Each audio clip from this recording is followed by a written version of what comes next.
International declared Israel to be an apartheid regime. Don't fucking stop me while I'm cooking, you baboon in a suit! The chef is in! About to give you a fucking Chelsea green, you donkey! Donkey!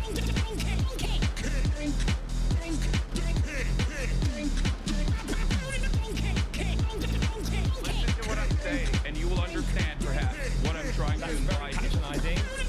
Yeah, I am being patronizing. I don't know who the fuck you are, and you're over here chirping all the way from fucking London about you want to fucking free Palestine, but also simultaneously you're talking about how both sides are fucking fine. Shut the fuck up. You don't know anything, okay? Who the fuck is this pink-haired twink?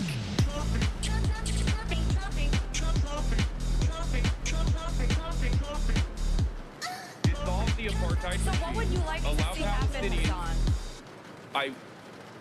Do you not understand the English language? What's going on, everybody? I hope everyone's having a fantastic evening, afternoon, pre-noon, no matter where you are in the world. I'm Hassan Piker, and this is Hasanabi broadcast coming to you live from rainy, gloomy, not so rainy, but gloomy and gray California, Los Angeles, folks. We're live and alive, and I hope all the boys, girls, and enemies are having a fantastic one because today's a beautiful day. Today's a wonderful day. Today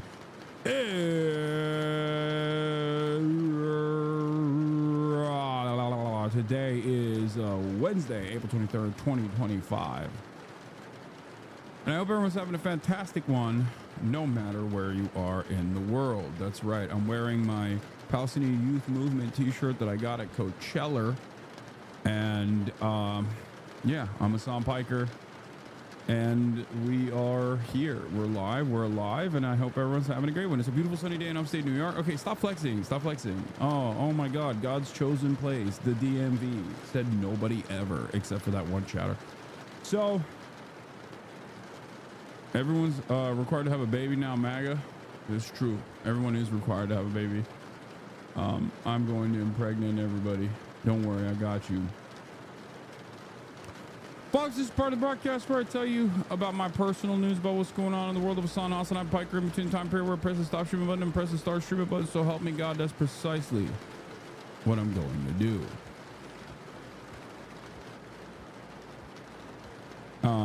Last night I ended the broadcast, and what did I do? I tried to get into free run again. That's what I did. Oh, I also played a little bit of a game that is that I will not mention, but you know what I'm talking about when I say it. And honestly, I have an announcement. There's a game that may or may not be on the boycott list, which is why I am not telling you to purchase it. Don't purchase it. You know, pirate it if you will. It's one that I've played already in the past, right? I've played this game in the past. It's been remastered recently. The game is named Oblivion. Now, the thing is, it's so peak I have to. No, it's a great game. It's a fantastic game. My point that I was going to make is that I have been completely spoiled by Kingdom Come. I've been spoiled by Kingdom Come.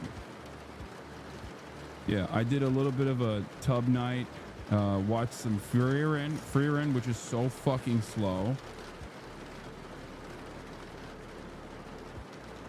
And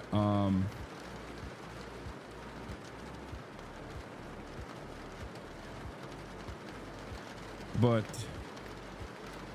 honestly, like Kingdom Come's combat system, which is of course more complex when it comes to sword fighting, but I mean significantly more refined, but only because it's like sword fighting and pole arms and things of that nature, as opposed to the combat system in Oblivion and, you know, Elden Ring style games that has like magic and, you know, all these other factors in it as well. My point is, after playing Kingdom Come Deliverance, Oblivion doesn't hit in the same way. And I say this as someone who loved it. It's like one of my favorite games of all time. It's just, it's broken my brain. Kingdom Come Deliverance 2 has ruined everything. Cause like when I'm chopping away on an Elder Scrolls game now, it's just a reminder that the combat is so basic. It's a 20-year-old game. No, I know. My point is, it just feels like you're just doing this. Boom, boom, boom, boom, boom. Like, it's very, the combat feels ass after you get used to Kingdom Come Deliverance. The fencing in Kingdom Come Deliverance 2 is based on HEMA. It's fairly accurate. Yeah.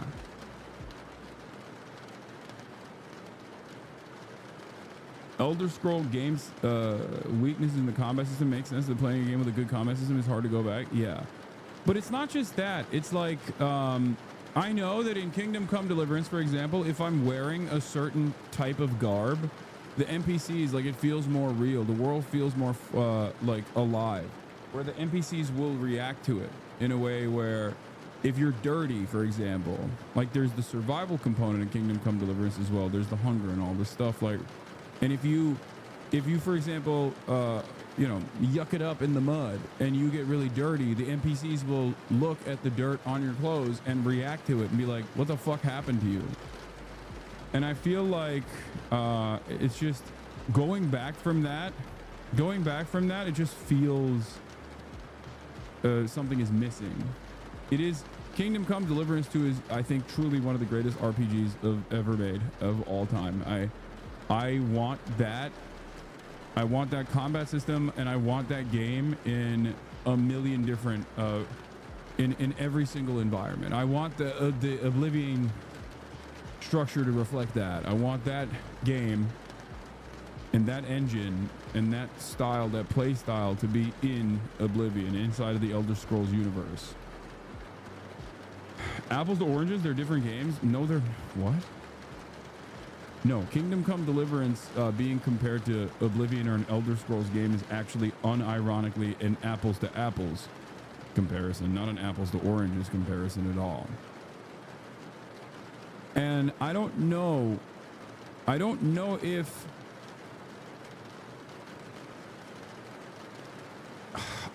like that's what Elder Scrolls 6, whatever it's called, is going to look like. I don't know if that is what it will look like. 2006 game versus 2025 game. No. This is more so chatters. I am not, dude, you're misunderstanding my point. Chatters are misunderstanding my point. Of course, because I'm talking about gaming. And as soon as I talk about something that's not politics, everybody turns into like hogs almost. The director of Kingdom Come 2 took great inspiration from the Elder Scrolls Oblivion, says today on Twitter. Yeah, of course they did. That's what I'm saying. They refined it. They took the Elder Scrolls system, the Elder Scrolls hyper focus on lore, the Easter eggs, the UI even looks the same. And then they added new elements into it, survival elements being one of them, right? Like, which is in virtually every game now. They added the survival components in a way that is not disruptive. They took the combat system of these other much more difficult online games that have been ruined at this point. Like, what is it called? What's the one that everybody, Mordhau? Like, they took a more easy to follow combat system of Mordhau and added it into this first person RPG. And I think that's what, like, Kingdom Come Deliverance took the Elder Scrolls universe and like, not the universe, but like that style of gaming into a totally different, like a totally improved version of that. And playing Oblivion, which is a 20-year-old game at this point. The remaster is amazing, by the way. If you liked Oblivion, or if this is going to be your first time encountering Oblivion because you were like a child when you played it, even though, pirate it, obviously, it's BDS.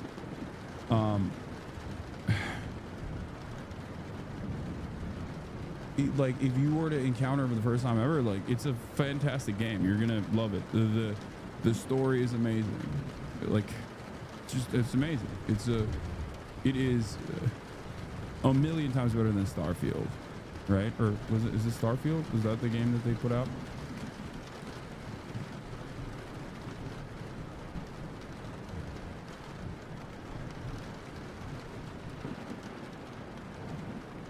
It's already cracked, so it was available on the high seas. I wish they remade Morrowind or Fallout 3. So for me, like, Morrowind was my first interaction with RPGs. For those of you who don't know, I could not even believe it. I could not believe that there was a style of gaming that was out there that spoke to me so perfectly. That's what basically kickstarted my journey into gaming. And it was incredible. This big TikToker dunking on Asmongold's weird gaming takes. Wait, do I follow this guy? I think I already follow this guy. Anyway, that's it. And I've been the other bad take that I was going to give you guys that is going to annoy you on top of this one that I just mentioned, which is that like Kingdom Come Deliverance is bricked gaming for me. Like my expectation is too high from RPGs.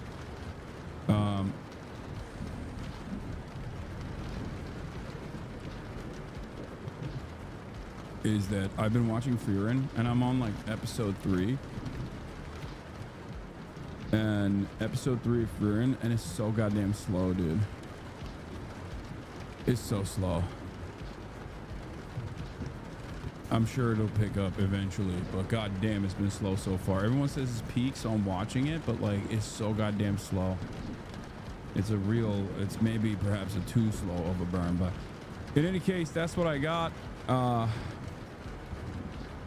Episode 3 of Frieren. Let's blast off. White House wants women to be pregnant. Pregante.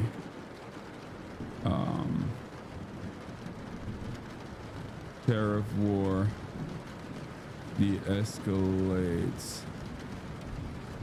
without Xi phone call.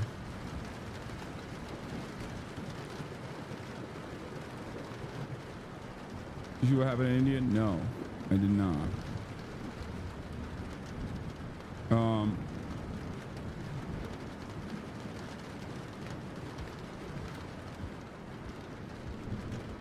PANICAN.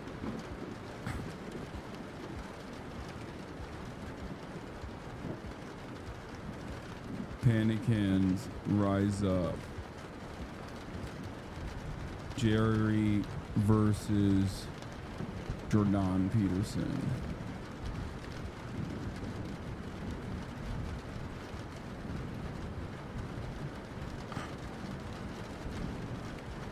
Get in now. What's your favorite ice cream flavor? Chocolate chip cookie dough. Next question. Oh yeah, Ukraine, Russia final proposal from US or they walk away. That's another big one too. Ukraine. That's another big one. How's your fingy doing? It's fine. I mean, it's just annoying. It's annoying that it's annoying that I have to constantly wrap it because I'm worried about infection. But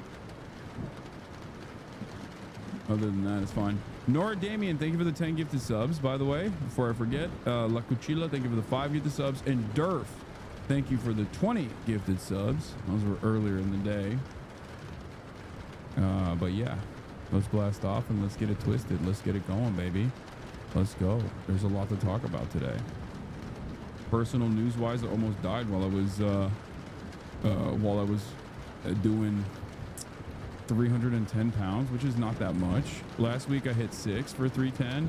This week I couldn't do, I barely did 4 and I almost died, like low-key, high-key, almost died while doing it.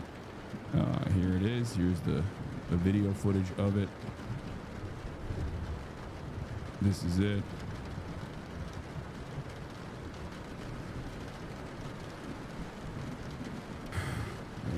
Your b-ball journey inspired me to pick up the ball this morning after my normal workout session. You doing God's work, King.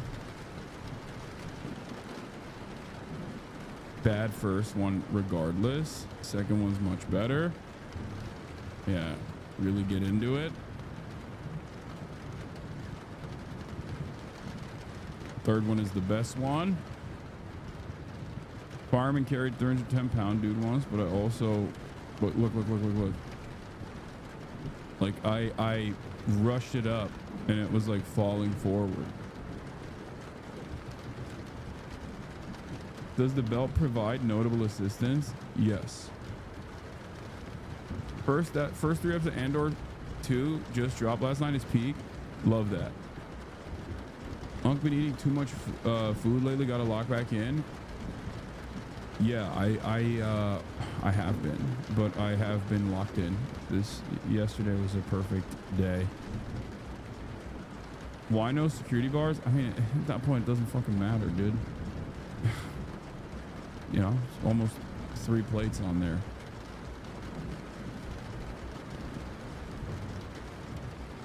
Bar path was rough. We all have tough days, though. Yeah. That's it. Did you see Ghost of Yote Taylor drop date? No, I did not. Have you heard of Supercube, the anime Chinese, so technically called a donghua? No. It's either PR or ER, brother. That's how I see it. Thank you.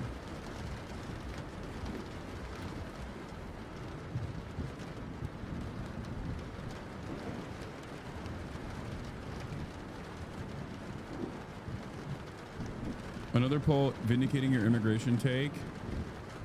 Yeah. Oh my God. I can't believe public sentiment is shifting on immigration. Oh my God. Who could have foreseen this? Oh my God. Only someone who has the gift of prophecy, Apollo's gift of prophecy, would be able to foresee such an obvious thing that would inevitably happen. That's right. Don't forget, I don't have the gift of, it's not hindsight. First of all, this is not hindsight. This isn't even foresight. It's just sight. Okay? It's just sight, ladies and gentlemen. There it is. New YouGov economist poll out this morning finds Trump is no longer popular on immigration. Oh my God. Who could have foreseen this? Who could have seen this coming? Who could have seen this coming? Me. I did. I kept saying that this is going to happen eventually. If there's pushback, and there's a little bit of pushback, there needs to be a lot more pushback right now.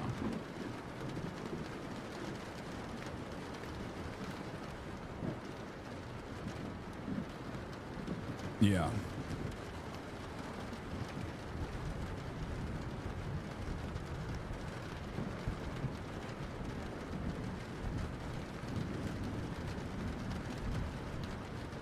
Turns out Americans don't like brutal immigration policies, and they're only reminded when Dems actually make a bigger deal out of it. Start pushing back on it, on the issue. And then the media starts covering it.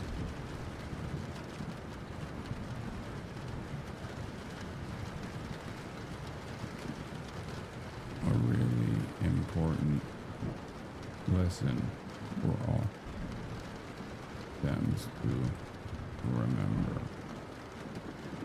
Be a leader. Okay, political movie recommendation or documentaries, please. Love the Friends, by the way. I don't have any recommendations right now. Anyway, all right. You see Jen from I've Had It, Rip Emmanuel.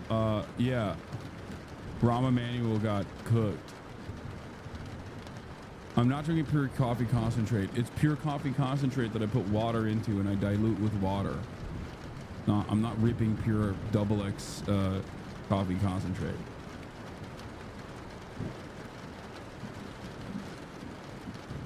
Are you playing Oblivion today? No, I'm not. I'm not playing Oblivion. Stop asking me to play Oblivion. I'm not. This dude is defending Elon Musk from you. Dude, this is so funny. XQC, I posted, don't let anyone tell you your voices don't matter. Musk wants to leave politics because he's tired of the attacks from the left. And XQC voices. First of all, this isn't the reason why he's trying to quit politics. Are you fucking... I was about to say, are you fucking stupid? But the answer is, he's not. It's XQC.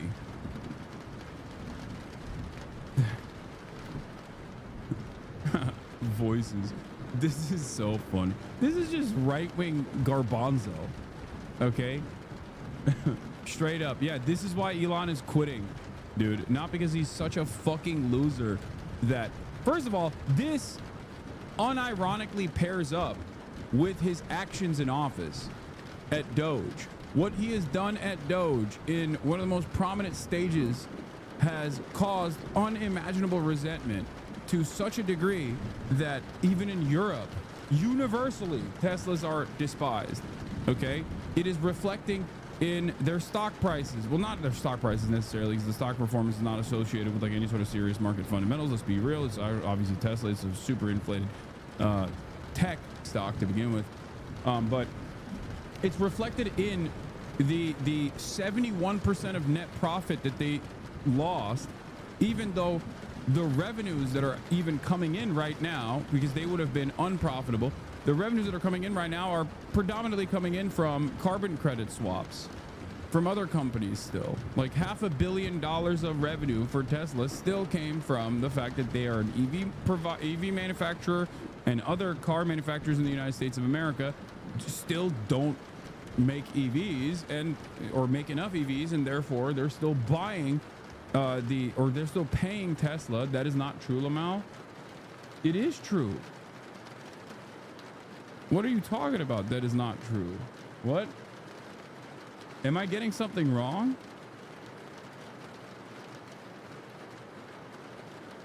There have been numerous instances throughout Tesla's history that if they did not have the EV tax credits, they would have went bankrupt. It still happens. It's not the bulk of their revenue. No, of course it's not the bulk of their revenue. The reason why it's not the bulk of their revenue is because other car manufacturers are also making EVs. It's a double bind, because on the one hand, if other car manufacturers are making EVs with better build quality, now you have a more competitive product to Tesla. So that's actually lowering the sales of Tesla, because, you know, you got people like myself who don't want to buy a Tesla, but will very easily go or who are interested in getting an EV. Okay. And number two, when they make their own fleets of electric vehicles, and they no longer have to buy into the carbon credit swap. Yeah, no, that's what I was saying. I'm saying that the carbon credit swap scheme has literally saved Tesla from becoming insolvent and becoming bankrupt in the past. Nowadays, it's still a decent chunk of revenue that they get, but it's nowhere near as significant as it once was for the two factors that I mentioned. Number one, other companies are also making their own electric vehicles, so therefore they have no need to purchase as much carbon credits carbon credits from Tesla. And also, I mean, yeah, that's it. That's the major reason. But in terms of why they're still profitable, the EV credit swaps are part of the reason why they're still profitable.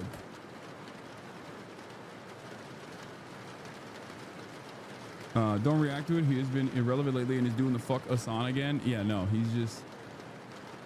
I thought XQ wasn't right-wing. I'm confused. I thought he chose not to be right-wing. Did he choose to be right-wing again? Like, what's going on? I thought he hated Tesla and Elon Musk, and... What happened?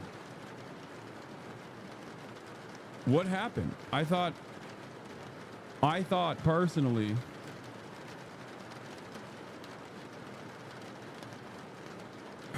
I thought personally that he was, he said that he wasn't on board with the Trump stuff and thought that they were stupid or whatever. But now it's like, it's just, I don't know, maybe he's just still defending it on principle. Yeah, the EV maker generated $692 million from selling regulatory credits in the last quarter of 2024 alone, and accounted for nearly 30% of its quarterly net income of $2.33 billion. Yes, they still generate a shit ton of revenue from the credit swaps. So.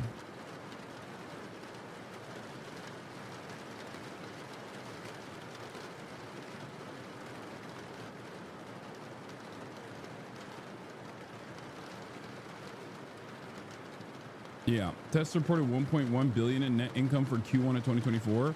$444 million of that net income came from federal carbon credits.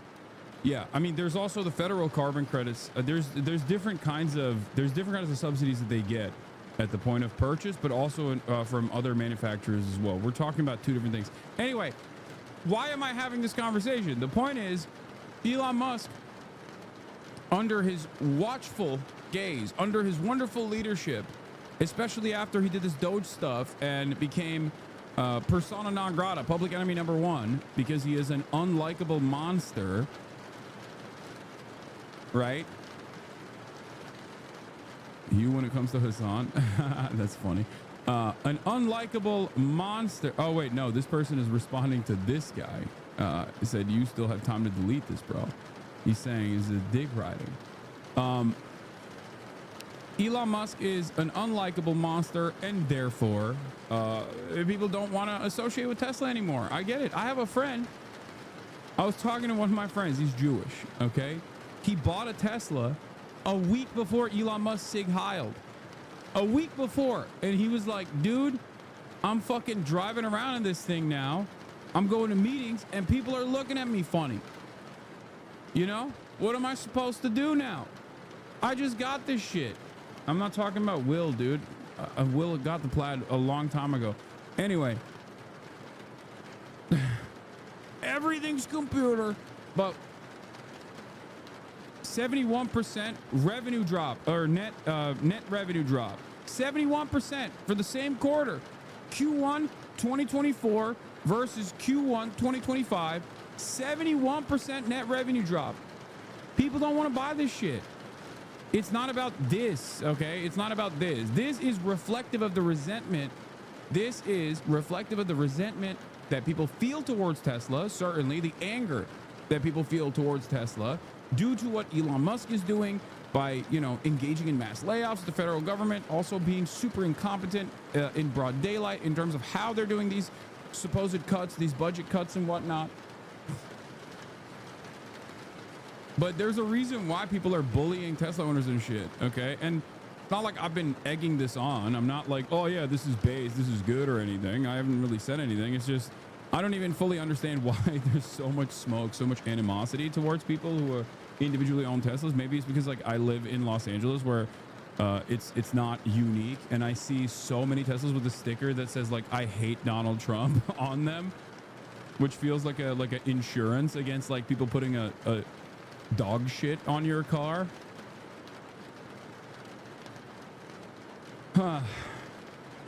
In any case, this is not the reason why. Don't let anyone tell you your voices don't matter. Yeah, they firebombed one Tesla facility, so I guess that's the reason why Elon Musk is quitting. Like, get the fuck out of here, dude.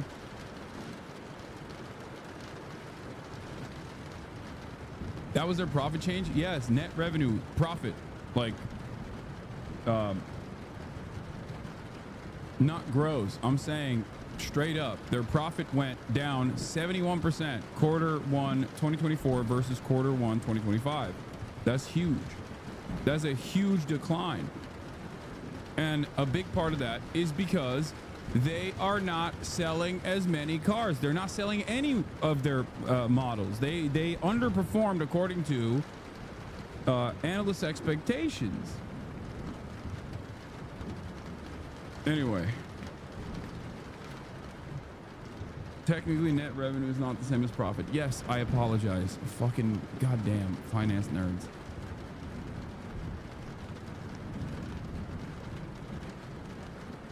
So,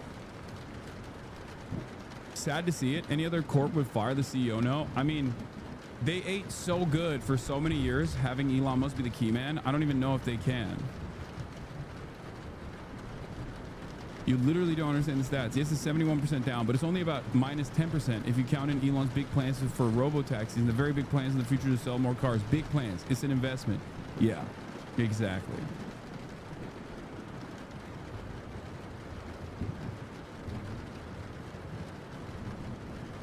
Board of directors is all Elon family or lackeys. It's not independent. Yeah, he has complete control over it. Plus, also, he's the key man, for better or for worse.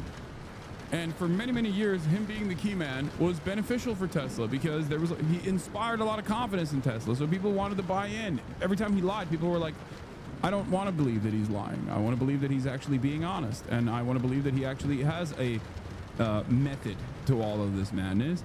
But now that his popularity is waning and now he's becoming a incredibly unpopular figure, all of a sudden his association with the company is a negative one. And that's precisely what's going on here. It's becoming more and more negative day in and day out. I think Elon's politicization will be looked back as one of the great cell phones of all time, completely unforced error, unless he is the Henry Ford to Trump's Adolf Hitler, in which case it will we'll be living in a dramatically different universe at that point. But I don't think so. I don't think so, only because they're so incredibly incompetent. Like, they cannot do fascism properly, which is good. It's not a bad thing. I mean, here, look, this is another great example of how incompetent their fascism looks like. Here, let's take a look. Drinking at the Pentagon. He's getting hammered in the Pentagon. Yeah, there's never a lack of bottles of Jack, but it's a little tight when he's calling airstrikes. Wasted in the Pentagon. Wasted in the Pentagon. Some bottles came and went, they're gone. It did not go right for Coors Light when there's no more time for the old Corona line. So stick with us and you're set. Our war plan shared in the Signal chat. It'll be like any administration, except way more public intoxication. Training Henny at the Pentagon. Henny at the Pentagon. Bourbon. Dude, he loves drinking, dude. He really loves the drink, bro. It is crazy. Respect. Like, actually, look, as someone who struggled with alcoholism in the past, like, listen, fellow boozer, he's Mr. Booze Cruise, man. And we are so far gone. And our faces flush through every rush. The tweets get so distorted, but your vision is so distorted. Drinking at the Pentagon. He almost killed, remember when he almost killed someone with the axe, where he tossed the axe over the wall and it struck a band member? Luckily, it was the blunt side. We're all trashed at the Pentagon.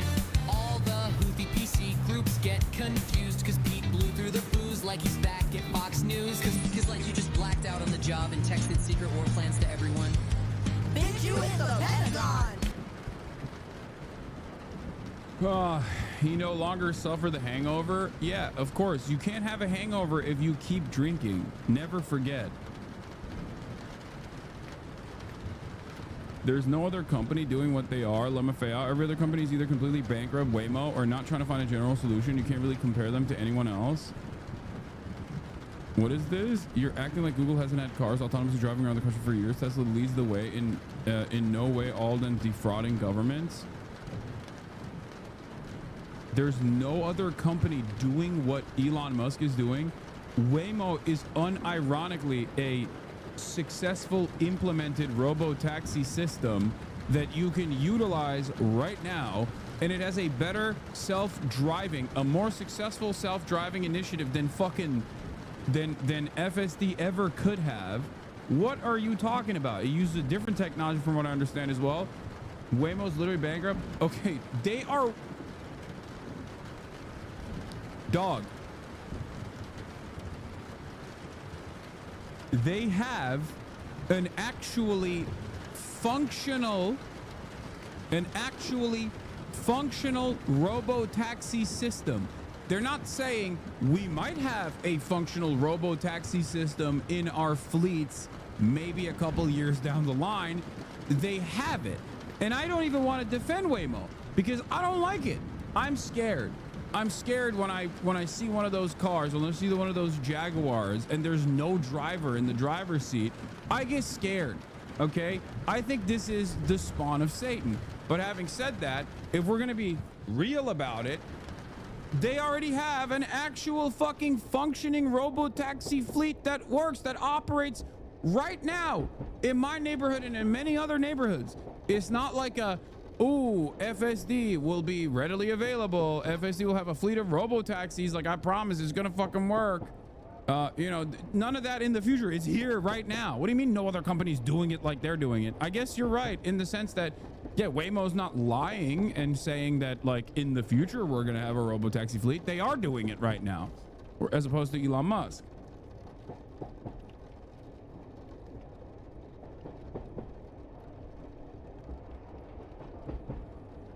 Yeah, Waymo's latest funding round boosted to a $45 billion evaluation. Also, I don't care about this. This stuff, I hate this, okay? This is all fake. Money is fake. All of this is fake. I don't care. Oh my God. I don't care how much money they, you know, how many, I don't care what their valuation is. I don't care how much fundraising they engage in. I don't care. All of this is fake. Everything's computer. I love Tesla. Money. Everything is computer. Even the money is computer.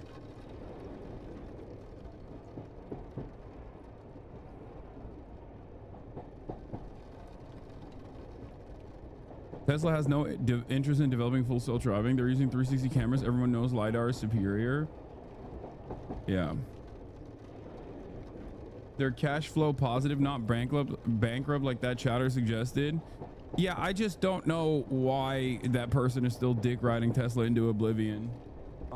But I guess it's good. It's cool to see, because you wonder, like, what kind of person is still in the holy year of 2025, the year of our Lord, still dick riding Elon so hard that they think he's doing something bold, brave, and beautiful, or believe the fucking nonsensical bullshit that he says on a regular basis. And here it is, you know what I mean? There are still people, and there even are among us in this community as well.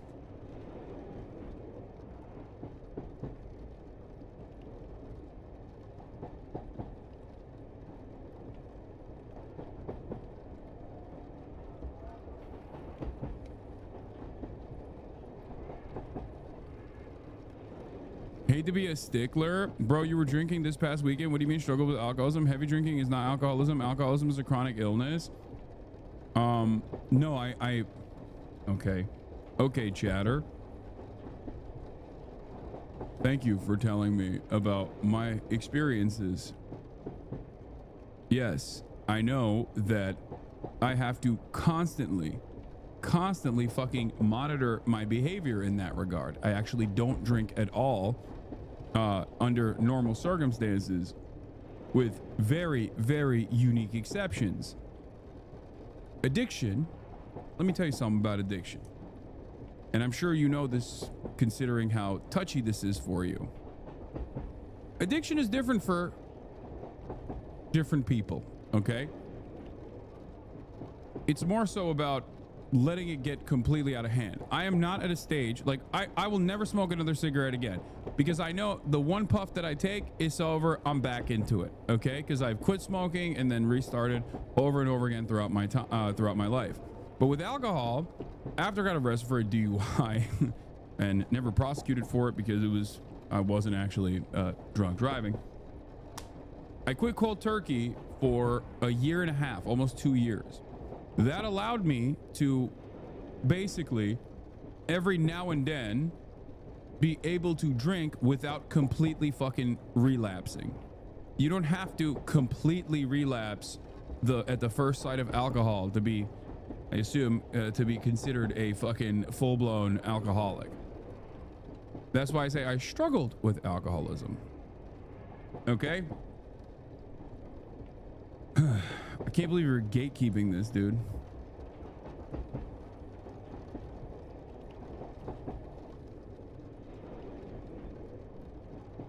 I appreciate the explanation. I think we're just going to have a semantic disagreement on this, but it's not a big deal. Didn't mean to police you. Okay. Well, in any case, I don't know if you guys have ever been here when I've described addiction, but I feel like from my own judgment, from what I've experienced, like the way I see addiction is like the time it takes from your first puff of a cigarette to an entire fucking pack a day. Okay? If the entire pack a day is like the worst version of this, in my experience, what I have seen from my cycle of quitting and restarting, I realize that addiction over the years shortens that time frame from going from one puff to a fucking full pack of cigs. And the same with alcohol as well. Going from one drink socially to complete blackout all the fucking time. Okay? That is, like, for some people, they can go a whole lifetime without ever letting it get out of hand. I don't know how. They're like fucking aliens to me. But even today, even right now, if I drank beers at Coachella, right? If I drank the next day and the next day, okay, and the next day, I would relapse. So the time frame between, like, the time between being able to socially engage in the act of drinking for a little bit versus like complete collapse, complete fucking relapse, there's a boundary there. Like, for me, for alcohol, it's not like cigarettes. Cigarettes, one puff and I'm out. For alcohol, I can, you know, drink casually every now and then. But if I were to continue doing it, if I were to continue going out and drinking night after night after night, I would completely relapse and I'd be blacking out non-fucking stop as I used to back in the day.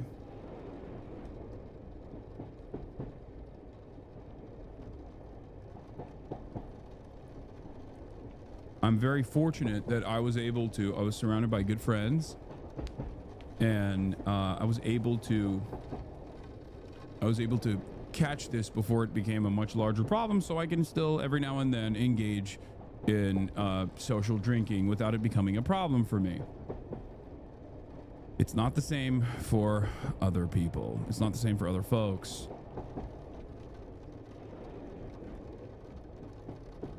Please accept functional alcohol. People can accept functional alcoholism, but not this. I get so tired of people gatekeeping struggles. Yeah. I just requit literally today 4 times and learned this lesson, brother. Some shit, even one lick will get you. Yeah.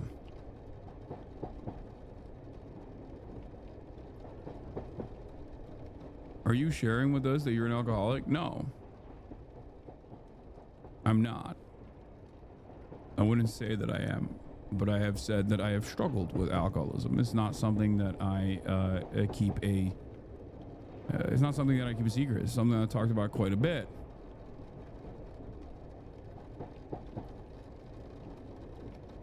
Anyway, much love to all the people who are who've quit cold turkey, who are sober. All right. Can't believe we started the day off with a chatter gatekeeping alcoholism. We came to that conclusion off of XQC defending Elon Musk. Cool.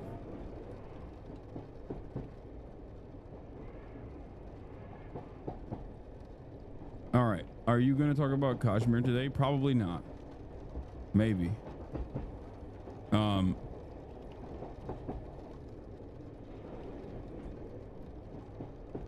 Important message for Brace Belden. Please boost this. What? Hey, Truanon. Check out this Portuguese specimen. I mean, he's tiny, but he looks like he's in shape, as opposed to American cops who are tiny and not in shape. You know what I mean? All right. We're live. Let's get into it. Elon Musk to step back from working in the Trump administration. That's right, ladies and gentlemen. It turns out your voices matter and bullying works. Okay? Don't ever let anybody tell you it doesn't. Musk saying he will spend significantly less time in Washington and step back from his work with Doge as Tesla reported a more than 70% decline in profit for the first 3 months of the year. Our senior political correspondent Rachel Scott is here with the story. Good morning, Rachel. Hey, Rebecca, good morning to you. Well, Elon Musk has... Doesn't that line up with 100 days of being a special employee anyway, though? Yeah, except what has this administration actually followed through on? Technically, you have 120 days as a special employee designation for Elon Musk, so it actually does line up with when his time was up. Having said that, however, this administration doesn't give a fuck about any of those things. If he was actually killing it and was super popular, you think that he would stop? Of course not. No, the reason why he's quitting, the reason why he's quiet quitting or full-blown quitting is, and I called this already, the Wisconsin special election was a major blow to Elon Musk. He wanted to be the money warrior for Donald Trump. He was like, oh, I'm going to bully anyone that comes after my goat, comes after my God King. If you come after him, you come after me. I will spend all the money I have to primary you. Turns out when he actually shows up to a race, it has a negative impact. Turns out people fucking despise him. People think he is annoying and cringe and a gross little loser, a freakish little guy. Hard to look at, really, right? So that was a major blow because he flopped. He flopped big time. And Donald Trump hates losers, okay? So when he got branded as the big fat L, that made that relationship that he has with Donald Trump, that placed that relationship that he has with Donald Trump on shaky grounds. He was already a diva, and so is Donald Trump, and these guys are both narcissistic assholes, right? And for that reason, there was always back and forth, but at least like Elon Musk, the money and influence that he had was allowing him entry into the White House and to be prominently displayed. Donald Trump also probably utilized them as a deflective shield, basically to prop him up as the guy that you should be annoyed at in order to shelter himself from some of the negative consequences of the actions that he's taking at the administration. So there's a couple different reasons why Elon is no longer in favor at the White House, but I think the most significant one is the fact that he might have the money, but it clearly it clearly doesn't go the distance as it once did. Okay?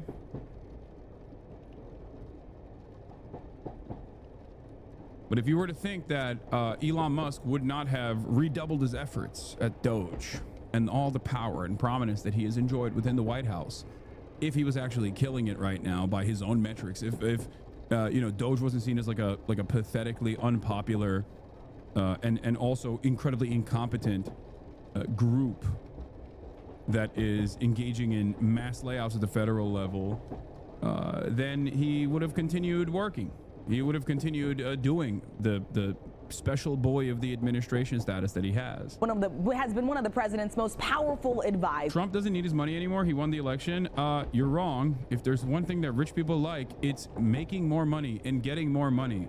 Okay, so that's number one. And number two, no, Trump likes the fact that Elon Musk said he was going to be Trump's attack dog. He was going to fund races and primary out Trump's opponents within the Republican Party, and also advance Trump's agenda with his money. He was going to go out and actually do the things that he was doing in the Wisconsin race.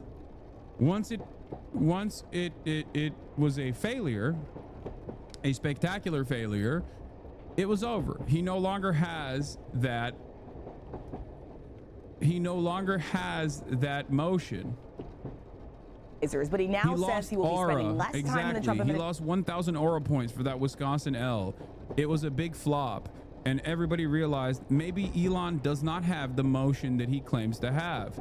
That level of aura loss is going to cause him to fall out of favor with our zesty king, Donald Trump. Administration, and more time focused on his business as it faces backlash.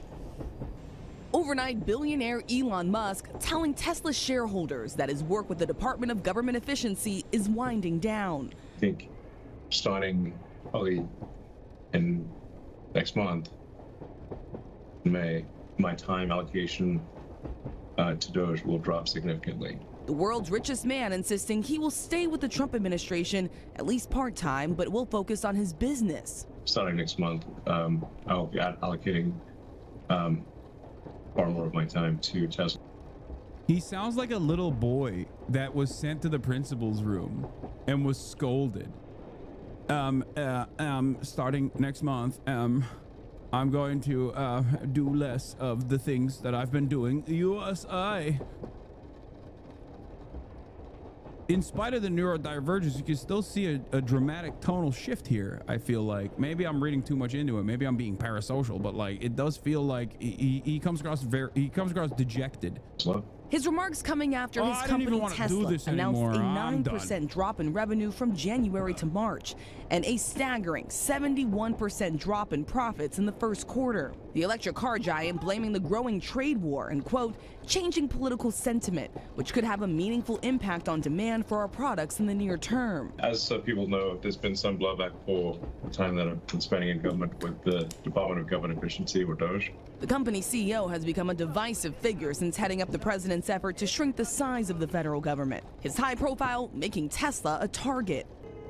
The Department of Justice already charging multiple people in several states for attacking dealerships and lighting multiple Tesla vehicles on fire. So Elon Musk also said that he will continue to push the White House for lower tariffs. In recent weeks, he has openly fought with the president's economic advisors over the administration's trade policy, guys. All right, Rachel, thank you. Ultimately, one company that has reported their earnings, first quarter earnings yesterday, was Tesla. And Tesla, the stock is now up, but yesterday their net income was announced. It's down 71%. And Elon Musk even said, he admitted that Tesla faced a lot of blowback from his ties to Donald Trump. And now he's talking, and we're going to play a little snippet of it. He says, you know what, maybe I better go back to the car company because they need me. Starting probably in next month, May, my time allocation to Doge will drop significantly. So I think I'll continue to spend, a day or two per week on government matters, for as long as the president would like me to do so, and as long as it is useful. But starting next month, I'll be allocating far more of my time to Tesla, and now that the major work with establishing the Department of Government Efficiency is done, there are some challenges, and I expect that this year will be there'll probably be some unexpected bumps this year. Are you crying? Are you crying, Elon? Damn, dude. I'm sorry that your project of dismantling the federal government was short-lived and you didn't get all the benefits that you wanted out of it. I'm sorry, dude. I feel so bad. I feel so bad about all the internal drama that he had with like Trump's inner circle as well. Apparently there was like some appointment issues as well. Like he wanted to have his guy in the IRS. Trump had, other people in the Trump orbit had different plans. They won, he lost. I mean, don't worry. Like they're still gonna crash and burn. They're still going to slash spending as they have done so far. Layoffs will probably still continue to happen at the federal government. Make no mistake, it's just that like Elon is not going to be able to run around in the White House in the way that he did, I suspect. I remain extremely optimistic about the future of the company. So investors are happy to hear that, hoping he's going to refocus his efforts on. Yeah, this is what I was referencing, the internal drama between him and Scott Bessent. This is the White House reporter for Axios, Mark Capito. Musk versus Bessent dispute erupted in the West Wing shouting match. Two billionaire middle-aged men thinking it was WWE in the hall of the West Wing. Elon Musk and Treasury Secretary Scott Bessent got into a heated shouting match in earshot of President Trump and other officials in the White House last week during a dispute about the IRS. Two witnesses and three sources briefed on the matter tell Axios it was two billionaire middle-aged men thinking it was WWE in the hall of the West Wing. One witness said of the argument last Thursday. Why it matters, the clash with both men in each other's face showed how much Musk's personality and style have rankled some senior administration officials since he began running roughshod through agencies with Doge. I'm not even kidding when I say this. I think a major part of why there is like discontent towards Elon is not even because he's like he has his own, like he has his difference in opinion with the way that the administration is doing stuff, like, you know, with the tariffs or whatever. But the reason why I think is because he is such an unlikable fucking douchebag. I'm not kidding when I say this. A big chunk of this is because he cannot play ball with anybody else. He is he has an ego the size of Mars, which he ironically keeps lying and saying that he's going to go to. He is so repulsive, and people don't want to be around him. And I think like when you're in the White House, like a lot of those guys we look at from the outside and we think, oh, this guy's a dumbass. This is you know, this guy sucks, whatever. But a lot of those guys are at least to a certain degree charismatic. You have to be in order to go out and fundraise. You have to be charismatic in order to get to that level. Like you have to know how to play ball with other people. Elon Musk, on the other hand, has lived an entire life of failing upwards and creating a false sense of self, and therefore doesn't know how to do any of that shit. Like, think about it. His pivotal moment, the pivotal moment in Elon Musk's life was when he got fired from PayPal, forced out of PayPal by Peter Thiel, which still gave him a massive massive exit package, like not even an exit package, but he still retained shares over PayPal, and he took all of that money and then kept buying other companies in the process. So the last time he actually did something, the last time he actually worked, like actually worked, that led to a lot of failure at PayPal to begin with. But since then, it's all been capital accumulation.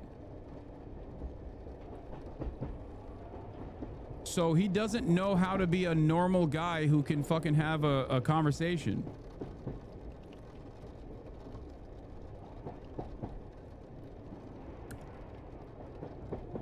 So a lot of people are not going to put up with the you know, autistic wizard nonsense that he tries to present himself as, because they're not like the dudes who are in the White House are not his like cryptocurrency douchebag followers. You know what I mean? These are people who are also independently successful and some of them are sharks. So they're not going to sit around and act like Elon Musk dick riders. They're going to inevitably be resentful. They're not going to simp for him in the way that like people who are incredibly likely to fall for a cryptocurrency scheme would.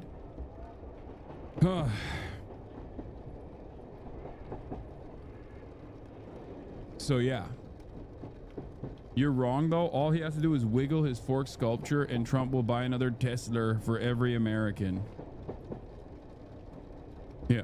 Also, RFK probably hates that Elon Musk is autistic. RFK is like, Elon is, this guy is one of the people that doesn't pay taxes and can't poop on the toilet unassisted. We have to put him on a list. Elon, let me dissect your brain. I need to see if you have the same kind of worm that I have. You have full-blown autism.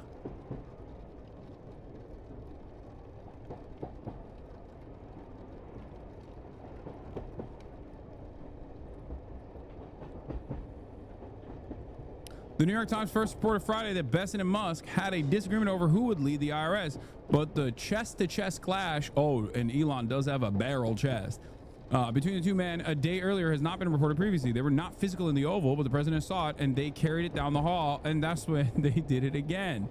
Said a second, it was quite a scene. It was loud, and I mean loud. Dude, that's God, I wish I could see. I would pay so much money to see that. Like Elon getting in people's faces. Oh my God, that'd be so sick. Baba, ihtiyacımız var mı bir şeye? Söyle ne varsa bana bir yaz ver alayım. Okay. Brother, it feels like every behelit on Earth has been activated at the same time. Yeah, this is like... This is the closest we've ever been to, like, you know, a rapture style governance, like the spawn of Satan, really accelerating things. Asked about the shouting match, White House Press Secretary Caroline Leavitt referred to comments she made to the Times about how it's no secret President Trump has put together a team of people who are incredibly passionate about the issues impacting our country. Yeah, no. President Trump put together a team where you have people that are all sharks that want to steal as much money as possible. And they sometimes are like, hey, you're stealing my money that I should be stealing instead. So then, you know, they butt heads over that. It's like, it's great. That, and also they're incompetent narcissistic monsters with incredible egos. So obviously they're constantly going to be fighting.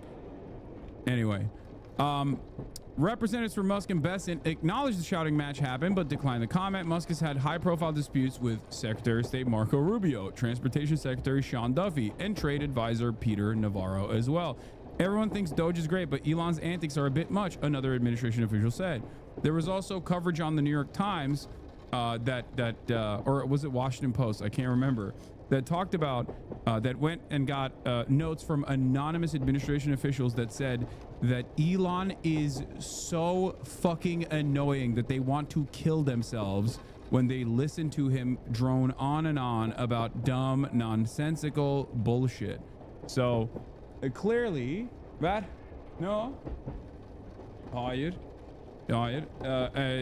So clearly, you know, people just don't like him. I think his vibes are really fucked, and that actually plays a role in his lack of support within the administration.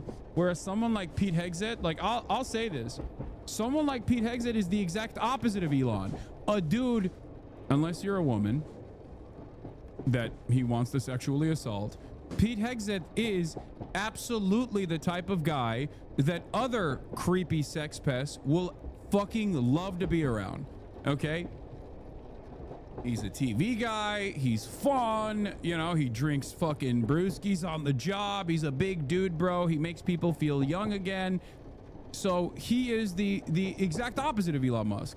I mean, they're identical in terms of how incompetent they are. Okay? But he is all style, no substance. Elon Musk, no style and no substance.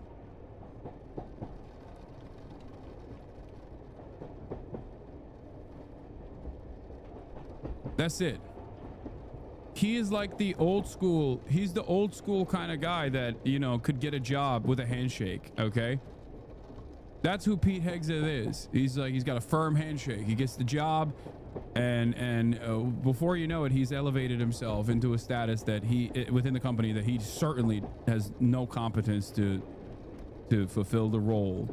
He'll just get there simply because he knows how to play ball with other dudes who are more powerful than he is. Tesla. He's saying it's because political sentiment, he thinks, and the uncertainty in the automotive and energy markets, but he has some plans coming up. He's on track to launch this robo-taxi business out of Austin, Texas within the next few months. And then he said the second half. Dude, what is happening today? All the old folks are dropping like flies. Senator Dick Durbin, Jan Schakowsky.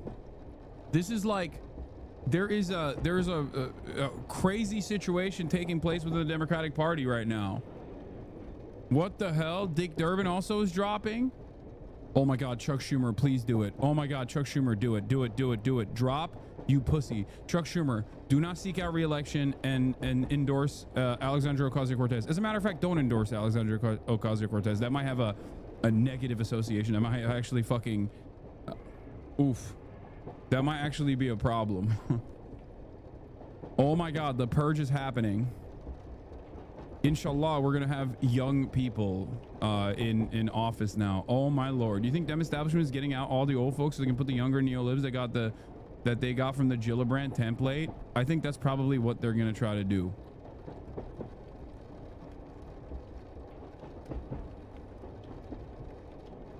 The hog is burning down the old folks' home. I mean, I am kind of shocked if that's the case. Half of next year, 2026, he's going to have millions of Teslas operating fully autonomously. So are those the self-driving Teslas? And the other thing is robots. He's got the Tesla robots rolling out. And if you see some of this... No, he's not. He doesn't have any of this stuff. Dude, this motherfucker's been saying he's going to be flying to Mars any day now for like the past decade, okay? He just lies, dude. You don't...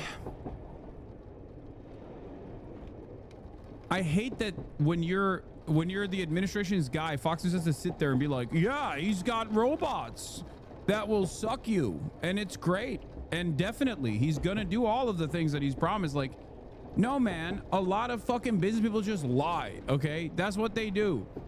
And especially if like their stock prices don't reflect a downtrend when they are called out for lying, or when people are supposed to recognize that they're lying, their stock performance doesn't take a major dive or a major hit, then they just keep lying.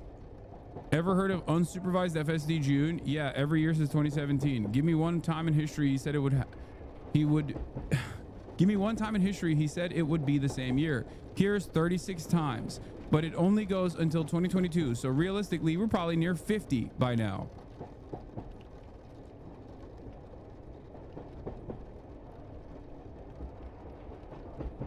I cannot believe that we have a billionaire that is lying to us over and over again. It's so crazy.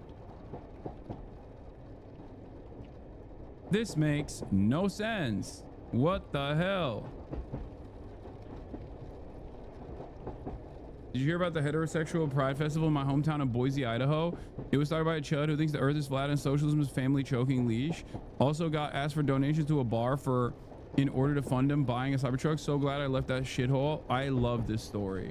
We might look at that in a little bit. That sounds amazing. That sounds fucking amazing. Actually, you know what? Let's take a look. What is this? Alley, the Heterosexual Awesomeness Festival is coming to Boise. This isn't just another festival. It's a movement, a celebration. This is amazing. This is soy right, dude. This is soy right. You're watching the soy right movement grow. Celebration of faith, family, and freedom right in the heart of Idaho. For 2 action-packed days, we're to honor the values that built this nation. Join us for an unforgettable experience filled with live music and bands that share our vision and rock the stage with pride. Inspirational speakers who are on the front lines defending traditional family values. A family fun-free kids zone featuring games and bounce houses for all ages. Savor the best of local cuisine with ice-cold beer and wines. And artisan vendor booths to connect with family-owned businesses and supporters. I'm hetero and this is the gayest thing I've ever seen. Is this an SNL sketch? Will there be a wiener measuring contest like last year? So a bunch of straight men getting together to celebrate being straight sounds super gay to me.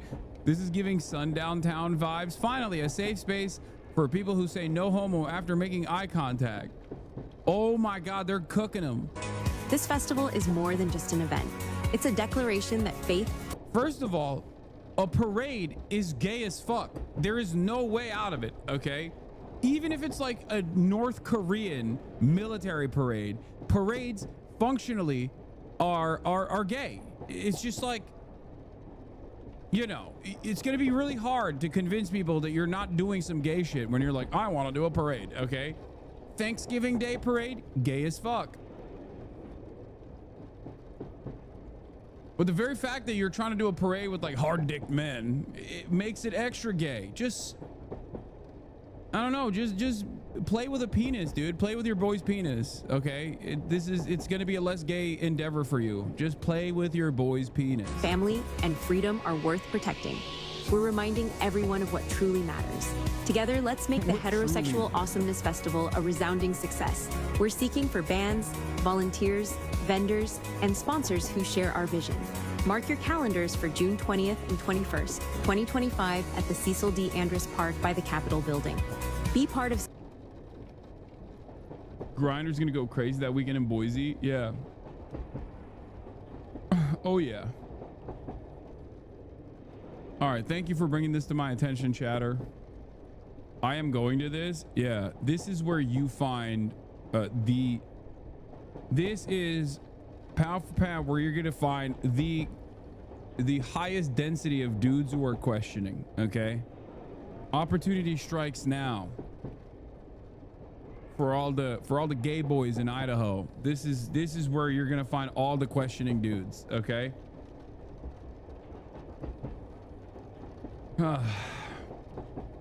Yeah, it's pride for closeted men. Did you see Rob Emanuel getting shredded on that Wine Mom Lib podcast for caving to right-wing framing? That was pretty funny. First of all, the Wine Mom Lib podcast are my fucking friends, okay? Just so you know, and they're doing a fantastic job with that. So yeah, I did hear a lot of people hyping them up. Yeah, those are friends of the show right there. Bro, stop moaning into the mic or I will start questioning. What do you mean? Am I moaning? Maybe. I don't know. All right. Anyway, let's keep going. So there's internal drama and these guys are glazing Elon Musk. Let's keep going. This video, and then we'll continue. The robots are more athletic than us. I mean, they can go down a mountain. They can do a tough mutter. So, and I need somebody that understands me, and I'm hoping that this robot could be one of the people. That's why when you would watch the Jetsons back in the day, you identified with Rosie. Right, absolutely. Rosie Rosie the robot. Was the housekeeper. Right, exactly. Yeah. Did a great job. She had wheels. Was the robotic right? Didn't she have wheels? Elon Musk has feet. Right? Okay. Like, you know, and also, what was the Lost in Space robot? The worst robot ever. Not to be lost in space. I like that we're just making shit up.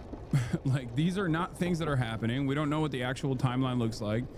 Elon Musk is not an individual that is Elon Musk is not a orator that you can trust. He has lied routinely about every single technological development at his company. So don't know why we're taking him at his word here. Elon Musk is the Israel of tech developments. It's just always fucking lying. Okay, so I like that they're fantasizing about all the shit that Elon Musk said and then being like, why don't you like this? I thought liberals liked robots. I thought liberals liked technology. Why do they hate technology? It's like, no, dude, they hate Elon. Remember? Robot. Yeah. A number name? Yeah, it was just a robot. It had arms like on Danger, slinkies. Will Robinson. Yeah, it was a bad robot. Yeah. It made you not want to. No neck. Elon did not build that one. Right. No. Elon, Tesla did say one thing about the tariffs yesterday, and they said that the tariffs are making its energy storage business. It's impacting them harder because obviously they need the rare earth, the rare minerals to make the batteries and stuff like that. Musk even told the president, look, tariffs are a bad idea.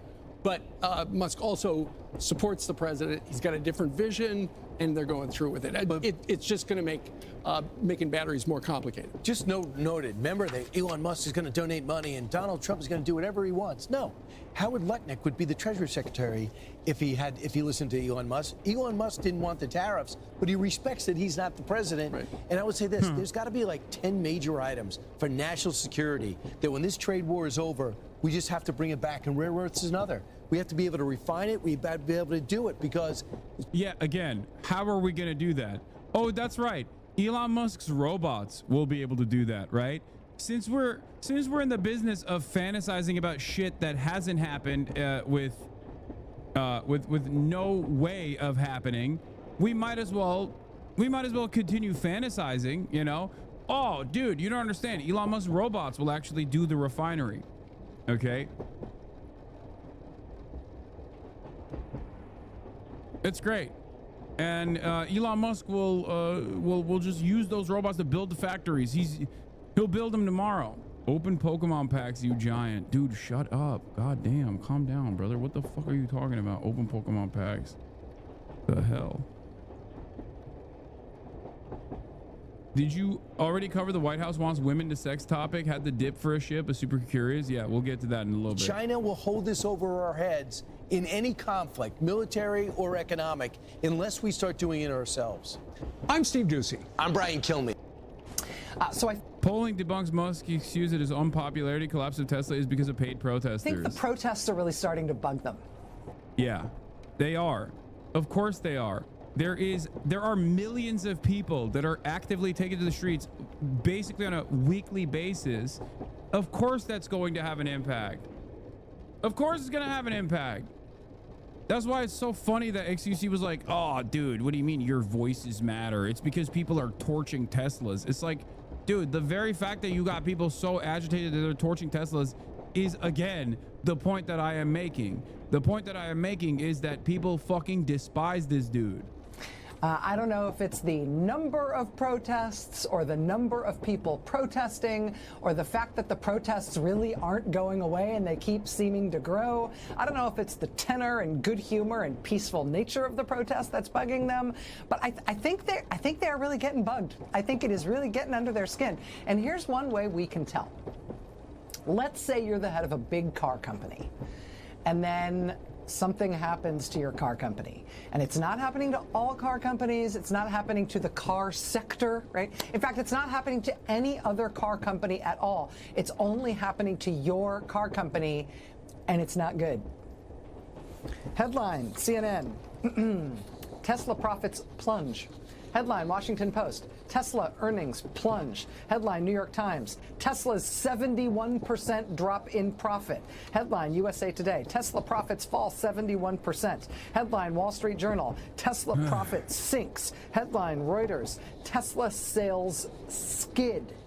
If you are the head of a company that is having a day like that, how do you spend that day? How do you spend that day that God, I can't stand Rachel Maddow. I'm sorry. It's just like it's so hard for me. It's so hard for me to listen to Rachel Maddow talk about this. Like, she's right, and she's flexing because like she has every opportunity to flex here. She has every right to flex here. But god damn, I can't stand it. Libs are on it though. Look at this, 500,000 likes. Holy below shit! market expectations. 500,000 views. Really, really below market expectations. The first quarter of last year, Tesla made $1.4 billion. The first quarter of this year, we learned today, you can drop the billion off of that. They went from $1.4 billion in the first quarter of last year to $0.4 billion this quarter. And even that was less than it appears. Tesla not only had that 71% drop in profit off of what they did last year, the profit they did have is not from selling cars. Quote, Tesla would have actually lost hundreds of millions of dollars this quarter had it not earned $400 million in interest on cash and investments, and had it not earned $595 million from selling credits to other car makers, which themselves failed to meet emissions regulations. So yeah, it looks like they made $0.4 billion. It looks like they made $400 million, but they would have been $600 million in the negative for this quarter. They would have lost $600 million this quarter if they hadn't had cash and investments, interest payments, and credits that were paid to them from other car companies because of anti-climate change. I already covered all this. All right, let's just move on. Latest on President Trump's Donald trade Trump war. is back and said the money molestation will stop. Okay, Donald Trump came out and said, I'm sorry for molesting the money. I'm not gonna molest it any longer. Just a little bit of diddling, just diddling. We're gonna diddle the money, but no more molestation. He's just getting yelled at again by the same fucking libtards that he hated the last time around, and I guess he's caving. It's just, yeah, this is funny. Bro is shadowboxing and getting owned. Yeah, it's a real Baki situation. You know what I mean? You got Baki Hama getting his ass beat by his dad in his dreams. Okay, this man came out and was like, I'm gonna molest the money. It's me. I'm gonna do it. I'm gonna put my hands all over the money. The bag is mine. And in a matter of like 3 weeks, it came out that, you know, nobody is fucking with them. All right, nobody's rocking with Trump.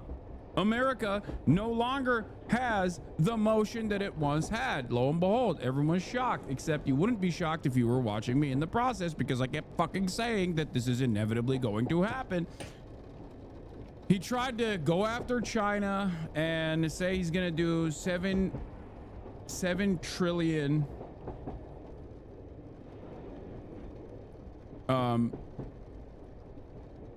he's gonna do trillions of dollars in revenue. He's gonna make trillions of dollars of revenue by just like doing 400% tariffs on China or whatever, with the express purpose of trying to decouple from our largest trading partner that comprises in and of itself 30% of our trade. And lo and behold, turns out everyone is getting Chinese goods, all the goods that have components that are getting manufactured in China. So obviously you can't just do something like this without nuking global trade in its entirety. Donald Trump also obviously famously did this by attacking all of his allies first as well, Mexico and Canada, which was insane. Once again, especially insane considering that he had previously written a deal with Canada and Mexico in the first tenure, the USMCA trade agreement, that he was now reneging on. And, you know, turns out a lot of this stuff has had shockingly negative consequences for him, and he is slowly but surely unwinding. In the process, he also said he was going to fire the Fed chair. Now, we don't even know if he has the power to be able to do so. It seems like something that Congress has to do. And it turns out Trump is no longer doing money molestation. It turns out he is, you know, he's scaling back the money molestation that he was engaging in, scaling back on the tariffs in China, even though China never called him, even though he said he wanted China to call him and China never called. But now he's saying, oh, it's calmer heads will prevail, he said. And now this, he said that he was going to fire Jerome Powell. And now he says he has no intention. What do you mean? The president is backing off his threats to fire the Fed chair as his administration talks up a possible tariff deal with China. That sent markets soaring. Chief White House correspondent Mary Bruce has the story. Good morning, Mary. George, good morning. While the White House is well aware that the president's tariffs and his knocks on the Fed chair have caused turmoil in the markets, and they're trying to reassure anxious investors. The president now painting a rosy picture of these negotiations, but still not offering specifics. After his attacks on the independent chairman of the Federal Reserve spooked markets, this morning President Trump now says he has no intention of firing Jerome Powell, the Fed chair he appointed. No, I have no intention. Who appointed this man, Jerome Powell? Who appointed him? What kind of stupid idiot would appoint this guy, Jerome Powell? Art of the deal. I will fire him. Just kidding. I will not fire him. He's a good guy. I like him a lot. I did a very good job appointing him last time around, believe me. Intention of firing him. I would like to see him be a little more active in terms of his idea to lower interest rates. A change in tune after the president blasted Powell, calling him a major loser and saying Powell's termination cannot come fast enough. But most legal experts agree the president doesn't have the authority to fire Powell, who has 1 year left in his term. Trump's attacks sending markets into a nosedive.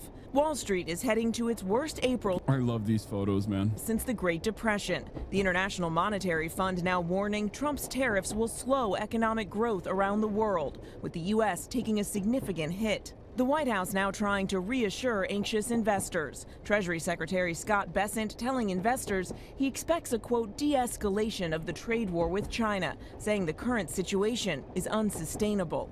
But the administration is sending mixed signals about the state of talks with China. We're going to be very nice. They're going to be very nice. And we'll see what happens. But ultimately, they have to make a deal. I think it's a process that's going to go pretty quickly. But the Treasury Secretary telling investors something very different, acknowledging China is going to be a slog in terms of the negotiations. The president refusing to say if he's talked directly to Chinese President Xi or if negotiations are underway between the two countries. Mr. President, you said you're ultimately going to make a deal with China, but where do things stand right now? I mean, have you talked to him? The secretary said these negotiations are going to be a slog. My relationship with President Xi is great. So you've talked? It's been great for a long time. We've had a very good relationship, and I think we'll make a deal with China. Now, despite the lack of specifics, the White House's positive outlook seemed to be enough for Wall Street recovering much of its losses from Monday, George. Mary, on another front, we have new details on the security breach by the defense secretary. Yeah, we do. Officials tell us that the attack plans that Defense Secretary Hegseth shared with family and friends on that Signal chat came directly from the CENTCOM commander, though he used highly secure communications to share that. This is the second time that Hegseth has been accused of sharing highly sensitive military plans over Signal. The first, when a journalist was inadvertently added to the chat. Hegseth continues to deny any wrongdoing, and the president is standing by him. President Trump setting. I love this because this kind of back and forth makes the dick riding of Trump fans undeniable and impossible to argue against. If you start off the conversation with tariffs are amazing and I'm glad that he's doing it, we're going to be onshoring, baby. And then Donald Trump turns around and says, no more tariffs, actually, except for China. And you say, hell yeah, actually, tariffs were kind of gay. And I'm glad that we're doing tariffs to China, but nobody else, actually. Thank God for our beautiful president. And then he says, I'm going to do tariffs. I'm going to do extra tariffs on China unless Xi Jinping calls me tomorrow. And then there's retaliatory tariffs that come from China. And everyone's like, oh, well, that's actually sick. Like, I'm glad that we're fucking over China. Why don't you make your stuff in America? Even though I make all my stuff in China as well, it turns out. Everything I buy is made in China, whatever. I'm not even going to think about that. Fuck it. It's actually a period of financial instability, but that's normal market stuff. That's normal market shit. Don't worry about it. And then now he's like, okay, I lied. Actually, I'm going to lower the tariffs. I want to de-escalate with China. Come on, please call me, Xi Jinping. And these guys have to turn around and still go, oh, excellent gambit, sir. Thank God you did all of this. Thank God. Thank God Donald Trump did all of this. I mean, oh my God. We really needed this, you know, a shock to the system for no discernible reason whatsoever. Did he accomplish any of his goals? Fuck no. Does it matter? Probably not. Not to his cult, at least. Money is fake. Donald Trump is showing that, and also showing to anyone and everyone that is in the margins that still thinks like, oh, maybe Trump's got some good ideas, that no, he is an incompetent monster. Okay, that's it. The stage for a trade deal with China as the administration says they could scale back on some of the new tariffs soon. What happened? What happened? What happened? What happened? What's going to happen to all of the art of the deal people? Will anyone check in on them? Will they go, is this the deal? Is this the art or is this the deal? Where is the art of the deal? You just put a gun to your mouth and say you're gonna fucking pull the trigger, and then everyone's like, yeah, do it, pussy, who cares? And then that's it, and then you're like, just kidding. Hurry. Mark Meredith is at the White House with details.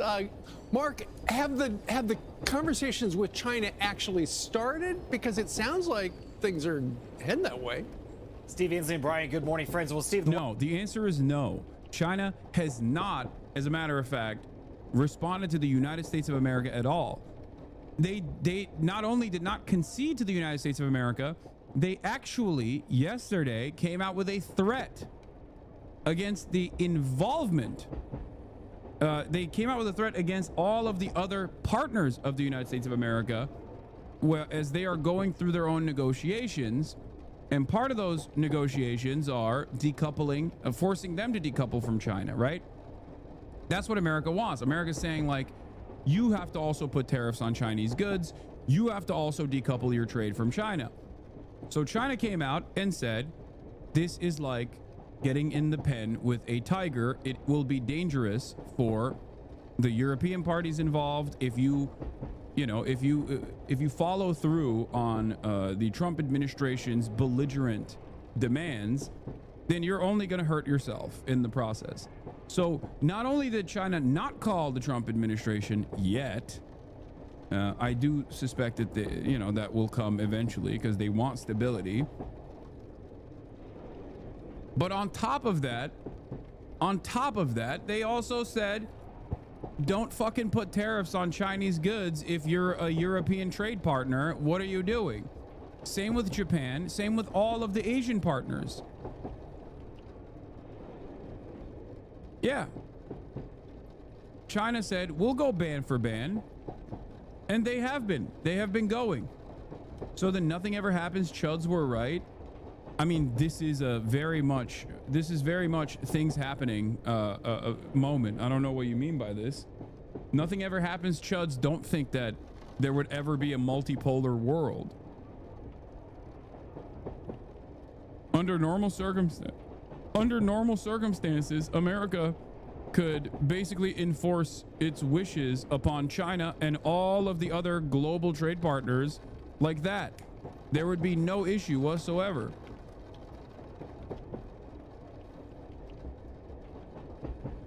Do you understand? The past couple of weeks for our global trade partners has been I guess a moment of reconsideration, if they're smart enough, of course. The White House was asked yesterday whether or not the president's engaged in a one-on-one talk with President. Do you think China will back down without gaining serious concessions out of this from America? I don't think they'll get a lot of concessions from America. I think China will actually concede in an effort to maintain global trade stability. That's what my suspicion is. They'll offer something. They'll offer something to Donald Trump to make it seem like he's a big boy who actually did this, who dominated little old China. That's my suspicion.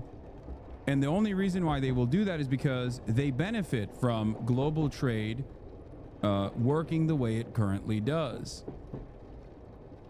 I don't think China at this stage wants to be the global reserve currency. Keep coping, man. I mean, I've been right so far. I don't know why you think I'd be wrong on this assessment. I mean, it's speculation. But I think China is incredibly restrained when it comes to its foreign policy and incredibly reasonable, sometimes even reasonable to a fault, really, when it comes down to trying to maintain global order, because they have worked within the existing structure and have seen tremendous success within. Xi won't bend the knee to the paper tiger. No, it's not a real bending of the knee, dummy. It's not. I never said that. I'm saying China will make slight concessions to the Trump administration to make it feel like, so that Trump can just, you know, stroke his ego and present a W, like, oh, we dominated China. But before that happens, and it hasn't happened yet, obviously, this period of unprecedented global trade instability and market volatility is happening because China, I think, wants to use the temper tantrum being thrown by the fucking idiot in charge as a way to remind their global trade partners who the adults in the room actually are. I don't think that China wants, like, China's long-term interests do not revolve around, especially right now, becoming the global the global reserve currency, like replacing the dollar. I don't think they want to do that. I think they still have a lot more development. They want to keep developing their secondary markets, and they want to develop themselves as well. And it's not beneficial for China to become the global the global reserve currency in which trade is being conducted, because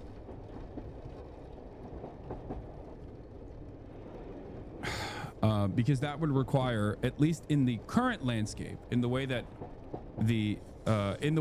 politics works, international affairs works, in the current landscape, you need 800 military bases for that. China doesn't have 800 military bases.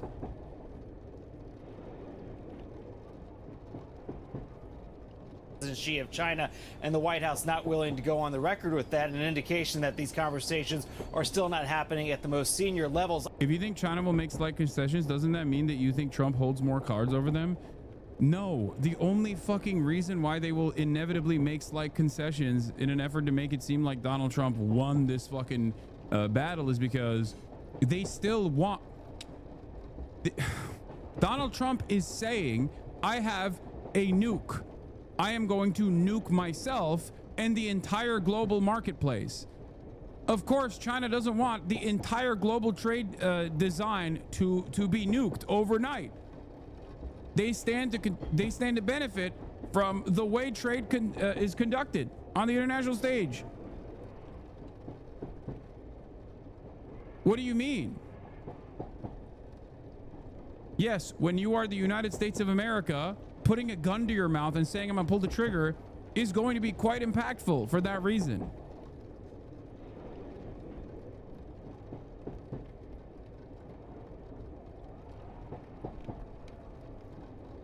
America basically is looking at the situation in front of them. They've recognized that China is lapping us, okay?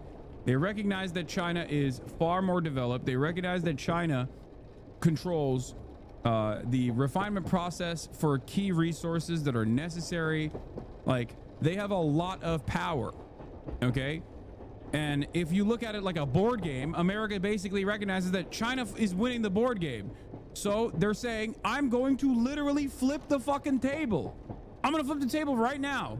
If you don't, as a negotiation tactic, they're saying, I'm going to fucking flip the table if you don't meet my insane demands. But there are other players on the board game as well. And they're noticing that America is fucking saying they want to flip the table, which will create unprecedented chaos. Nobody wants that. So now China is looking at the other players on the table and saying, you see, this guy's a fucking asshole. He wants to blow up this goddamn game. I still want to play the game.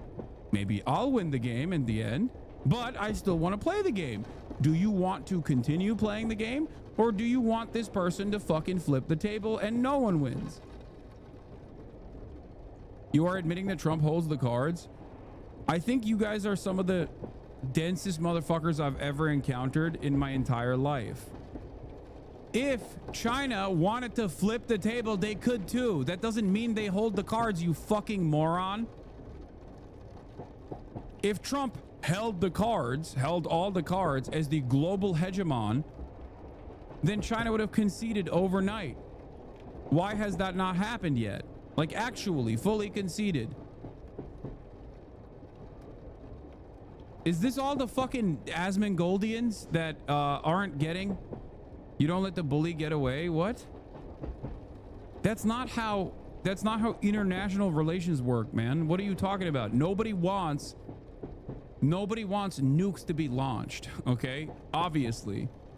So you have to play you have to play this delicate tightrope when the guy controlling the global reserve currency is trying to fucking nuke it into oblivion for no reason, for no discernible reason.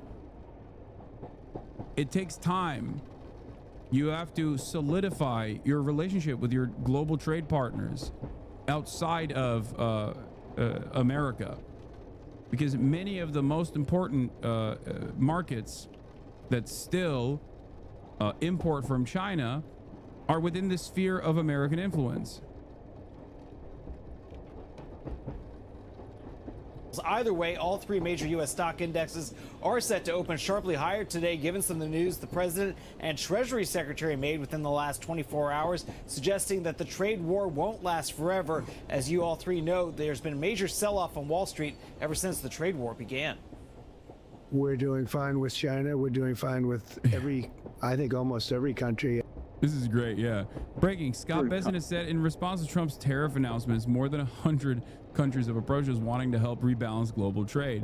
In response to my coming into the room with a bomb strapped to my chest, more than 100 people have approached me wanting to help keep everyone alive. That's a perfect analogy. In response to President Trump's tariff announcements, more than 100 countries have approached us wanting to help rebalance global trade. Like, It was already, dude. Amazing. Amazing. What they're stating here is that, yeah, we said we're gonna fuck up the bag for everybody. We're gonna fuck ourselves up, and it doesn't matter because we're insane. This is a suicide cult. So yeah, now people are coming to us and being like, please don't do that. Whatever you want, just don't do that. That would be terrifying for everyone involved. Yeah. Ironically enough, one of the famous instances of these countries coming over was Japan. Japan is a fucking vassal state, okay? We wrote their constitution. We have so much control over Japanese affairs, okay? We, as in the United States of America. And they were one of the first countries to directly come in and bring in a trade committee to talk to the Trump administration about what their demands were. They left with no deal. And they said in the aftermath of those trade negotiations that Americans were so belligerent that they didn't even know what they wanted out of Japan. So what do you do with that information? That's the one country that is supposed to unconditionally offer full-throated support to the United States of America, and they're like, we want to support you, but we don't even know what you want. We want to support you, Mr. President, Mr. Trump, okay? You are the great white hope, but we don't even know what you want. What do you do? What do you do? These countries have responded openly and positively to the president's actions to create a more balanced international system. We are engaged in meaningful discussions and look forward to talking with others. In response to President Trump's Yeah, he got yelled at, by the way, because CEOs warned that there would be empty shelves and mass inflation. A lot of people geared up for his tariff threats early on, and you know, Apple was sending 5 cargo planes worth of merchandise. They literally shipped in 5 planes full of merchandise to the United States of America to at least like withstand the first couple of months of Donald Trump's insane tariff shit until he calms down, right? And all of these guys have done the same. A lot of these companies have basically tried to make up for what kind of loss of revenue they're going to have and loss of inventory that they're going to experience once the tariffs hit, right? So there is like a month and a half remaining on readily available inventory. So they had to go to Donald Trump and be like, okay, we thought you would have stopped this tariff shit by now, but you're still, seems like you're still pushing it. So we are here to inform you that, you know, you got 2 months maximum until you're looking at empty shelves and massive panic by consumers. Everybody wants to have involvement with the United States. 145% is very high, and it won't be that high. We were talking about fentanyl, where, you know, various I think the only thing you're not considering is that the supply shock of any kind right now, like a conflict in the Middle East started by our genocidal 51st state, would nosedive our economy. And I don't know if China / the rest of the world wants to pick up U.S. debt at the moment.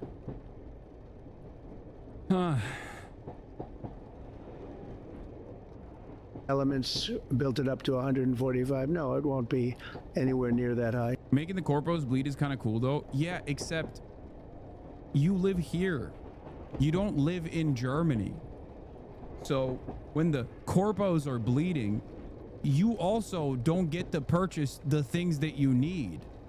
I think a lot of people fail to consider that a lot of this impact certainly will hurt rich people, but it'll hurt rich people a lot less than it hurts you. Like, you won't have access to food. Well, maybe not food, because a lot of agriculture is domestic, but like things that food is packaged in, you know what I mean? Like this right here is a pack of Zyn. Okay, 3 milligram coffee flavored nicotine pouch Zyn. This is manufactured in the United States of America. Okay, I believe Philip Morris owns it. So the irony is that while this pack of Zyn is manufactured in Richmond, Virginia, the plastic that the package is in is most likely made in China. The plastic is refined in China, and the packaging is most likely made in China. Okay, even down to the glue that holds this glossy finish sticker on top of the Zyn. You understand? In terms of the Zyn pouches, like the material that's made of the Zyn pouches, like a big part of it is imported. A lot of that is imported from China. When you cut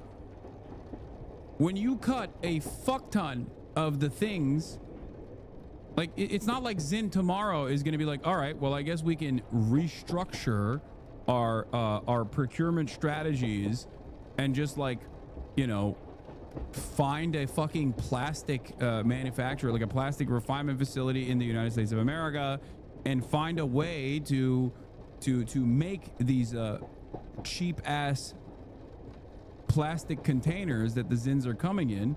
You can't do that. Swedish Match is a Swedish company, but their casing is Chinese. I talked to my friend who works there about it.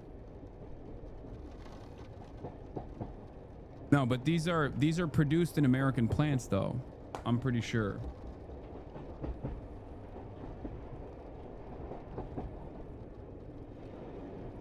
Like,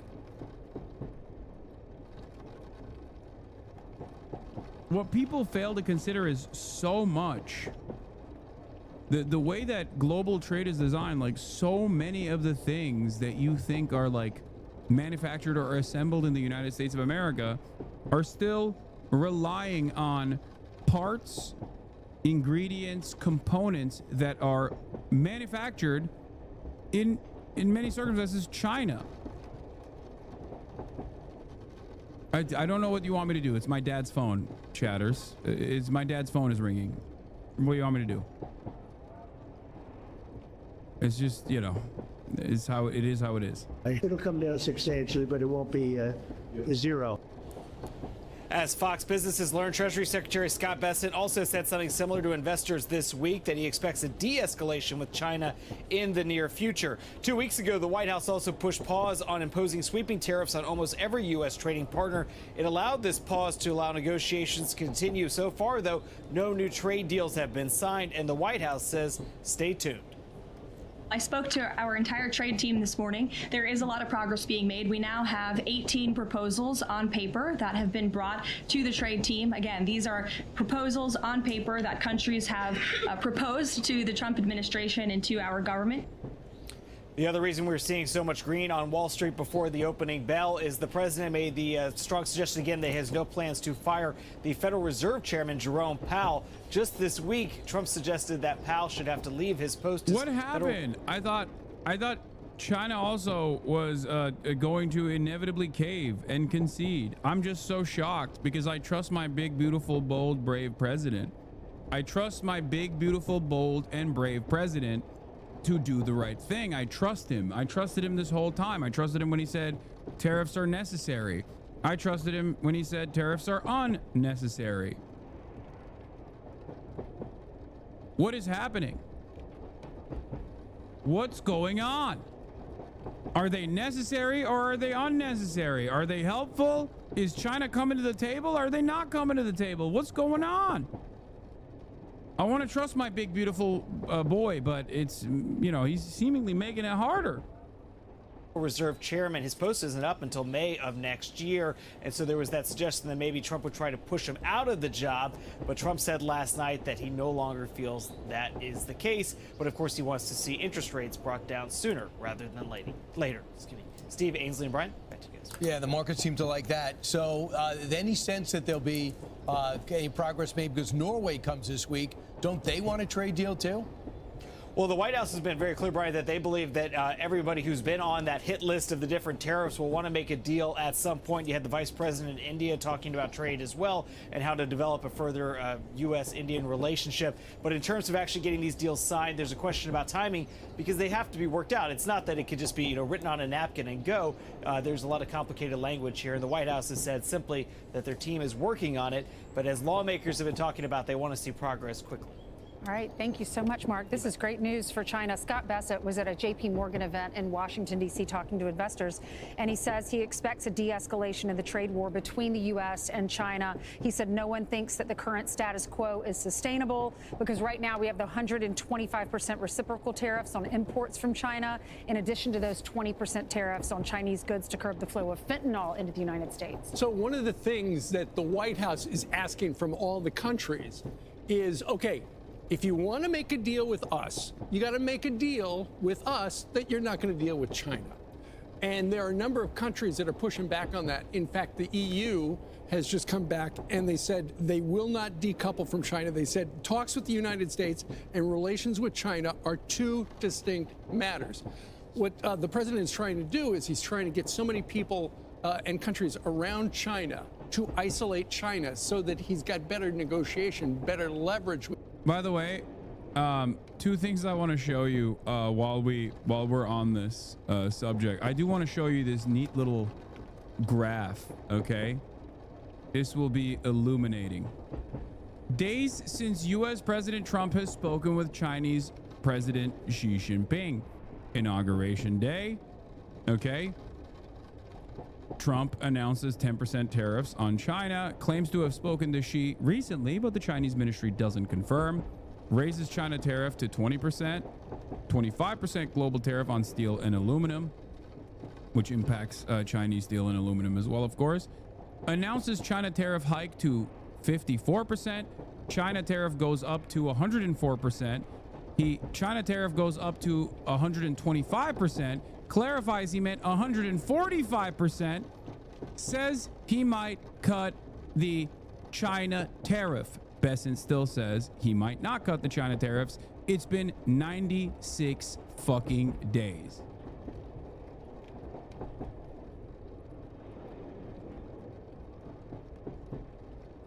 Call me Xi! Why won't she call me? She call me like you did. Whisper sweet nothings into my ear in Mandarin like you used to. I love you, Xi. I love you, Xi. First 100 days, why won't you call? Why won't you call me, Xi? He's like a fucking sad ex. Here's the New York Times source for this graph. It remains unclear when or if the United States and China will begin to engage in talks. Mr. Trump has said he expects to speak with Xi Jinping, China's leader, but no formal conversations have been scheduled. Speaking to the reporters after his remarks, Mr. Bessent dismissed speculation that Mr. Trump was considering unilaterally lowering the tariffs that he has imposed on China before any negotiations with Mr. Xi. Mr. Bessent emphasized that any moves to de-escalate trade tensions would need to be mutual.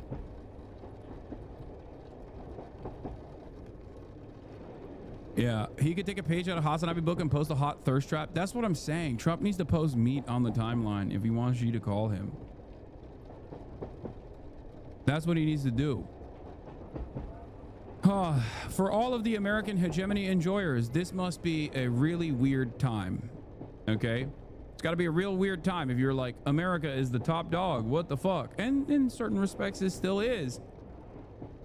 But it's very strange that if America's the top dog, then why won't she call? With China, but right now we don't know how many countries are saying, okay, if I have to pick between one or the other, I'll go with the United States. We don't know how many. That's what China said on Monday. They said we're going to threaten countries not to do deals with us, and it hasn't stopped Japan, hasn't stopped South Korea. Like, he's just saying this. There is no deal that has been conducted with Japan. The Japanese Trade Committee said that there was no deal. Said that they didn't even know what America wanted. Where is the deal with Japan? I guess he knows something I don't know. I don't know. Maybe they did. Maybe they came out with a deal. I guess they did. I don't know. Where's the deal? What? Also, Fox News is amazing because it is. If you watch Fox News every day as your primary source of news, you literally. It's not that you will know less things. It's that you will know the opposite of the truth. It's fucking crazy. Like, they just straight up tell you the exact opposite of what is going on. Up is down, good is bad, bad is good. Just straightforwardly, it feels like I'm watching news happen in an alternative universe. It's so strange. They just assume whatever is going on is the exact opposite without even reading into it, you know? They're just going along with whatever Trump says and making up shit that Trump isn't even saying. Has not stopped India, obviously hasn't stopped India. Didn't stop it. What this non-SJW unsimplified answer to U.S. debt from the international economic perspective in our current harmful capital's global economy? I'm confused as to what your question Italy, is. who feels as though they could spearhead an EU deal. I think it's really encouraging to see things get reconfigured. But I also don't think we should show any weakness with China. This is the moment we stare them down. We have lost a lot of market cap in doing this. Let's make sure we get what we want in this restructuring, and one of which they cannot steal intellectual property. The other thing is they can't continue to hijack and screw up our patents. They steal our products, they rename them, and then they sell them back to us. Yes. Amazon, 2/3 of all their products are China. You know, so now they're standing up. Now they're worried about their tech center, who they suppressed for so long. Now they're starting to prop up Alibaba. They rehab Jack Ma. So now they're desperate to try to get their economy going. I'd hate to think that in the end, we blinked. I'm Steve Doocy. I'm Brian Kilby. And I'm Ainsley Earhart. And click here to subscribe. Oh, that's crazy.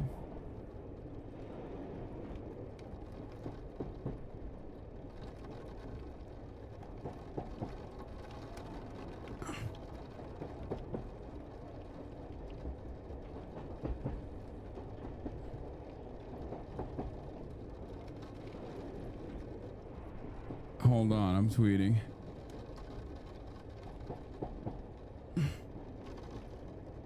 American Patriot getting called a traitor for buying equipment direct from the source. I've been called a traitor.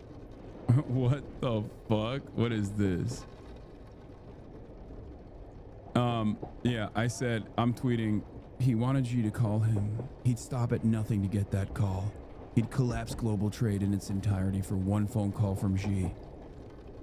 Can't say I wouldn't do the same if I was in his shoes.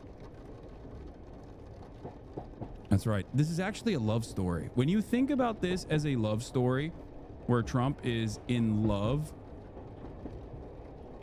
with Xi Jinping, like Wattpad style, in love with Xi Jinping, and just simply wants that phone call really bad, it unironically makes more sense than whatever the fuck the administration is saying. Like, think about it. Think about how senseless and how stupid this entire endeavor has been, that it literally makes more sense if you think that Donald Trump is actually romantically involved with Xi Jinping and wants Xi Jinping to call him. That completely made up reality at least has a through line, a logical through line associated with it. That is how fucking insane the actual truth of the matter is.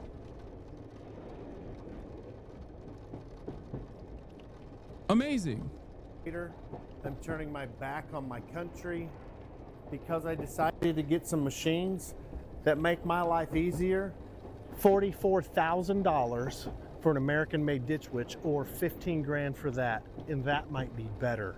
Maybe you just need some basic little stuff. $3,700, or the cheapest American one I know of is $38,000. So all you people who keep complaining that I'm a traitor because I bought Chinese equipment. I'm un-American. How could I do that to our people? How could I do that to our country? Why wouldn't I buy American? I can't afford American. I just can't.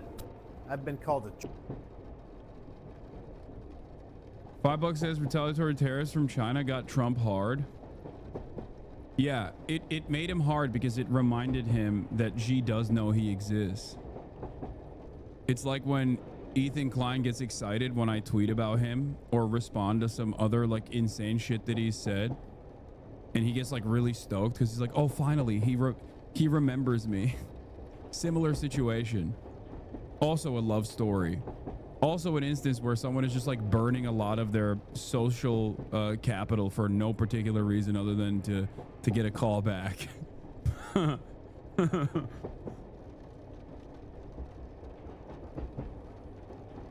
He's paying attention to me. Anyway, getting back to Xi Jinping. On U.S.'s potential tariff U-turn, China again tells Trump what is the right way to deal with China. 中方早就指出，关税战、贸易战。 Dude, everyone that's talking about how I need to meet up with Jean-Luc Mélenchon to fight fascism is being stupid. I'm not going to see him when he's here in America. I'm going to see him in France, okay? Next month. When I'm in France in like 2 weeks, I'm going to link up with him in his own home turf. Calm the fuck down, okay? Yes, I'm going to France. I'm going to link up with Mélenchon. I'm already in contact with their team. And I'm going to link up with them in France. Oui, oui. 没有赢家。 We have said from day one that tariffs and trade wars have no winners. Protectionism leads nowhere. And to decouple is to self-alienate. The tariff war is launched by the U.S. We have made it very clear that China does not look for a war, but neither are we afraid of it. We will fight if fight we must. Our doors are open if the U.S. wants to talk. If a negotiated solution is truly what the U.S. wants, it should stop threatening and blackmailing China and seek dialogue based on equality, respect, and mutual benefit. To keep asking for a deal while exerting extreme pressure is not the right way to deal with China and simply will not work. That's right, chatters. I know Mandarin. If you're listening, if you're audio only right now and you're like, whoa, that white boy, he just translated Mandarin in perfect English. Swag. That's right. I learned Mandarin in my free time. Okay? In the limited amount of time I have when I'm not live. What is this? Blah, yuck, Hassan mods are antisocial incels? No, we're not banning this guy. This guy's awesome. Hi, Hasan. It's incredibly disgusting what you are. No, don't ban him. You're actively doing to Ethan every day. Please consider unlocking empathy like Ian did. P.S. You have an incredibly fragile ego. Wow, you are so obsessed with Ethan. Hasan is Ethan permanently on his brain. He waited. He waited for the activation code. He waited for, he created an account, followed, waited for the activation code, and he blasted off. I'm going to unban him. I think we need more dissenting voices like this one, okay? By the way, if I were to randomly click on H3H3 podcast right now, there is a 75% chance that I'm either in the title or in the thumbnail or directly being talked about. So the idea that like, oh, Ethan is permanently on my mind is so funny. Like, has there not been a day? Has there been a day where I haven't been brought up randomly?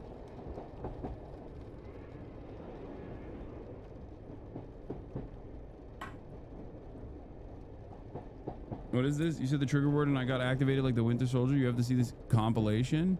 I was saying he doesn't have to watch it now, but like he should watch it today. I feel like he has to. What would it mean if he didn't watch that after watching the entire iDubbbz content cup? I'm just saying, I mean, be like what would his reason be not to watch it? He has to, right? I mean, that would just be too cowardly.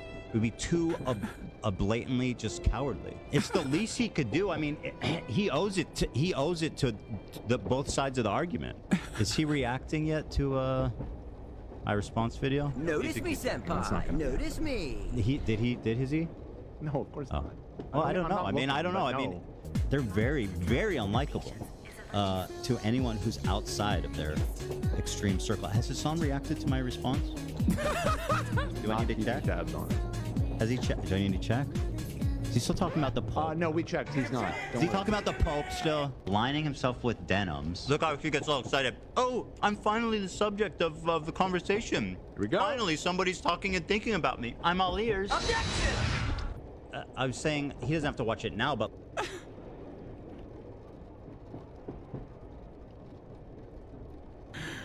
Oh my god.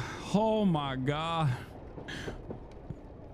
Why won't she call me? Why won't she call me? She call me on my phone. You got my number, she. Please call me. Why won't you call me? Like, I've nuked global trade for you, she. Notice me. I'm so lonely. I'm so lonely without you. Oh, it's funny. You're sharing the Thumbo and title with Ian on today's stream. Nope, there you go. People coming in here to be like, you're so obsessed. Yeah, okay, dude.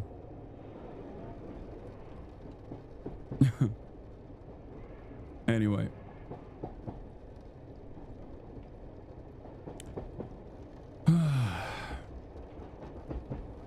Let's continue. Going back to a not dissimilar issue here. It's very good.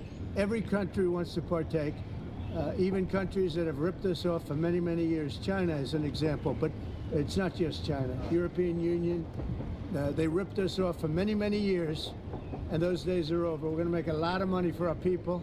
We'll be able to lower taxes substantially, and we're going to be proud of ourselves. They're not going to be a laughing stock that got taken advantage of by virtually every country in the world. We thought you said you were going up to launch for a flag. What was going on? We're putting up a beautiful, almost 100-foot tall American flag on this. Sick. This is the only, dude, this is so awesome. Straight up like failed state authoritarian dictatorship stuff here. All aesthetics. The only place where he has motion is when he forces Google to change the name of like Gulf of Mexico to Gulf of America and like putting a big flag up. Okay. The one thing that we need to complete this is if he does a military parade. Okay. If he starts marching ICBMs down, you know, the streets of Washington or something, which he won't be able to do because the streets will crumble. Obviously, our infrastructure cannot handle tanks and stuff like that. But that's it. That's the remaining thing. We need a military parade. We need to have a military parade that will complete the tin pot dictator nonsense.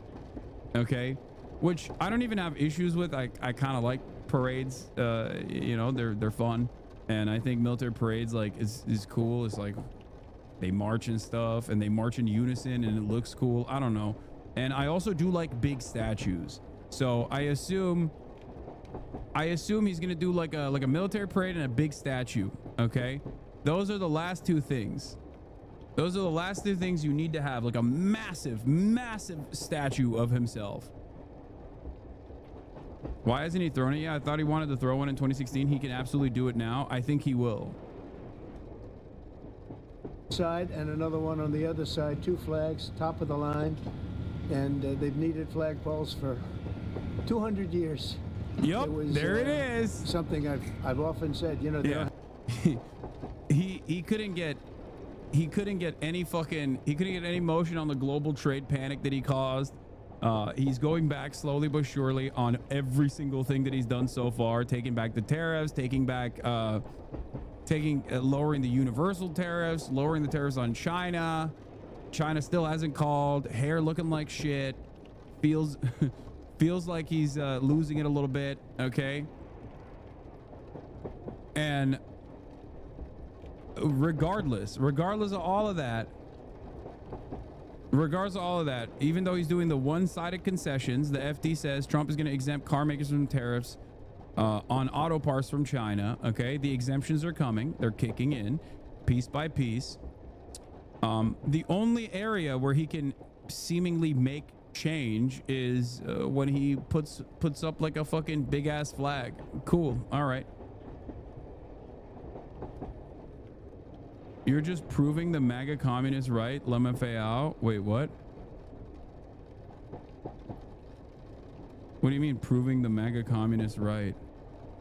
Yes, Trump is a MAGA communist and not an incompetent capitalist that is actually undermining America's standing on the global stage, even though the inherent contradictions within capitalism has caused America's demise, and Donald Trump is trying to manage that decline in an incredibly incompetent way, so only accelerating the demise. No, he is not I don't genuinely believe that Trump is a secret agent of socialism. Trump administration might host a military parade. I'm very looking forward to it. Looking forward to it. Financial Times says Trump is going to exempt car makers from tariffs on auto parts from China. U.S. President Donald Trump is planning to spare car makers from some of his most onerous tariffs in another trade war climb down following intense lobbying by industry executives over recent weeks.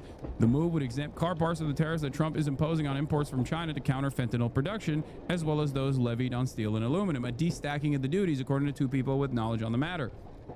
Here's an analog for you.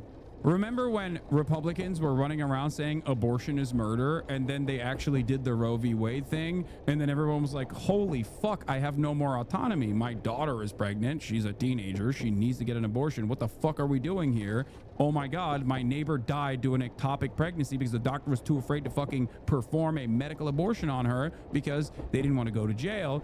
All of a sudden, Republicans basically folded and were like, actually, abortion is murder, but like sometimes murder is good. We like murder, actually. What happened? And now you're seeing the exact same thing happen with the fucking tariffs. I called it out from a mile away. What happened? I want to hear, I wish Asmongold was live right now, because I want to hear how he would manage the situation, how he would talk about how this is actually still an incredibly competent administration. I want to know what the Asmongold fans that are in here, in the chat right now, watching me, what they have to say, you know? I want to know. Yeah, based.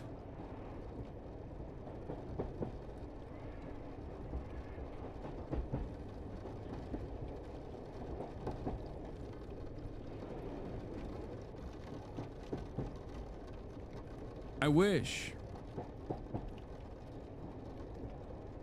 This is not necessarily about Asmongold.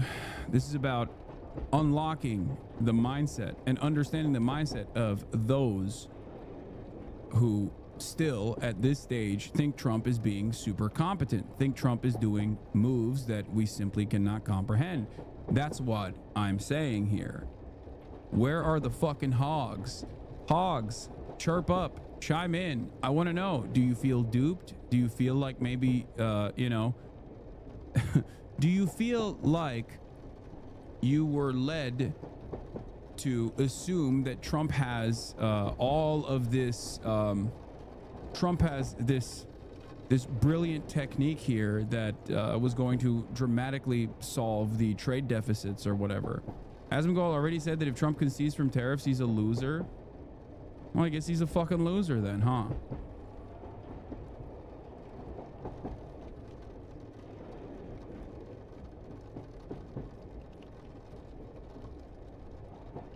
It's not about achieving anything. It's all about aesthetics. I want to hear from right-wingers in general that have been on board with everything that Trump has done so far. Everything that Donald Trump has done thus far. Right, all of the initiatives he's taken. If you felt like this was a beacon of success a couple weeks ago, and if you felt like Trump's trade schemes that were hilariously incompetent in broad fucking daylight were actually not incompetent at all, okay, how do you read the situation now? How do you still justify what Trump is doing here? You know? They're just waiting for him to say the new thing they were thinking all along. Yeah. I don't have a flagpole per se, so we're putting one right where you saw us, and we're putting another one. Dimple highlighted you on a recent show. Yeah, he put me on the fucking Thumbo as well. He's such a moron. He did the classic thing that every right-winger and liberals and leftists do as well, which is like, oh, this person is not joking. He actually is being super sincere with his commentary. I know, we went back and forth on this. We went back and forth on this on the timeline. I forgot last night where I dunked on him hard style. Here it is. He said, holy shit, Hasan literally did not know that Abrego Garcia is from El Salvador. Ha ha ha, holy fuck, which is obviously not true. Okay? I was making fun of him for being like, he's not a Maryland man. And I was like, where is he from then? He is from Maryland. He's literally a Maryland man. So I responded to him. I said, Tim Pool thinks if you're born in El Salvador, you can never be considered a man from Maryland, even if you have a wife and kids and a career as a union worker in Maryland. You had hair at some point, but I think it's okay to call you a bald loser now, Tim.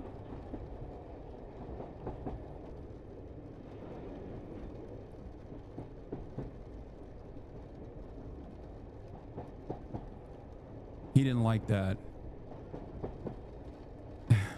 He did not like that one bit. He's still going along with, ha, he didn't know. He didn't know this guy was initially from El Salvador, actually. He didn't know. I promise you, he didn't know. He likes to be called a person with hair formerly.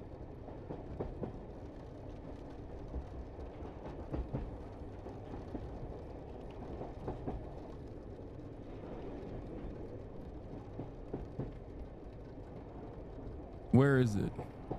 Where's the, I think he doubled down. Yeah, he did. Of course he did. Bro didn't know dude was from El Salvador and asked if I was implying he's from DC. Just take the L. I like that. Yeah, dude, I had no idea that he was actually originally from El Salvador. I was shocked when I found that he was getting a withholding of removal to El Salvador. I was like, why is there a withholding of removal to El Salvador for an American-born citizen? Hey, by the way, before Tim Pool's fucking drones clip this, I'm being sarcastic. I know some of you like to behave as though, you know, I have no capacity of engaging in sarcasm or joking, but, you know, that's what this is. What kind of rodent is controlling him, Ratatouille style? I don't know. It was a Russian rodent before, but now it is, I assume, the rat that was in his beanie was initially a Russian one, and he swapped it out for an Israeli one now. Elon left, so comedy is illegal again. Yeah.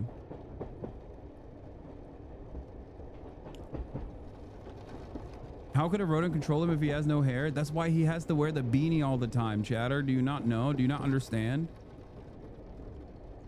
You literally have videos. You could watch that as proof that you knew. I know, but remember, narrative is more important than the truth.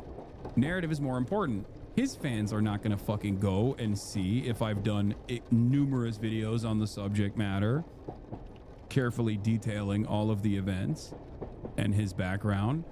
Tim Pool doesn't even fucking read an entire article to completion. What do you mean? His fans are even dumber than he is. His fans are so fucking stupid that they think the dude who dropped out of middle school is actually someone that they should pay close attention to, that they should listen to. Think about how stupid you have to be to get your notes from Tim Pool.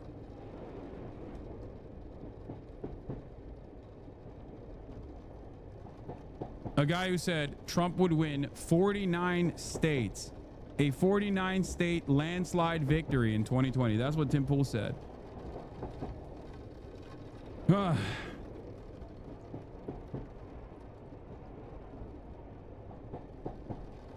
Tim Pool is a notoriously stupid person. Like one of the dumbest guys in the right-wing sphere. which is crazy because that sphere is polluted with incredibly dumb guys. On the other side, on top of the mounds. It's going to be two beautiful poles. Paid for by Trump. They arrive in about a week or so. As a former alt-right guy, I only ever saw under a minute of your clips ever, and I still hated you for years. Yeah, well, you're here now, and you've been here for 20 months. So obviously, you had the capacity to change. You had you at least had a little bit of curiosity at a certain point that made you go, let me go see what the fuck this guy has to say.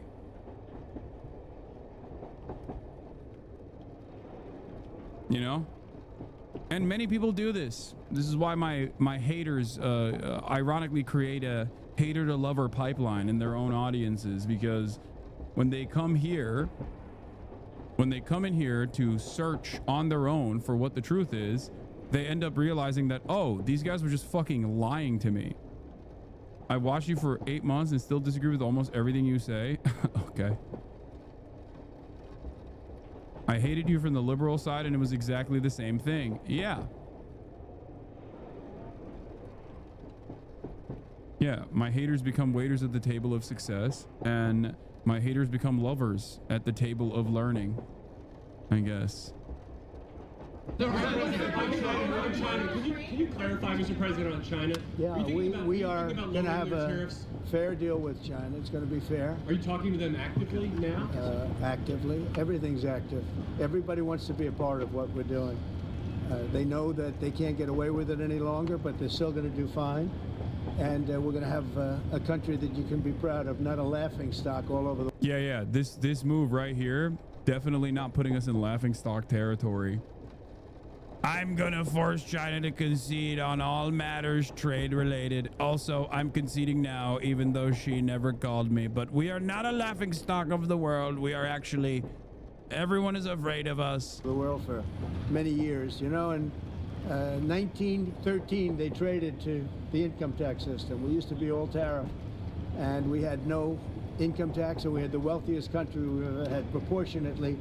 From about 1870 to 1913, it was all tariffs, and we had more money than anybody. They had committees how to spend the money. They had so much money they didn't know how to spend. Then some brilliant person said, let's go income tax. Let's let the people pay.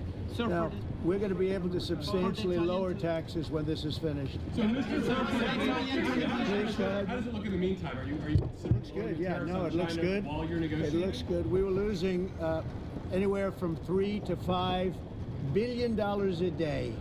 Think of it. We're losing billions of dollars a day under Biden and other presidents, frankly. But under Biden, it got really worse. China got out of control.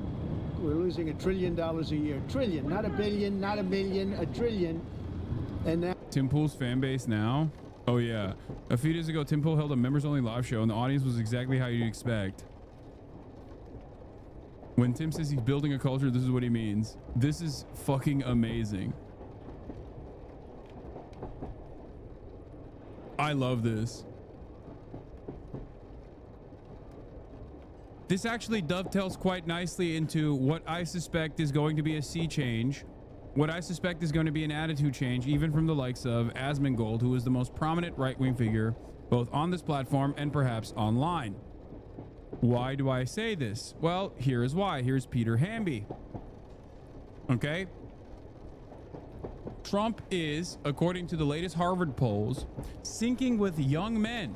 Trump's job disapproval with young men now at 59%. 40% say they're worse off under Trump versus 29% better off. 47% say Trump will hurt the economy. The trend is bad. In January, 62% approved of Trump on the economy. The tide shift is already here. The vibe shift is already here. Zoomer men are also going to inevitably turn on Donald Trump because Donald Trump seemingly sold them on a lie. They were too young to remember the first Trump administration. They thought that maybe there would be a real change here. Look forward to Asmongold going back to not doing politics, or at least like slanting his centrist agenda in the direction where he is more critical of Trump. Okay. All right.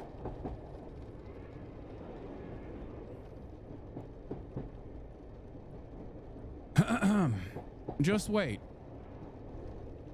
Could you elaborate on narrative is more important than the truth? Not necessarily disagreeing or trolling. I'm just scratching chin.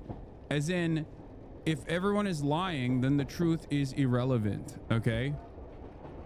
Like, for example, with Tim Pool and his fan base, Tim Pool here is lying when he says, I've been fooled by deported Maryland man hoax. As in, I don't know that the Maryland man, Kilmar Brega Garcia, is originally from El Salvador. That is just a lie. If Tim Pool actually cared about saying the truth, he would be like, obviously he's joking here, right? He's fibbing. But he doesn't say that. He instead says Hasan is stupid and got fooled. He's lying. Now, it doesn't matter that this is a lie because no one is going to check him on this. No one is going to turn around and say, hey, Hasan is evil, like truly evil, no joke. Backstabs his own friends, lies, even when he clearly knows the truth and glorifies terrorists, calls them heroes, and even interviewed one of them and called him Luffy as to say he was a hero, despicable. No one has ever accused Hasan Piker of being smart. He's from El Salvador, not Maryland. I'm so sick of the lies. So, gotta say, Hasan wasn't fooled. He's just outright lying. It's not ignorance, it's malice. Cope Hasan, you are a Muppet boy. For these people, the feeling that I'm a dum-dum who got duped makes them feel good. And they care about that more than they care about whether or not I actually know where, what the background of Kilmar Abrega Garcia actually is. Do you understand?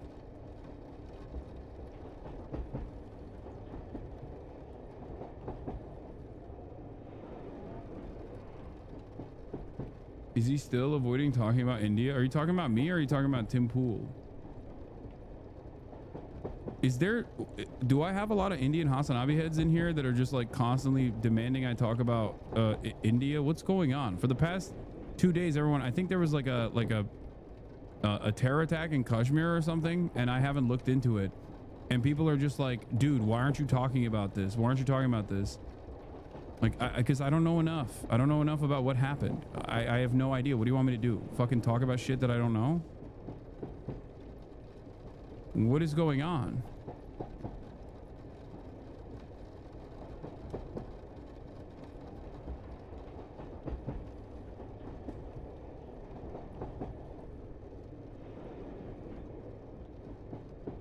It's confusing to me.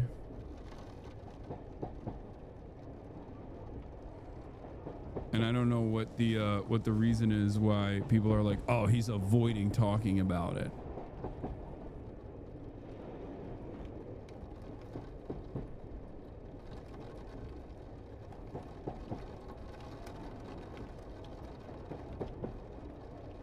Did JD Vance do it again? Is that what happened? He was in India recently. I don't know if he was there while it was going on.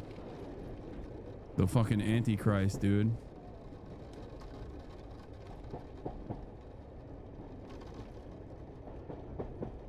Death and destruction befalls any land that is visited by the servant of the Antichrist. Peace plan that J.D. Vance.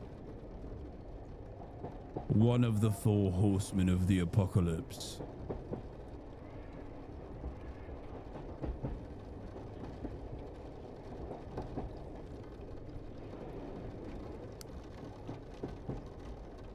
Are you not familiar with Kashmir in general or just on the attack? No, I'm familiar with Kashmir. I'm just not familiar with this this instance.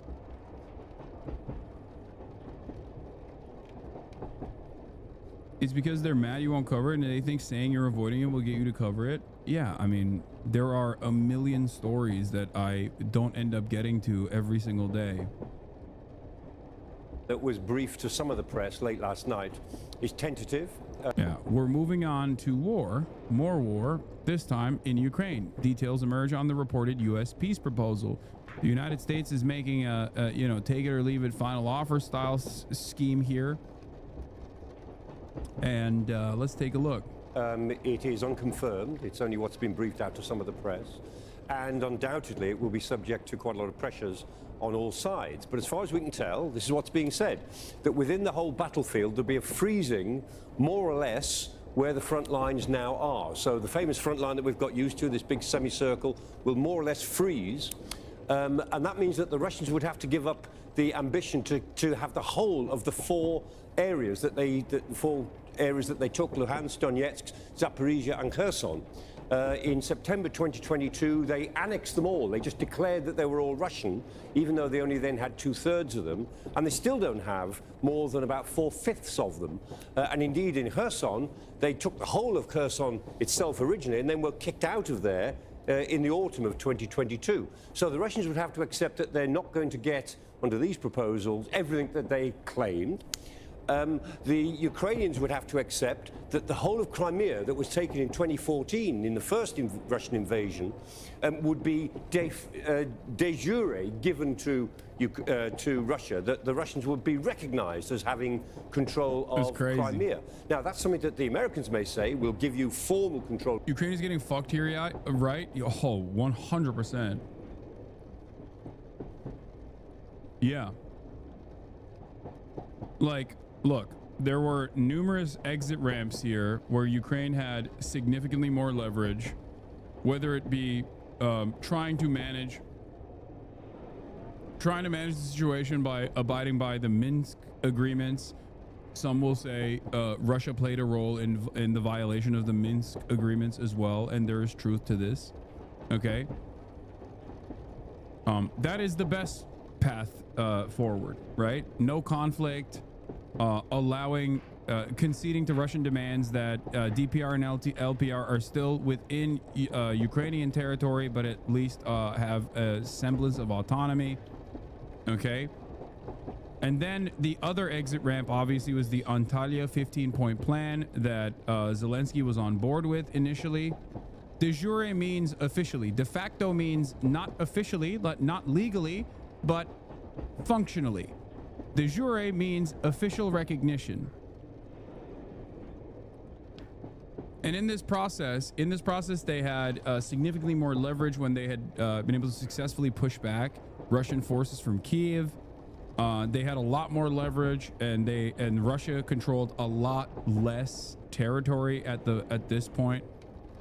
That would have been another exit ramp, and I said over and over again at that time, like, this is the opportunity, this is great, they should take it. And everyone said, you can't do appeasement, you're fucking, you love Adolf Hitler. And in that process, almost 100,000 plus fucking troops were wounded so severely or killed that, you know, there was no more battle to be fought. And I said this recently as well when Trump came into office and said he's going to end this process, that there's only two ways out of this. You either continue the war, Ukraine continues the war, and now you have to make up the ranks, because there are still plenty of Ukrainian men that are evading the authorities and trying not to get forcibly conscripted. And you have a shit ton of Ukrainian men that are eligible for the draft that are in the Western world right now, that have temporary protected status, that are refugees. Either you literally forcibly put every Ukrainian man that lives in the United States of America, that lives in Poland, that lives in the rest of Europe, on a plane and ship them to Ukraine, and then the Ukrainian government forcibly, the Ukrainian government by force drafts them into war, into defending Ukrainian territory, or you don't have enough men to fill the ranks and to continue mounting a defense, or even push back the Russian forces from the territory that they've acquired and hardened their positions in.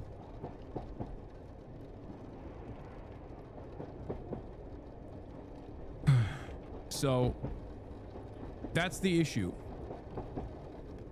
if they don't do this, if Western powers don't forcibly send back Ukrainian men to fill the ranks of the Ukrainian defense forces, then, and that is already a complicated process in and of itself, it's an inhumane process in and of itself, okay? If they don't do that, then they have to make territorial concessions. So when Trump says, Ukraine, you don't have any of the cards, they're not wrong. Because if Ukraine still had a reasonable number of men that could continue pushing Russian forces militarily out of their ranks, out of their territory, then Trump would continue arming Ukraine. Obviously, Donald Trump on top of that has a soft spot for Vladimir Putin. That much is clear. That's not, you know, that certainly plays some role here in the way that he's communicated the crisis in front of us. But ultimately, yeah, he hates Zelensky. He doesn't like Ukraine. He thinks Ukraine is lib shit, and he likes Vladimir Putin. That's for sure.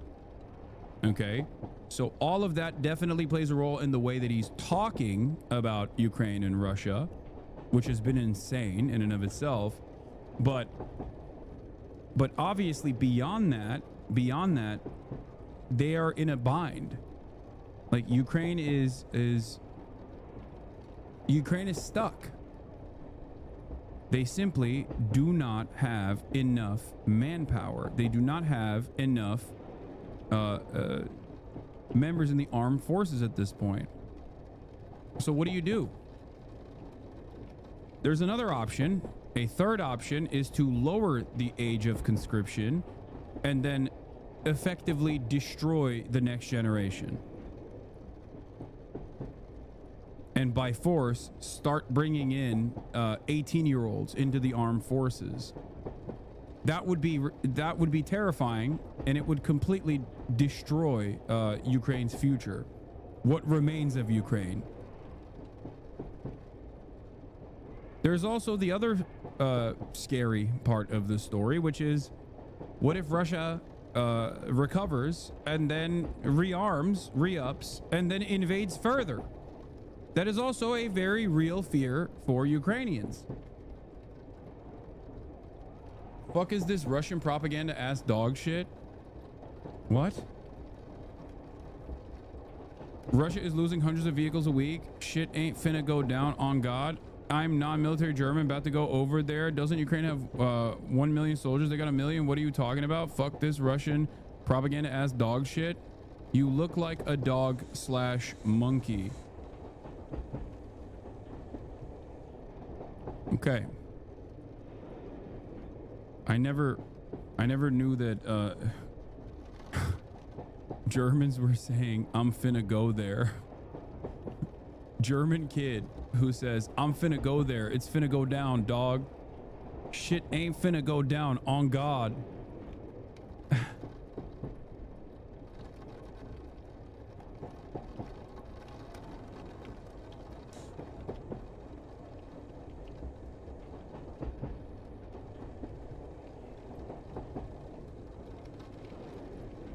I feel like this guy's not German. Like, I'm in my mind, I'm imagining him doing this in a German accent. Russia is losing the hundreds of vehicles per week. Shit ain't finna go down, on God. I'm non-military German, about to go over there. Doesn't Ukraine have some 1 million soldiers? They got 1 million. What are you talking about? Fuck is this Russian propaganda as dog shit? Scheiße. Hasan, you fucking L. I'm finna go down there and smoke on the Russian orcs, yeah?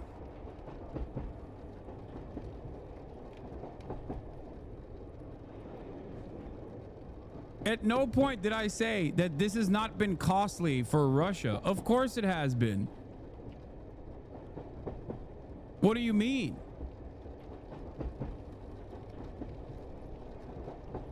They are a larger country. and therefore have more troops to expend. That's it. They're a larger country and they have enough industrial output to continue building the necessary tools and munitions to continue pummeling Ukraine.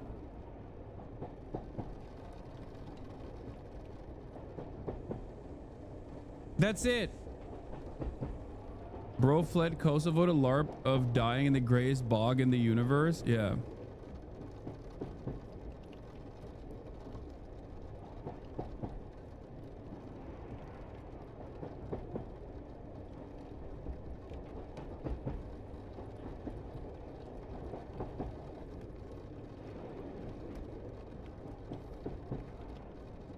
Yeah, kids as young as 10 in Ukraine are getting combat ready in secret military style boot camps to prepare them for should the war with Russia drag on for years. Like,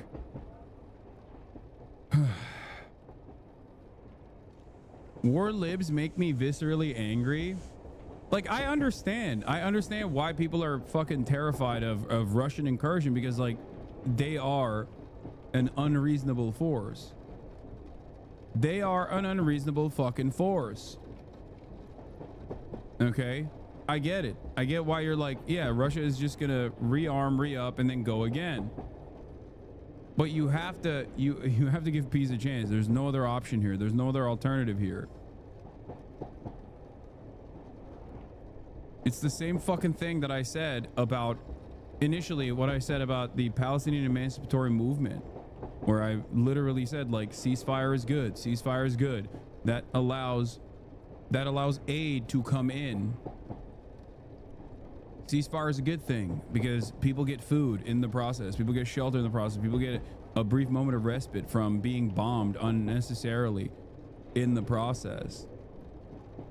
Quick aside, E said he's ready to talk to Sam Cedar and do a call with you. No need to watch the context puke, but he thinks you're going to dodge him, Lamau. Wait, what? Why?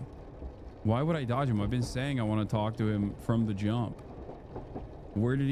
What happened? How did he develop the balls to finally do it?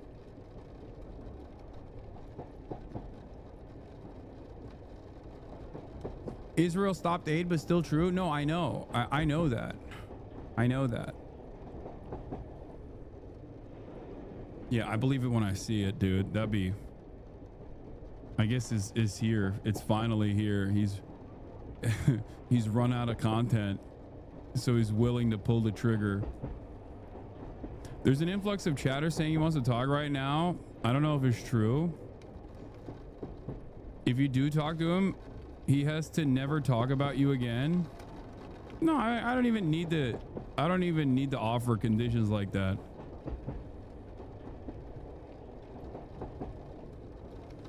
I'm sorry, I don't understand. I get that it sucks children are being prepared for war, but then they try to peace, but peace is just fucking over Ukraine for a few years of semi-peace. I don't know much about their past, though.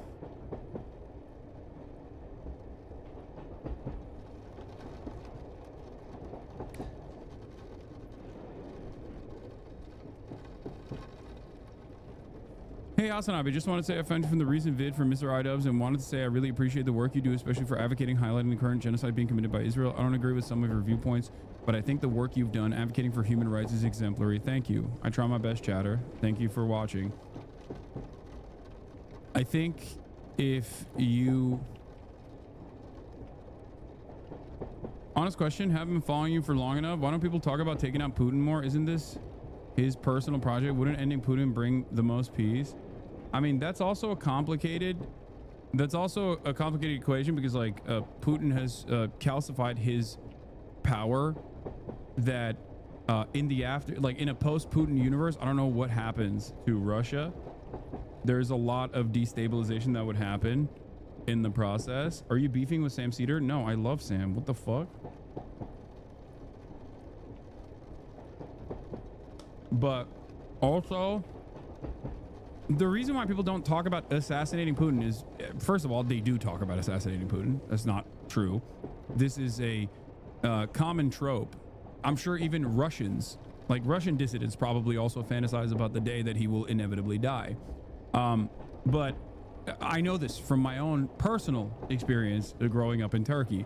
This is a common trope Ethan wants to debate. How will you get out of this one, coward? Wait, what? I'm down. What the fuck? I'm super down. Hello?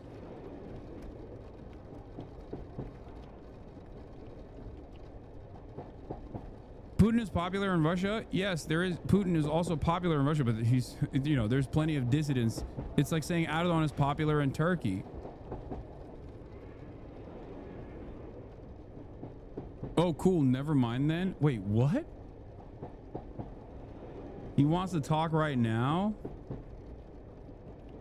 Is there any worry the potential the CIA would do false flag operations to keep the conflict going? I don't know. It seems like Donald Trump wants to pack it up, and in a way that favors. React to Ethan's response, you coward. Watch Ethan's response to the content cop, you coward. Wait, what? Another person that suspiciously left or didn't say anything after October 7th and only came back recently to say, watch Ethan's response to the content cop, you coward. I've been saying I would entertain a conversation with him since the context puke. If he's down to do it right now, I'm down to do it right now.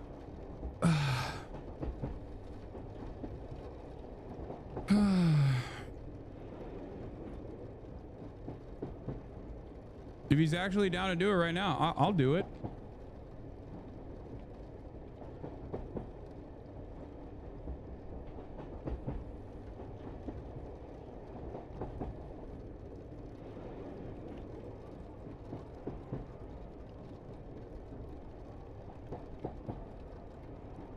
I don't think you should give him the time of day, but it'll be entertaining. Oh, 100%. Trust me, even though Putin is popular in Russia, there are a lot of people who quietly or not wish the thing to happen. Yeah, no, I know. I know that. You want to know why I know that? Because that's how it is in Turkey too. Erdogan has, throughout his career, experienced the 51 plus in his coalition. That means that there are a lot of people who are fans of him, and there are still a lot of people who are major fans of Erdogan. That doesn't mean that he doesn't have a decent amount of haters as well. No, it's a trap. He's got all of your ops on the line. Yeah, if he has Sam Cedar ready to debate you for him. Wait, what? That'd be awesome.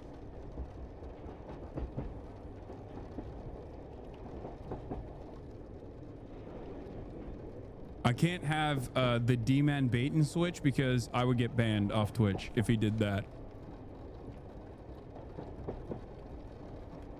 For the record. Like if he were to pull Sam Cedar, oh my god, what a fucking nightmare with Destiny. One, I think that would make his remaining audience look at him differently, considering that he, you know, put Sex Pestiny up there. And secondly, I wouldn't be able to do that debate at least as long as I'm live on Twitch, because I would get banned. Maybe you could do it with Boner Box though. That'd be funny. Did he actually think that I would fucking dodge this? Like, why does he think I would dodge this? Of course I would.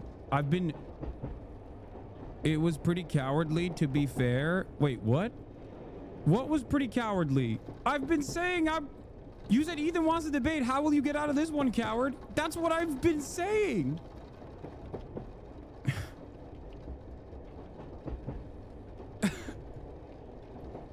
I think his fan base is just like, they've lost their minds a little bit.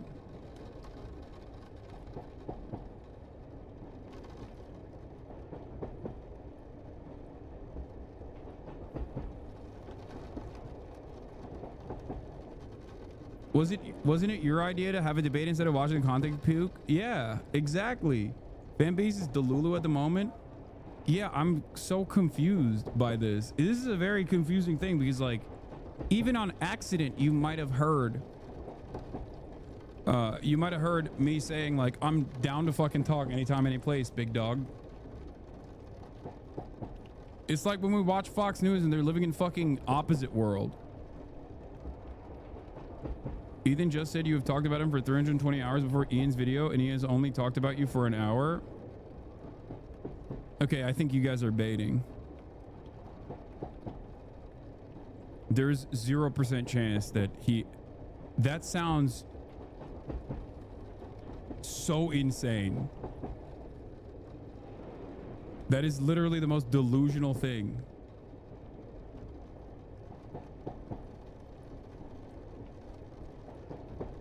He said 20 hours in the past month, but yeah, it was cowardly not to watch a nuke. Chatter, you seem to be somewhat reasonable because you said, oh, cool, never mind then. Would you be shocked to find out if I were to tell you that every single thing that Ethan put in the context puke I had addressed, I believe like a month or so prior? Like every single thing in a YouTube video with sitting at like 500,000 or 600,000 views at this point on my YouTube channel.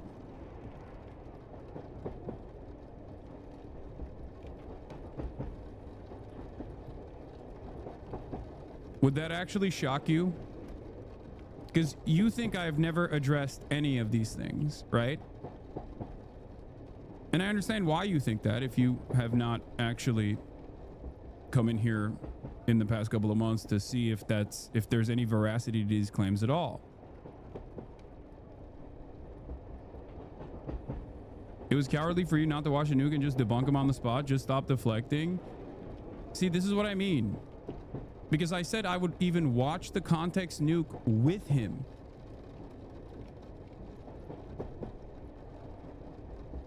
I don't know why Ethan's...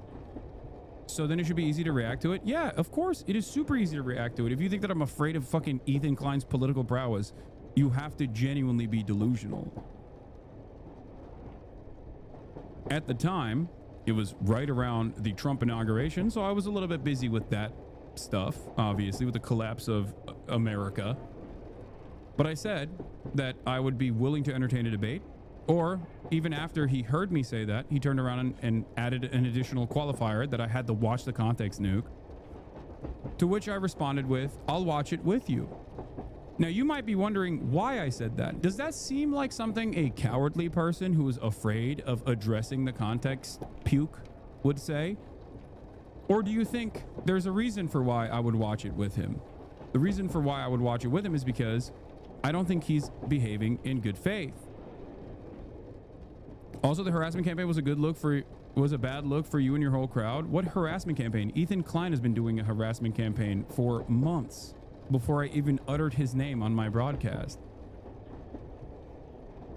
I used to be a fan of streamers and Fear and I just think Ethan made good points and was disappointed to see you not address it, but I have addressed it. I have addressed it even before the nuke came out. You must ask your question. You must ask yourself how I was able to address the things that he brought forward in his YouTube video months before the YouTube video came out. I don't think I'm entertaining this as though you're not behaving in bad faith with the hopes that you will understand. But I think you're just very, very, very invested. H3 has only been reacting, not been going on the offensive. That's also not true. He absolutely, for months, tried to actively deplatform me and other pro-Palestinian content creators. That is not correct. Respond to what I have to say.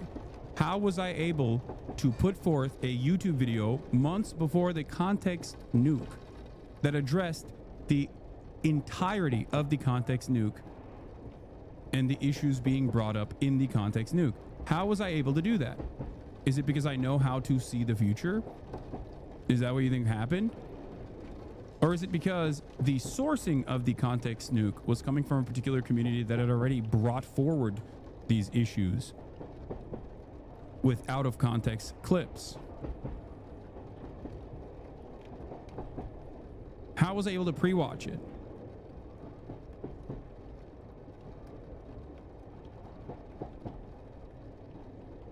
Can't argue with people this parasocial. They don't care about politics or the truth. This is Xbox versus PlayStation to them. Yeah. Why were you platforming terrorists and portraying them positively? Once again, if you would like the answers to these questions, I've answered them a million times over on numerous videos, but especially the video that I'm talking about here. I'm going to pull it for you. I'm going to help you out. Does any chatter have it ready to go on my YouTube page? I can't remember where it was. Hold on. God damn, I post a lot of fucking YouTube videos. Holy shit.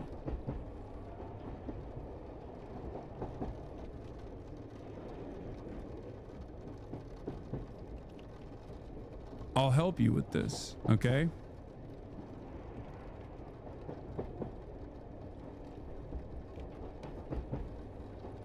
These people don't care. They just want drama, man. Oh yeah, this is the one. No. Now this was on October 25th, 2024. October 25th, 2024, with 545,000 views. How was I able to address all of the grievances in the context puke? How was I able to do that before it ever came out? If you actually want to know what my position is on any number of different things, if you are genuinely, if you're an honest person of comment, if you're an honest person who actually wants to know, okay, if you're an honest person who actually wants to know my answers to all of the issues that were brought up in the context puke, here it is. I'm going to spam it again and again and again. I will admit I do try to bring attention to the shit he's saying, but I'm more obsessed with truth and hate drama. Sure, I'll check out this video. Okay, there you go. What's the deal with the swastika sword? I saw clips of you saying you don't even like bleach, calling it the swastika one yourself. Yes, I purchased it at the Anime Expo. It is a cool fucking longsword. That's it. I read the manga, but that's, you know, many, many years ago when I was reading Naruto as well. I never watched the Bleach anime, but none of that fucking matters. Do you think that I actually, I don't know, purchased this on purpose because I knew that what's cool about swastikas? It's not a swastika, you fucking dingus. What are you talking about? It's not actually a swastika. This is such a stupid conversation.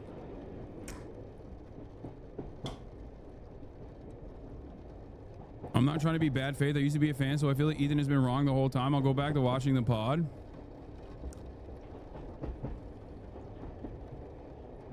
Brother, he's probably going over another slop vid that he put out smearing you, which is why all these guys are popping up. Move on. The only reason why I brought it, the only reason why I'm talking about it is because he said he wanted to fucking debate me, which I thought he actually did. And I'm totally down to do that.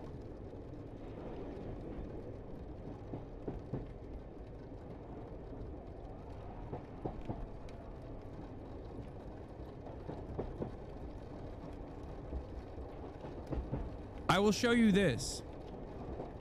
Apparently, here, I'm gonna show you one thing, okay? This chatter. You know, you have to know people would think it's a swastika though. So why use that when jabbing at Ethan? What's cool about swastikas? Nothing is cool about swastikas. And people would think it's a swastika. Dude, no, only a desperate person would try to fucking imply that myself and iDubbbz are actually crypto Nazis. And that's the reason why that's the reason why he chose that, and not because it was there, because I had done a fucking ad for Assassin's Creed a week prior, so the sword was laying around, and in the ad I fucking used the bleach sword, which if you actually cared about the truth, if you actually cared about the truth at all, you would recognize that it was literally on my fucking desk because I had previously used it while doing an Assassin's Creed ad. Do you think I was doing that? I was using the sword then because I was doing a crypto Nazi thing secretly as well at that point, or because it was just a readily available sword? Here, this, I don't even know who this fucking guy is, but he showed up on my timeline. Yeah, this was a post I saw on my fucking timeline. Just wondering if this was a dog whistle too. Playing Assassin's Creed Shadows once more. Get it now for gaming. Hashtag ad. Buy it here. Oh, look at that.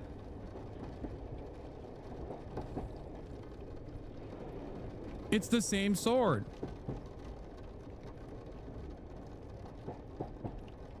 Any of these people calling for a boycott of Bleach because of Nazi ties? Nah, they just all about you.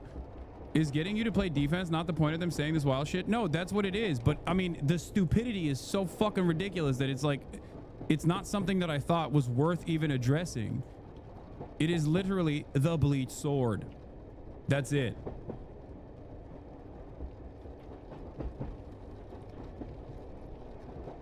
The hilt of it is a manji. It's not a fucking swastika.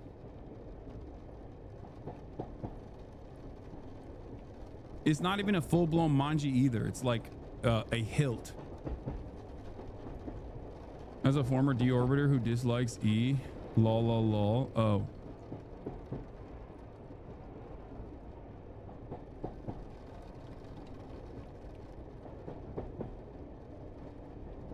He's not said he wants to debate. He's literally dissecting the Bleach sword, claiming it's a swastika right now. So yeah, I know.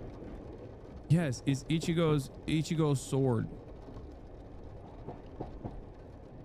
Anyway, I can't believe I've even took a sidestep here to address this. It's such a fucking dumb claim. The argument works on Pepega Chatters because when Ethan says you never watched the anime, he's insinuating you saw a swastika and uncontrollably rushed to purchase it, and he never mentions you read the manga because it kills his whole insinuation. He also doesn't mention that I've used this before as a prop. Including on a fucking ad. Including on a fucking ad. Huh? Like, why would I do that? Why would I do that if I was like secretly going, ooh, it's a swastika? That makes no fucking sense. It's because the argument is idiotic. It's the argument of a desperate man. Okay?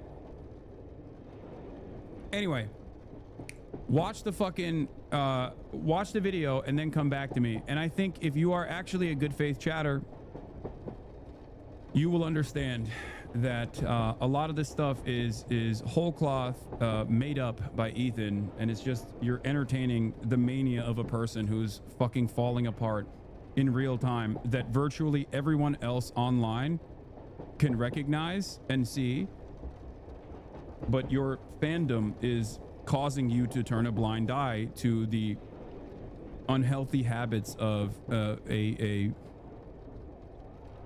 increasingly unwell dude.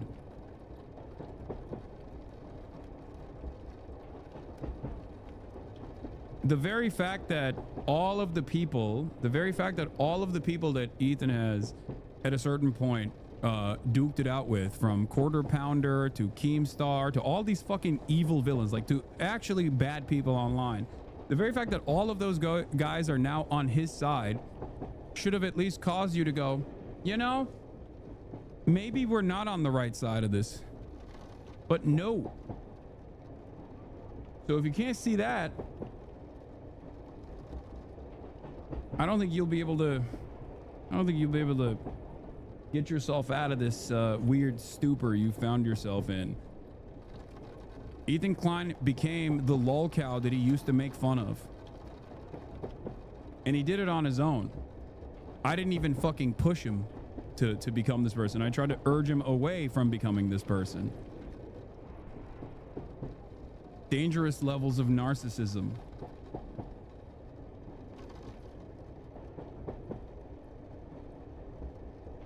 Yes, I do have salt shakers on the desk. Chatters were lying, by the way. He said he didn't want to talk right now. He said he'll talk to Sam first, and then with you without conditions. He caved. Date hasn't been set. I assume he'd coordinated with you. Oh my god, I'm feeling like Xi Jinping right now. All right, let's continue. Let's continue with the actual story.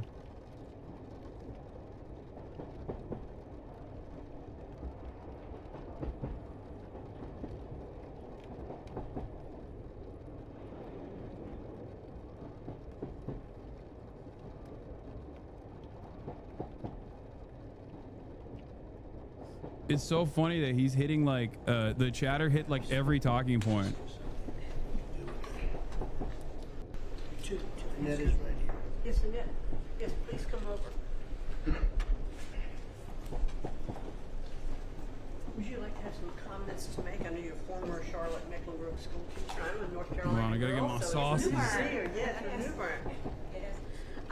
Thank you so much for having me. Thank you so much. I'm so honored to be here. This has been an 8-year journey for me to raise awareness to the violence that's in public schools and the critical need to address violence in public schools. Again, been doing it 8 years because most administrations like to keep the violence hidden.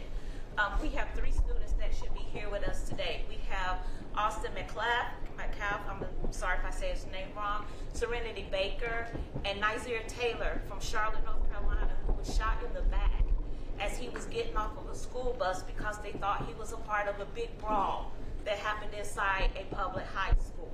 So this is very important and critical legislation that we have to keep our educators safe, we have to keep our students safe, and public schools have to be safe environments. So I think, like I said, I've done this journey alone, I've been on it, but I have a whole team behind me now. I spoke at the RNC, and I told millions that Donald Trump and his administration was going to make schools great again, and I feel that we're on the right path, and I'm just honored to be here.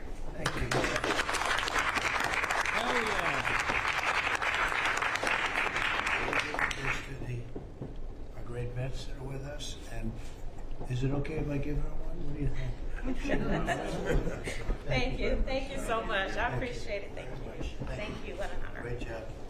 Could I ask Sarah to speak, Gerardo? Yes, sir. Thank you. A little bit about these great gentlemen. These heroes, Mr. President, are extraordinary.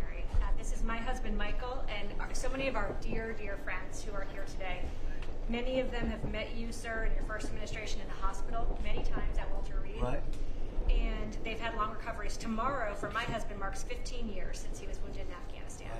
And on that day, about 6 years ago, he had his 120th surgery post-Afghanistan. And you came to see him at Walter Reed, and so many others. And we saw great reform in the VA. Access, same-day access to prosthetics, mental health care, and we know that that is back. We're going to, these gentlemen were saying, Alex here earlier was saying, in the last few years when he's gone to get a wheelchair, the VA has asked him, this gentleman, they've asked him to prove that he still has his injuries, as though maybe his limbs would grow back. And they unfortunately did not. Yes, and we've seen that many times. And so we're excited for you bringing back the VA Accountability, Mission Act, Community Care, that were the hallmark of your first term.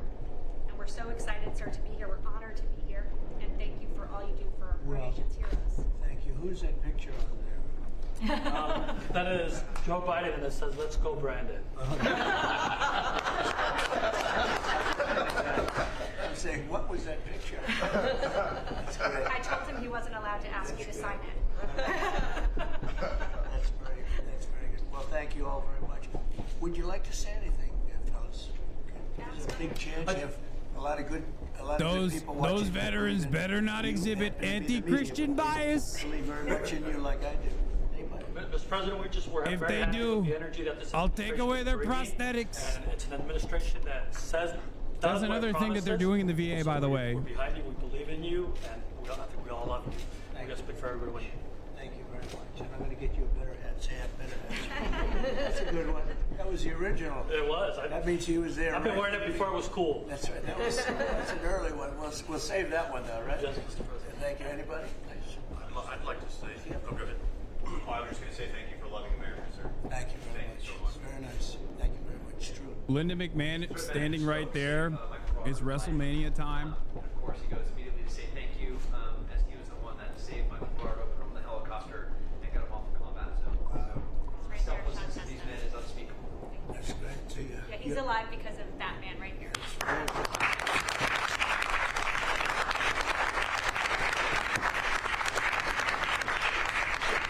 Well, these are amazing people, great heroes. So it's really great. Anybody else? I'd like to say it was an honor to serve.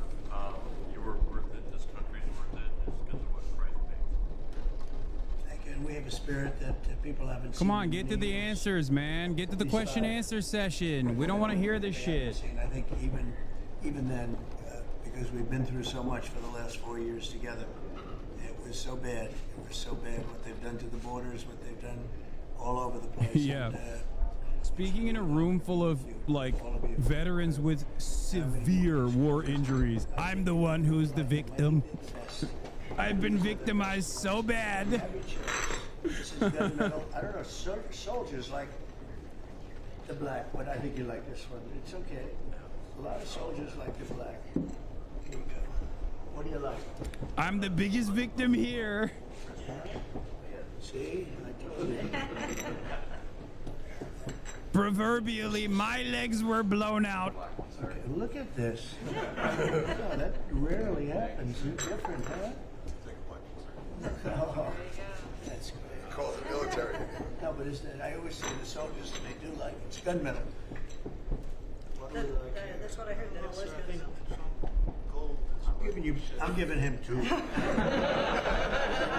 3 girls. One They're for gonna this fight. one right here. We'll get another one. Okay. I just got here. What's happening? I have no idea. We're just waiting for him to respond to the newscasters in the room. Gold one, sir. I had an opportunity to sail across the Gulf of America 2 days after you named it right. Oh, wow. It's been an honor. And now people say it routinely. Yeah. They don't even think about the other. They say it routinely. That's been a great honor for me. Okay. Okay. It's almost even. I think gold is an edge. I would love a gold one. Thank you so much. The gold, it picked up at the end, right? So, well, okay. That's good.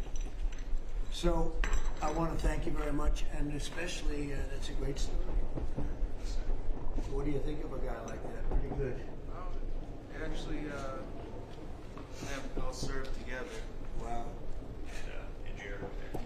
So you guys got hit, huh? Pretty good. You got hit. Amazing. We're in a pretty tough area in Kandahar, in the Arkansas River Valley. Right, outside it's tough. Kandahar. Their unit had a more than 50% Purple Heart rate, sir. In 2010. You deserve it. Wait, what? That and more. We appreciate it so much. Brave, really brave, brilliant people. Thank you very much. Do you have any questions of the guys here? I want to say thank you to the veterans who are here. Thank you so much for defending us. And then I wanted to ask you, Mr. President, because you said you want to bring the tariffs on China down soon. How soon do you want to bring? Yeah, nobody cares about the veterans. They're like, come on, get to the actual issues, We have please. a situation where we have a very, very great place. It's called the United States of America, and it's been ripped off for years and years. These people know it. We talked about it before you came in. We've been ripped off by every country in the world, practically, and friend and foe. And we're not doing that anymore. So what's happened is Howard, how many countries have we spoken to already? 90. And they all want to make deals. We're going to make deals, but they're going to be fair deals. They're not going to be rip-off deals. And, you know, we were losing almost $5 billion a year. No country can do that. And now we have it down almost to even, maybe even better than even, because of the tariffs on cars and aluminum and steel. We have tariffs 25% on cars, aluminum, and steel. They even got the penguins calling. It's a rush to build new aluminum plants, and a biggest rush I've ever seen, that we've ever seen, to build car plants. We have like 11 of them or something, big ones, where you guys maybe work, maybe you won't want to work, you'll do something else instead of that. But if you like cars, you'd like to work at one of these plants, the biggest plants in the world. 3 of them have left Mexico before construction started, 1 of them during construction. And they're coming to this country, they're coming back, don't forget. And we get along great with Mexico, but Mexico took 32% of our car building business. So it's amazing what's happened. Remember this number, anywhere from $3 to $5 billion a day. That's not $1 million, that's $1 billion a day. Nobody can even imagine it. And that's what we were losing. And you know, hence we have $36 trillion in debt and everything else. And in the end, I think what's going to happen is we're going to have great deals. And by the way, if we don't have a deal with a company or a country, we're going to set the tariff. We just set the tariff. It's something that we think that will happen, I'd say, over the next couple of weeks. What do you say? I think so. Over the next 2 or 3 weeks. we'll be setting the number. For and China. we're going to pick, could be for China too, could be for China. Well, we're dealing with almost all of them. Too many to fully deal with, but we're going to be fair to them. But we're dealing with a lot of countries right now. Could be with China, but maybe we'll make a special, a deal. And we'll see what it will be. Right now it's 145%, that's very high. It got there because of the fentanyl. They're sending, massive amounts of fentanyl. To the chatter asking, are you waiting for a response for Poopy to hit you up first? Did you hit him up and waiting for a response? No, he baited all you drama-loving dumbasses to go and click on his stream and watch him by saying that he would debate me. And then a bunch of his fucking fans came in to make it seem like he was interested in talking right now. He's just farming. He's not. He is. I'm fairly certain he will not talk to me.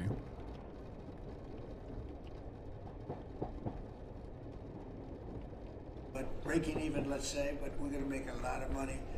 And that money is going to be used to reduce taxes. We're going to get big tax breaks. We're going to, there was a time, I said it this morning, I think some of you were there, there was a time from 1870 to 1913, it was a long time ago, we were an all-tariff nation. Foreign nations paid taxes. They paid money to us in the form of tariffs. And that was when we were the wealthiest. We were the wealthiest proportionately that we ever were. And they formed committees in 1887 in particular, but they formed committees to determine what we should do with all the money. We had so much money, you guys would have loved it.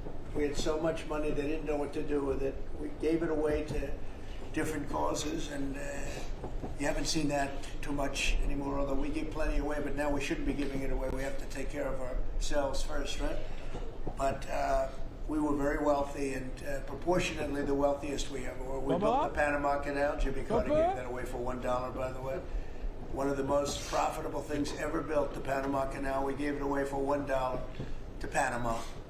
Why? I don't know. Nobody knows, but that's what we had. We had people like that sitting behind this desk, and that shouldn't have happened. Panama Canal, it was the most expensive thing ever built by our country in history.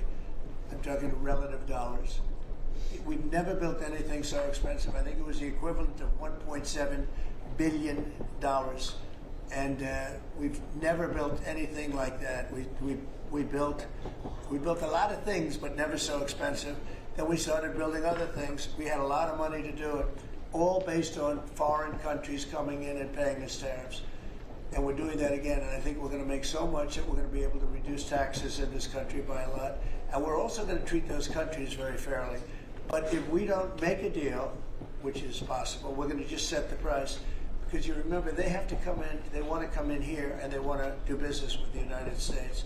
So we want to set a fair price, and we'll do that. We're going to be very fair, but we'll set a fair price, and then they can make a determination as to whether or not they want to do business with the United States. And I think most of them will, and I think we're going to treat them very fairly. Were you worried about what the 145% tariffs were doing to small businesses here in the U.S.? Is that why you're bringing it down? No, I haven't brought it down. It's still 145. I haven't. But you said in the next. I said it's a high tariff. It is a high tariff, but I haven't brought it down. It basically means China's not doing any business with us, essentially, because it's a very high number. So when you add that to the price of a product, it's, a lot of those products aren't going to sell. But China's not doing any business. They were doing. Adam Freeland keeps calling me. Yo, what's up? I'm live. I'm eating. Assalamu alaikum. Hasan, how are you? I'm good. What's up? What's going on? Okay, it's Friday. Yeah, huh? It's Friday, finally. It's happening. Okay. What's happening? Your episode is coming out. up. Oh, wow. Okay, it's finally it's finally happening. It's here, Hasan. I'm overjoyed. Thank you. And I just want to thank you for your friendship and your the solidarity that you've shown me throughout this entire crazy period of my life. Okay. The answer is yes. I will hide you. You will hide me from who? You don't know the Sheryl Sandberg thing? Oh yeah, from the. Will you hide me from the 110-pound girls at Columbia? Yeah, I will hide you. I will hide you from the queer English majors. Because I've been living in fear. New York City is like Mad Max, my friend. Yeah, it's a wasteland. It's the scariest place to be a Jew in all around the world. The scariest place to be a Jew is the Upper East Side of Manhattan. Oh, no, we're on the other side. We're on the Upper West Side. Oh, even scarier.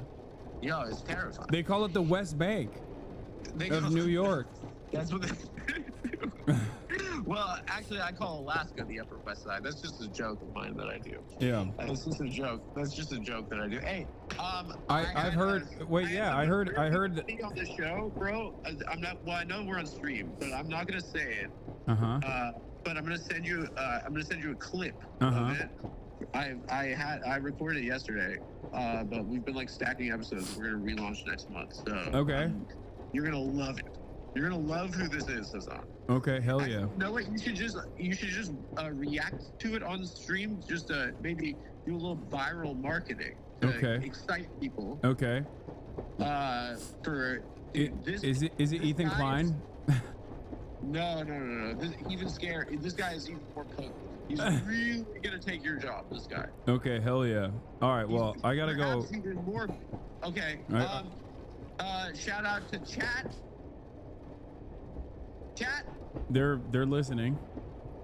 Oh yeah. Okay. So Friday, we're gonna release at 6 p.m. Eastern. The Hassan Pierre Lost episode. Okay. Hell yeah. Okay. Thank you, my friend. All right. Have a good one. Bye. Okay. Bye. All right. That was Adam Friedland of the Adam Friedland Show, formerly of Cumtown. They're going to be taken really well care of. It's very important to me. And on the war in Ukraine, are you going to be meeting with President Zelensky? He's asked to meet with you this weekend. Will you be meeting with him this weekend? I don't know that he's going to the funeral or not, but I just hope he gets this thing solved, because we're losing about, think of this, 5,000. I was saying 2,500, and everyone was telling me that's low. 5,000 soldiers are being killed every week, approximately. Think of that. Every week, 5,000 soldiers. But let's say from 3,000 to 5,000 are being killed. They're Russian and Ukrainian. They're not Americans, but they're Russian, but they're people. And they're humans. They're human beings. They have families. They wave goodbye to their son, and then they get a call that the son's no longer there. It's a vicious war. And if I can help solve it, we're not losing our soldiers, but we're losing soldiers, a lot of people. And if I can solve it because of a certain ability, that would be great. And if it doesn't happen, I will say that I think Russia is ready. And a lot of people said Russia wanted to go for the whole thing. And I think we have a deal with Russia. We have to get a deal with Zelensky, and I hope that Zelensky, I thought it might be easier to deal with Zelensky. So far it's been harder, but that's okay. It's all right. Zelensky's the one who's fucking up the deal. I think we have a deal with both. I hope they do it, because I'm looking to save, and we spend a lot of money, but this is about a lot of humanity. This is the worst. I get the pictures, the satellite pictures. I've never seen anything like it of the fields after some of these battles. It's horrible that it's going for nothing. We would have never had this problem. You would have never had that war if I were president. I guarantee you that. And for 4 years, you didn't have it. Are you going to meet with Vladimir Putin? Please. Are you going to meet with Vladimir Putin? I will be meeting with him. In Saudi Arabia? It's possible, but most likely not. I think we'll meet with him shortly thereafter. What is Mr. Wickoff going to present to the Federal Reserve Chairman Jerome Powell, during the Biden administration in the campaign, with inflation raging, he lowered interest rates 2 times. Now, with 2 consecutive months of inflation being down, all economic theory you learn in the 8th grade says it's time to cut rates when inflation is down. He's not done that. Have you had any direct conversation with him? No, I haven't called him. I might call him. I haven't called him, but I believe he's making a mistake by not lowering interest rates. And I think as well as we're doing, we'd do much better. He's keeping rates too high. He historically has been late, except when it came to Biden. He was recommended by a certain person that I'm not particularly happy with. You appointed him! He will hopefully do the right thing. The right thing is to lower interest rates, so we'll see what happens. I think we're sitting on something that's going to be very good with all the tariff money starting to come. You put him there, bro. Our country's going to be doing really well. Hopefully he'll be doing. We don't have inflation. Groceries are down. When I first came in, people were there. They hit me with the first day that I was president. Somebody started screaming at me that eggs are up. I said, I just got here. And in the first week, they were going crazy. You remember that, Linda? Yes. They were going crazy. They're saying egg prices are too. I said, I'm here for 1 week. Just leave me alone. This is the fake news. And I said, what can I tell you? But Brooke Rollins, our Secretary of Agriculture, and a group working with her have done an amazing job. And egg prices have gone down 87%.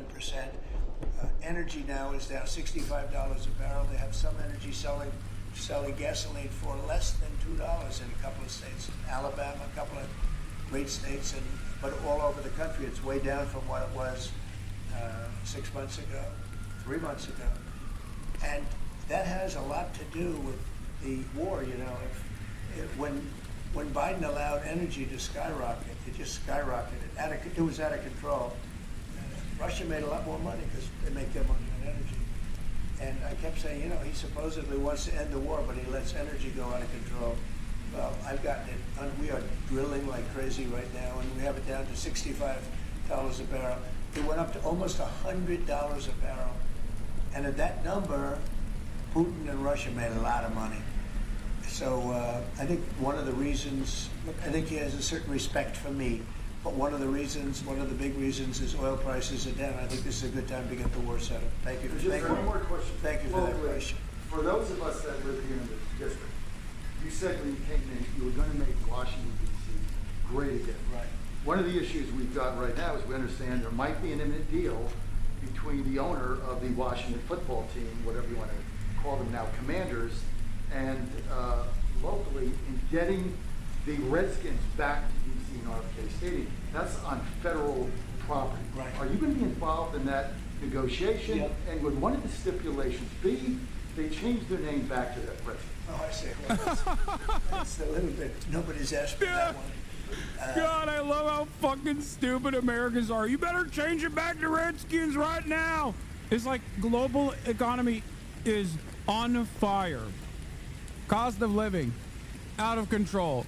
Will you change the Commanders back to Redskins now, sir? Great owners, great coach, and quarterback. I love the quarterback. Even Trump was like, no one has ever asked me that question. As in Trump land, that means, wow, what a dumb question. His quarterback's mother is incredible. I like that team. They're called the Chiefs. And frankly, I see nothing wrong with it. They call them the Warriors, and not that team, but a lot of other teams. And all of these Indian surnames and different names. And I'm saying that I think that's a positive thing. And when you go back to Indians, they told us, they don't know why these names are being taken off. They're trying to, I think it's degrading to the Indian population, and it's a great population. And they like when they're called by various names. Now, Washington, Redskins. I don't think perhaps, American natives like being called Redskins, dude. Okay, wait, no. Love like that name and they love that team, and I think it's the naming convention for like Indian versus Native American. Yeah, in like Native Americans themselves, so most of them don't have a problem with the Indian naming convention. They call themselves that as well. It's a issue of debate, is an issue of controversy, but nah, the name Redskin, I'm pretty sure, is not in the same category. I wouldn't even place the calling Native Americans Indian is on the same wavelength as like Latinx. There's a lot more discourse, I think, than how silly it was to just say Latinx in general, but.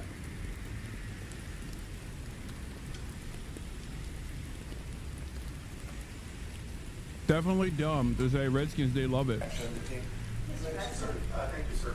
Elon Musk said he'll be stepping back from his work with Doge a little bit. I know we did dedicate maybe a day or two a week to it. How long would you like to see that continue, and how involved would you like to see it continue to be after? Well, first of all, I can't speak more highly about any individual. He's an incredible guy. He's a brilliant guy. He's a wonderful person. I've seen him with his family. I've seen him with a lot of his children. He's got a lot of children. He treats them good. He loves his children.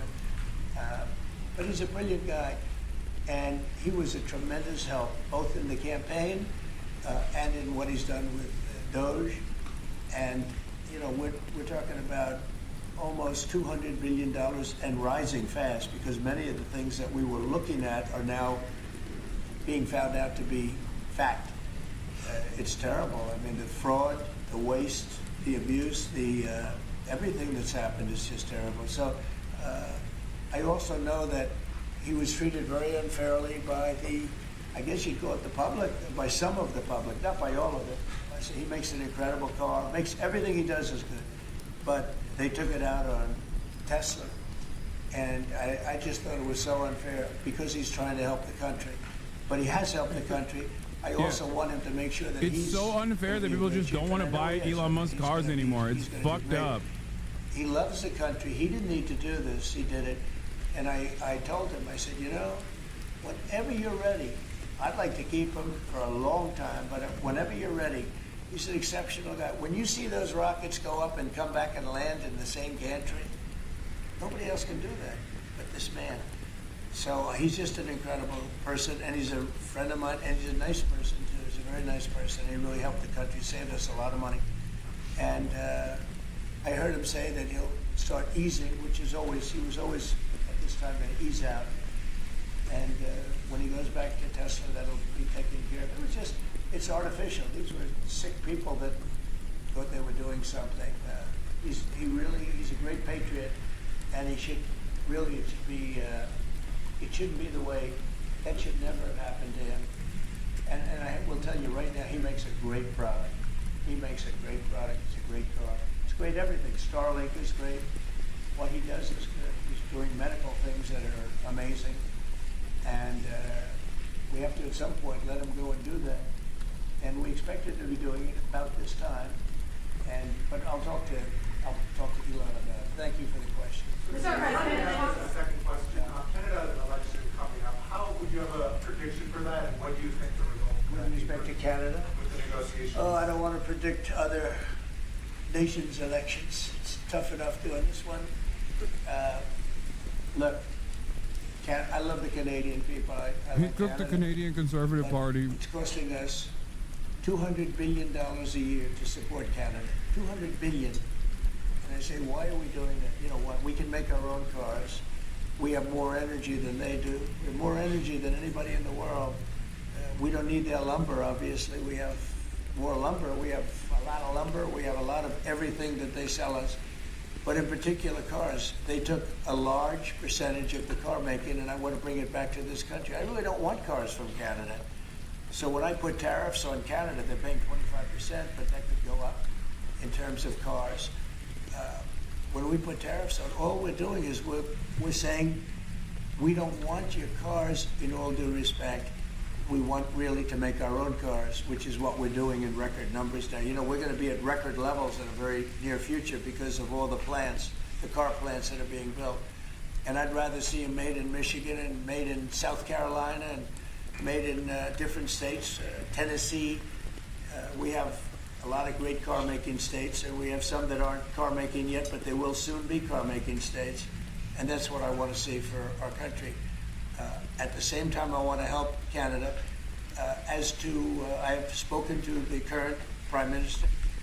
He was very, very nice, I will say. Very nice. We had a couple of very nice conversations, very good. But I don't think it's appropriate for me to get involved in their election. Mr. President, if I may, He's saying that because he knows he's unpopular in Canada. recognizing Russia's sovereignty over Crimea. Well, everything is good. Look, I just want to see the war end. I don't care. As long if they're both happy, they both sign an agreement. I have no favorites. I don't want to have any favorites. I want to have a deal done. I want to save the lives. Now, with that being said, we're spending hundreds of billions of dollars through Biden. I have no Biden favorites. should never let that war happen. We're spending hundreds of billions, maybe $350 billion we've given to Ukraine. And we could use that money right here. So I'd like to see that. But most importantly right now is when I see the pictures, the satellite pictures of the battlefield, if I can stop that because of an ability I have to do things, I want to see if I can do that. Mr. President, on tariffs, you just mentioned that 25% could go up on cars in terms of Canada. Does that mean that you're considering? When he says we could be using $100 billion elsewhere, he means Israel. That's what he means. He's like, why are we giving it to Ukraine? Israel is right there waiting for the money. We want to make our own cars, and we're now equipped to do that. They took a lot of our car business. Mexico, too, took a lot of our car business. We want to make the cars here. I'm running this country. I'm not running Canada. And that's why I asked Trudeau, who I call Governor Trudeau, affectionately, I asked him, why are we spending $200 billion to support Canada, to subsidize Canada? And he was unable to answer the question. I mean, why are we doing that? And I have to be honest, as a state, it works great. As a nation, considering the fact that most of the nation, 95% of Canada, what they do is they buy from us. And they sell to us. They sell to us. If we didn't buy their oil, if we didn't buy their, and we don't need their oil. They're more oil than anyone, but we don't need their oil, we don't need their lumber, we don't need their cars, we don't need anything.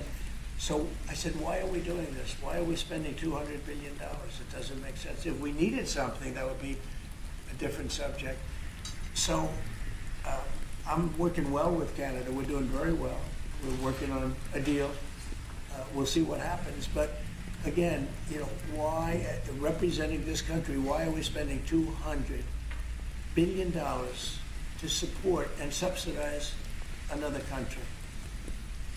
Because if they didn't have us, and if we didn't spend that money, as Trudeau told me, they would cease to exist. He said that to me. They would cease to exist, which is true, certainly as a country. On tourism, there's been a steep drop-off in international travel to the United States. It was down 12% last month, down even more from Western Europe. Why do you think that there are fewer people suddenly who want to travel to the United States? Well, there could be there's a little nationalism there, I guess, perhaps. It's not a big deal, but, with the dollar being where it is, because, China would always fight for having a low dollar. Japan would always fight for having a low dollar, meaning a low yen, or in the case of China, the yuan. They'd always want to have, I'd speak to President Xi a lot. I'd say it's unfair that your yuan is so low. I'd call up the great man, Prime Minister Abe, great man, Shinzo, who was fortunately assassinated. And I used to tell you, he was a good friend of mine, I used to say, Shinzo, you can't let your yen go down. It makes it very hard for us to sell tractors. It makes it very hard to us to get tourism. And our dollar is a little bit on the low side. And that means that a lot of tourism is going to come in. But I could see a little bit of nationalism at work. And I could see it likewise with us, not wanting to go to certain countries. But that will work out very easily. Do you think some people are scared to come here because they hear the stories of tourists who are detained for a few days or even a week or two? No, we treat our tourists great. We're the tourism capital of the world. There's no place like this. 30% drop off, big dog. That's precisely the reason. But I doubt it. I actually doubt it. Yeah. Oh my God! Oh, he doubts it. Okay, I guess that's that then. Yeah. And every day. Every day. And then secondly, would you support a millionaire tax? I think it would be very disruptive because a lot of the millionaires would leave the country. In the old days, they left states. They go from one state to the other. Now with transportation so quick and so easy, they leave countries. You lose a lot of money if you do that. That would, and other countries that have done it have lost a lot of people. They lose their wealthy people. That would be bad because the wealthy people pay the tax. Okay? So how did the talks today go in London? Do you think that the asks from Ukraine and I think they went well. I mean, we got to get two strong people. By that logic, we need to make it zero. And as soon as they I guess we need to lower the taxes for the millionaires, right? Otherwise, they'll leave, right? We understand that your economic team, many of them are here today, J.D. Vance, has negotiated what's called a monster trade deal with India, like the biggest one ever. Can you share with us what some of the framework of that might be? You said England. India. India? India. Muslim. They're not very complicated, these deals. It's about the tariffs. India charges almost more than any other country in the world. And believe it or not, we do very little business with India, other than the fact that I like the Prime Minister very much. He's a friend of mine. He was here 2 weeks ago, as you know. And we stood right outside, did a news conference. Unfortunately, the grass was very wet. It was very hard for people to stand on the grass. They got their shoes all ruined. But other than that, it was a very good news conference. And he's a great guy. But we do very little business. You know why? Because their tariffs are so high. They have among the highest tariffs, higher than China. They have among the highest tariffs in the world. And I understand they're going to reduce those tariffs, but it's really sort of their problem, not ours. We do very, very little purchasing in India because and selling. We do very little selling. I mean, Harley Davidson, I said, how are you doing in India? This is about 6 years ago. They came to lunch as a great American company. They make the motorcycles. And I said, how are you doing in India, as an example? Well, we don't do any business there. Why? Because the tariffs are too high. I said, that's interesting. Well, what are you going to do? He said, well, we're going to build a plant in India. And that's what they did. I don't want that to happen. They were forced to build a plant. Well, essentially what we're doing is the same thing. Remember, there's no tariff when they build their plant here. And everybody wants to build because they don't want. And the higher the tariffs go, the more likely it is they come in and build a plant, you know. If it's 25%, that's fine. If it's 50%, you'll get more plants. 75, you get more. Would it actually be a problem if all the rich 1% left the country? Would they even actually do that? No. Capital flight is a fucking myth. Secondly, there are punishments that they can... You are the government. You can just say, okay, you take your taxes away. If you hide your asses from the federal government, we'll punish you. We won't let your companies enter the American market. Ironically enough, if Donald Trump actually wanted to solve this problem, he wouldn't make China his enemy with this tariffs regime. He would make the capital owners his enemy. This is the major distinction. Donald Trump does not want to tackle the actual issue. He actually wants to accelerate the problem. He wants to make the problem worse. Wealth inequality is the problem here. The idea that a guy can just nuke the fucking entirety of global trade but simply cannot demand that wealthy people pay more in fucking taxes is so stupid.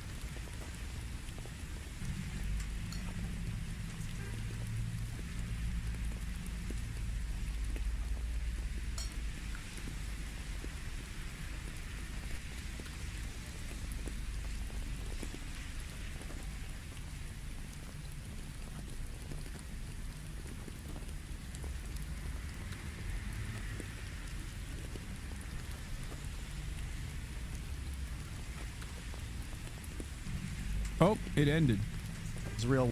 Tim Pool and his fellow host actually thinks the Suez Canal is in Israel, and that is the main reason for the U.S. support in Israel, and why it's a good argument to keep supporting it. The Suez Canal is in Egypt, which has had a pro-U.S. puppet regime for decades, and the only times it has been closed, including right now, as one of the hosts points out, is exactly because of U.S. support for Israel. I have not heard a good argument as to why Americans should be using their weapons development, tax dollars, whatever you want to call it, for Israel's... Tim Pool, Mr. Israel's biggest dick rider, went from getting paid by Russia to, I assume, maybe potentially paid by Israel. How'd this happen? Hamas is the enemy of America. Palestinians are the enemy of the world. Ukraine is the enemy. Palestinians are the enemy. Unless like America's worried that if we don't sell it to them, then Russia will. I think that's our bulwark against the Suez, holding the Suez. And if Israel wasn't there, we'd have no. But all the ships literally right now. That's actually really great. Yeah, but all the ships right now are going around the Suez Canal anyway because of the Houthis. Yeah, because of the Houthis. So they can do it. It's inconvenient, but this explains a lot actually. So Trump wants to control the Northwest Passage with Greenland. He just struck a deal on Panama, and this is why he's pro-Israel. They want all of the trade canals to control global trade. Yeah. That makes sense. Yeah. I would say that's the best reason I've heard. And that's why we have our fingers away from our homeland so that we're not letting anyone near us. So we have this area protected, essentially. If we just let it go and Israel were to fall, and then the Suez is shut down and controlled by China, potentially Chinese, Russian, Iranian coalition or whatever. Yeah. That might not I don't. But again, you just have to go around. You just have to go around Africa. It's not easy to do. But it's that.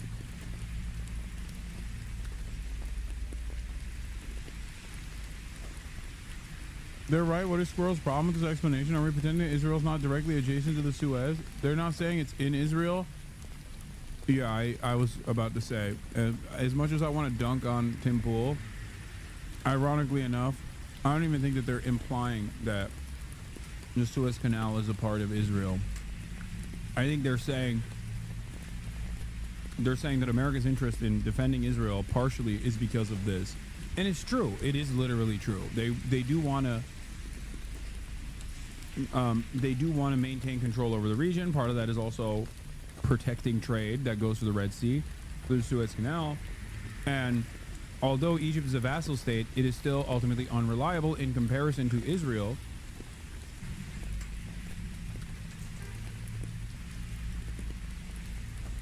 Because even though Egypt is a vassal state, let's say they fucking lose Sisi somehow. There's like a popular revolt or something. And then the entirety of the control of that route is in the hands of the Muslim Brotherhood. All of a sudden, that's a major issue for America. Israel has to be there to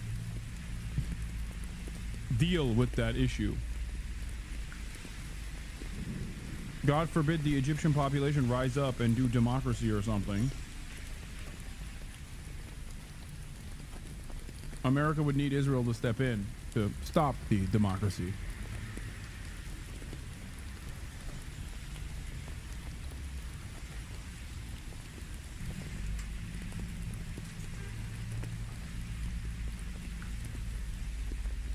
That's not true. Haas is a minute beauty? What do you mean?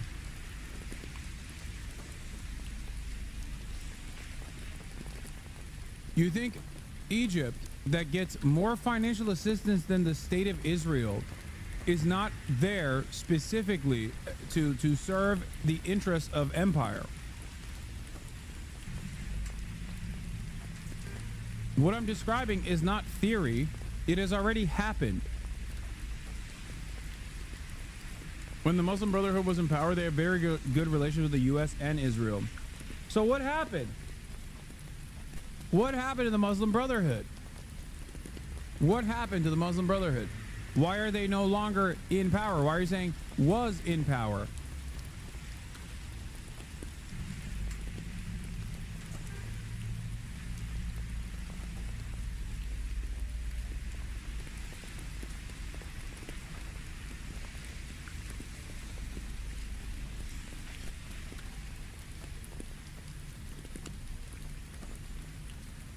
Oh, they got cooed.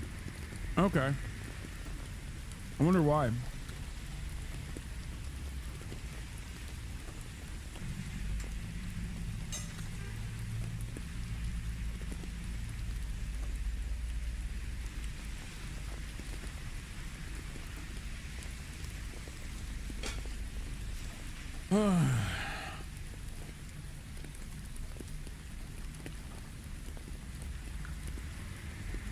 Yeah, Jordan also, you're talking about this as Jordan literally banned the Muslim Brotherhood under U.S. pressure yesterday.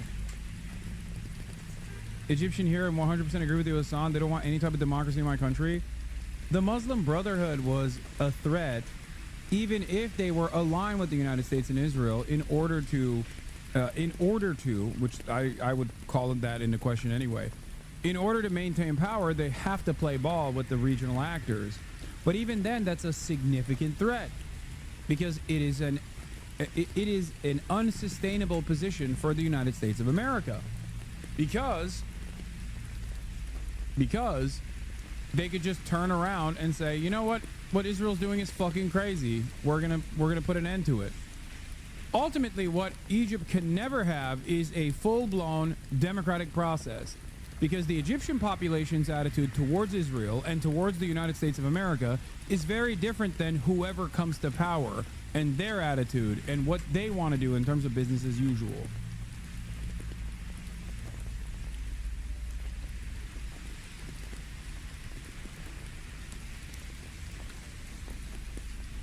What they're doing right now. Because of the Houthis. Because of the Houthis. So like Trump they, bombs the Houthis. Yeah, like, give us back our canal. But he's bombing, even with bombing the Houthis, like they're still going. Like I saw a graph or whatever in The it best- today, and they so- all are currently just going around. We got to go to chats over here, but Cam Higby was on the show the other day, and he's very pro-Israel. He says he's a raging Zionist, and he was arguing that we should fund Israel's military because they test our weapons or whatever. And I'm like, that's not a good argument.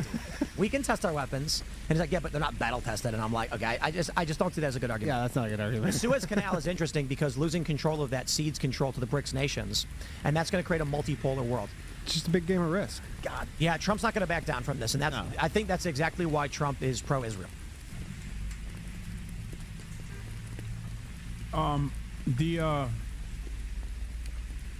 The argument that you presented and then the article that you linked literally shows the opposite of what you're saying. Haas is a Hasanabi VOD. The article that you're showing unironically points that America started reconsidering its security cooperation.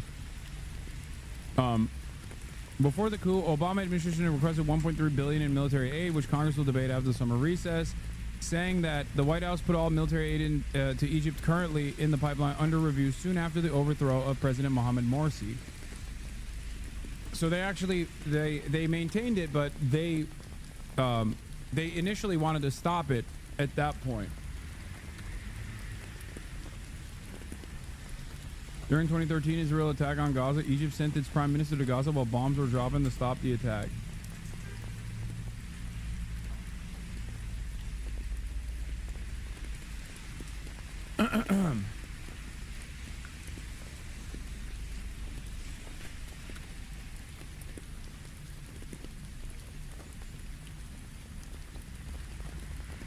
The reason why America has these security partnerships, these countries, these regional powers, okay, is because the reason why they give them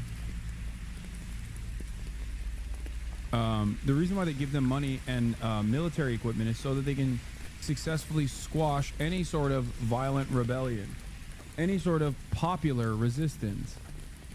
That's a part of it. And people that want to maintain their power, people that want to continue controlling these countries, will gladly take the security assistance, will gladly take those weapons, and will turn those weapons on their own people.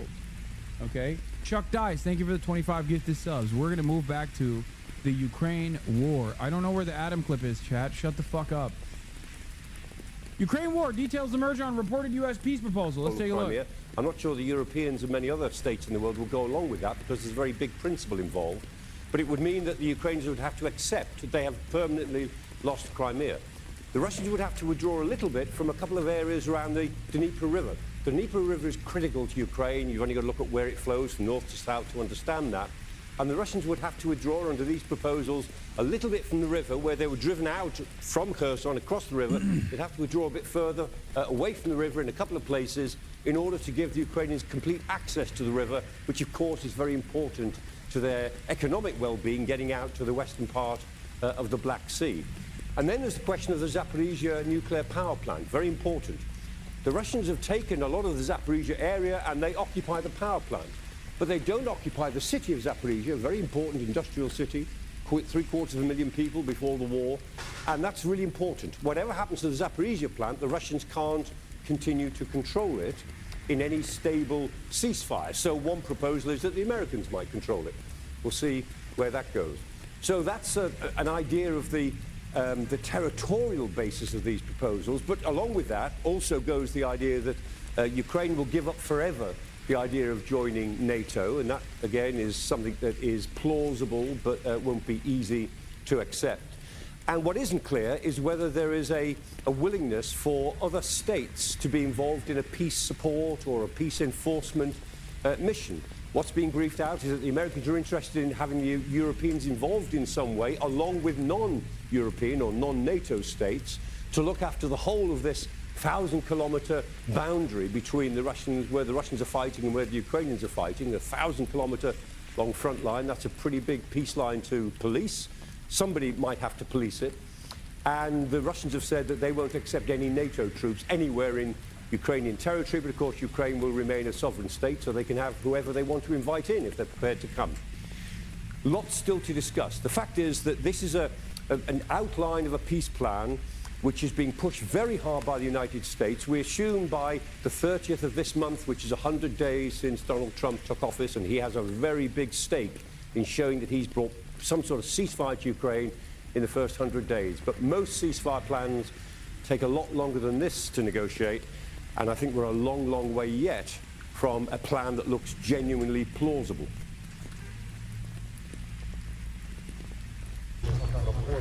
There's the art of the deal, then there's the bloody detail of a drone strike. A bus transporting workers in the central Ukrainian city of Marhanets was hit last night. 9 people were killed, part of a wave of attacks. One of Donald Trump's self-described big, beautiful deals, ending the war in Ukraine in 24 hours. And as the world approaches 2,400 hours of Trump Mark II, here was the scene in Kharkiv last night. Smile. J.D. Vance on a trip to India was talking up a US proposal involving freezing the front lines and the land swap, but also more than just a hint of looming exasperation. We've issued a very explicit proposal to both the Russians and the Ukrainians, and it's time for them to either say yes or for the United States to walk away from this process. The Financial Times and other... Art of the deal all around, by the way.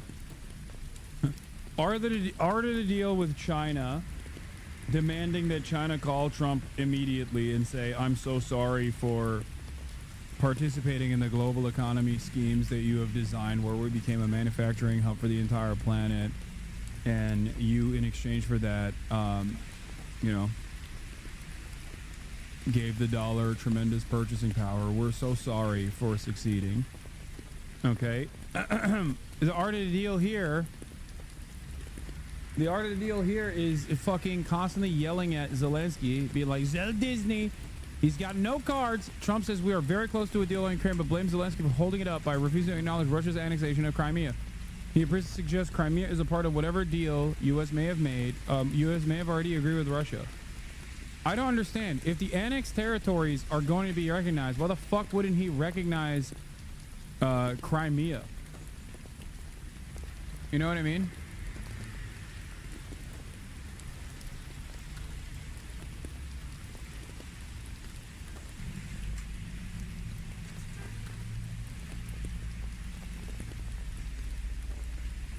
Ukraine is absolutely getting fucked here. Wow, Russia gets a bunch of land and they're going to alienate themselves from the West because they will have a chip on their shoulder over NATO. What a nightmare.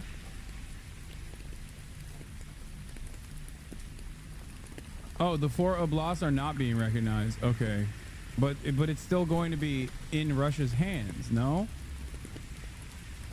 Ukrainian President Volodymyr Zelensky is boasting on the front page of the Wall Street Journal that Ukraine will not legally recognize the occupation of Crimea.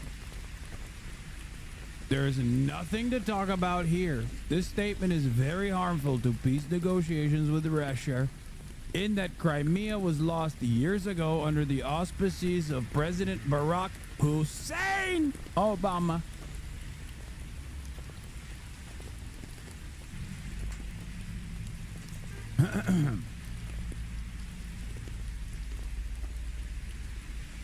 And is not even a point of discussion. Nobody is asking Zel Disney to recognize Crimea as Russian territory, but if he wants Crimea, why didn't they fight for it 11 years ago when it was handed over to Russia without a shot being fired? The area also houses, for many years before the Obama handover, major Russian submarine bases. He's not wrong. No, that's not. This part is not entirely incorrect. Anyway, yes, Sevastopol is a Russian Russian Navy base in Crimea before Russia's annexation of Crimea. So, you know, he's just being a dickhead. Anyway, Zelensky makes it so difficult. It's inflammatory statements like Zelensky's that makes it so difficult. How do you not see you come across like a pussy? by the way, when you do this, when you're like, oh, we're about to do a deal, which gives Russia everything, okay, and Ukraine nothing, and Zelensky is the one fucking up the deal. Dude, Zelensky is your guy.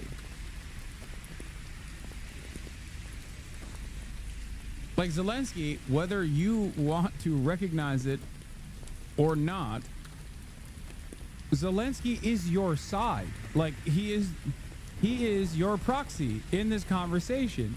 You can't just keep throwing your proxy under the bus. I think it's really fucked up.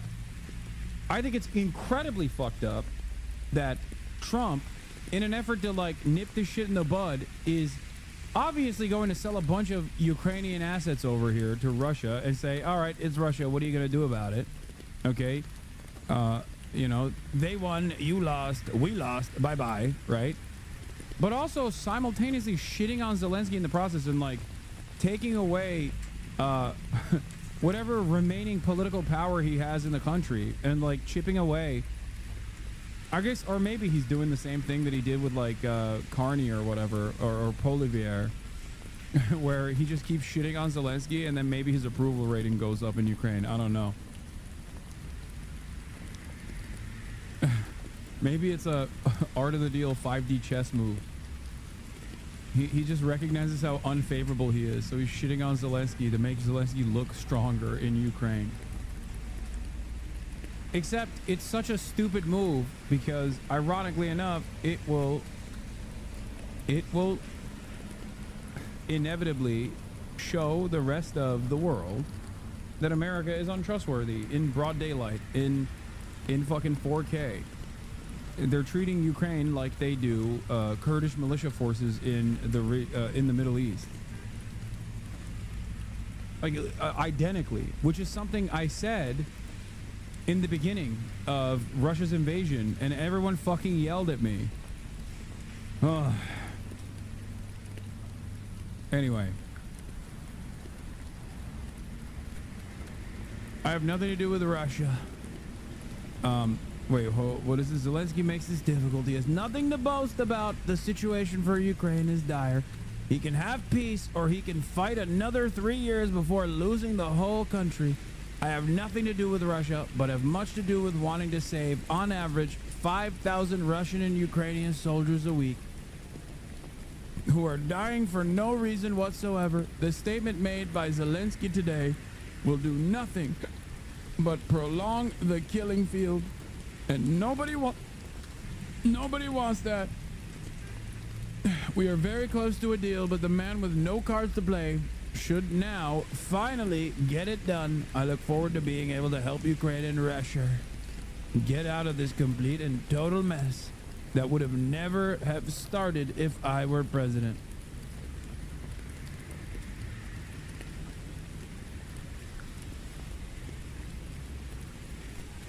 Yeah, the final offer for peace requires Ukraine to accept Russian occupation.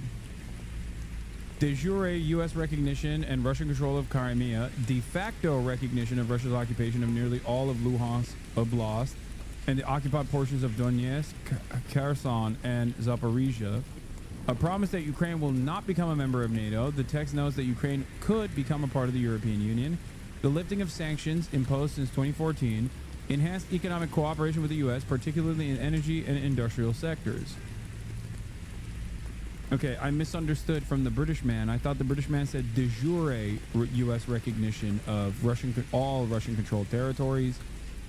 In the previous video, I guess that is wrong. He's saying de facto control over the rest of the territory, which is, you know, it means like it's assumed that Russia controls those territories. It's just not in the writing that the annexation is officially recognized.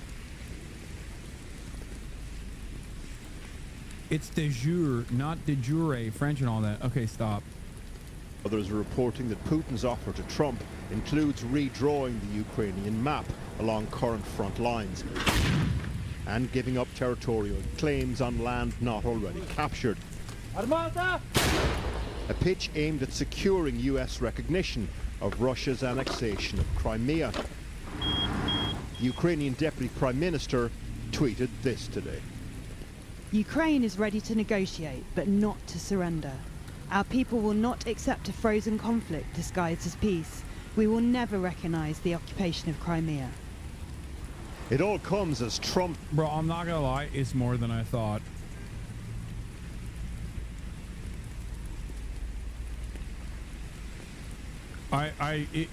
Trump is giving Russia even more than I thought they would. Like, I thought there would be some concessions to give, like, at least some semblance of a W to Ukraine to make it seem like all of this death and destruction was worth it. It's literally, it's nothing. Like, the only way, there's two ways that this deal could have gone worse for Ukraine. And obviously the absolute worst would have been Ukraine has to give complete control to Russia. It's now Russian territory and we're officially recognizing it. And I guess the second worst version would be if he said, oh, we're formally recognizing all annexed territory as Russian, as a part of the Russian Federation. Like, that's this is the third worst scenario. De facto recognition of all annexed territory for Russian, under Russian control, and legal recognition of Russian occupied Crimea as a part of Russian territory. Yeah, it's like a Belarusification of Ukraine. It's insane.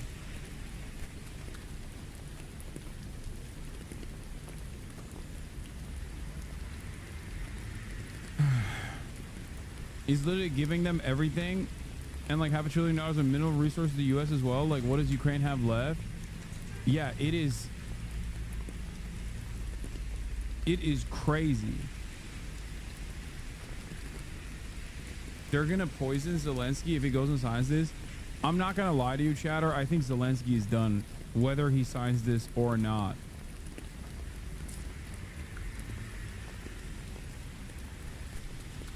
Like, he's done no matter what.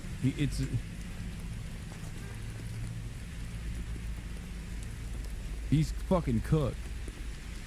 Top team of diplomats were a no-show at talks aimed at securing He's also extra cooked because it's not like he can do the thing that like other governments or fascist leadership in the past, not saying Zelensky is, but fascist leaderships in the past, after being overthrown by popular revolution, will fly to Miami and live there, right? He can't even do that. He can't even escape to America.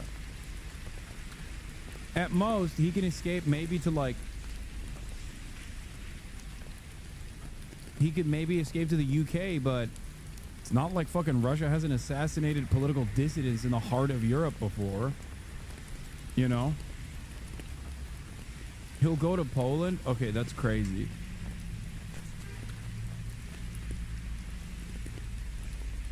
He can go to Moscow like Assad.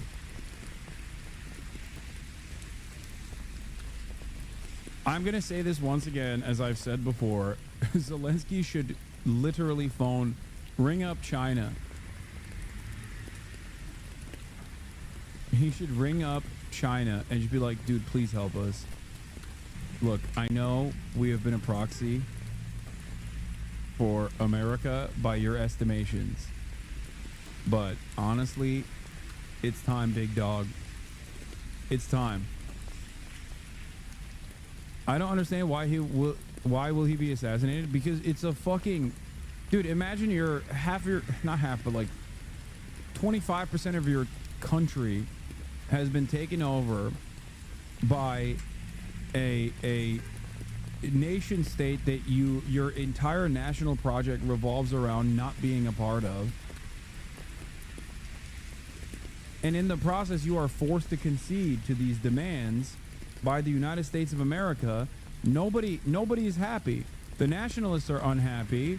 because they've lost territory to Russia. The rest of the Ukrainians are unhappy also because they lost territory to Russia.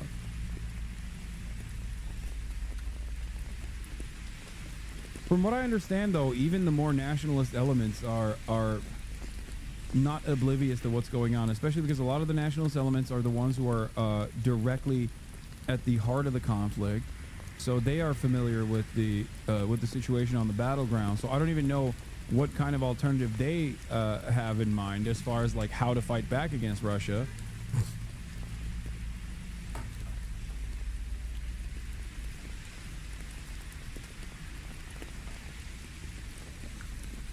Young Holo, thank you for the 25. Get the subs. Ceasefire in London today.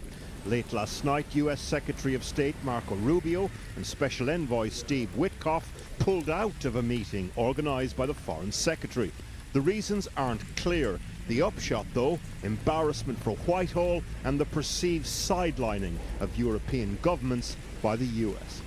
One thing that, amongst many actually these days, that Washington and Moscow have in common is they both believe in doing some form of deal over the heads of the Ukrainians and power deals between the big players.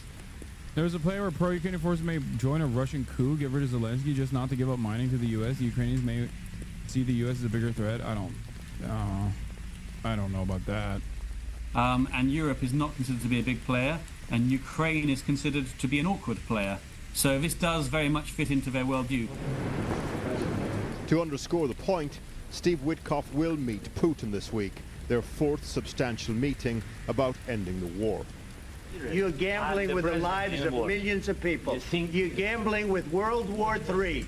The battlefield doesn't even look bad for Ukraine. There's no reason to agree to this horrible... What? The Secretary of State and the top American commander in Europe just gave two very different perspectives on the war. The battlefield doesn't even look bad for Ukraine. What are you fucking saying, dude?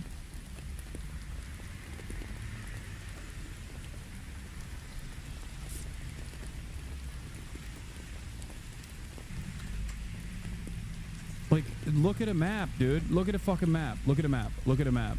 You can say, logistically, maintaining control over annexed territory inside of Ukraine is going to be a costly endeavor for Russia, which is true.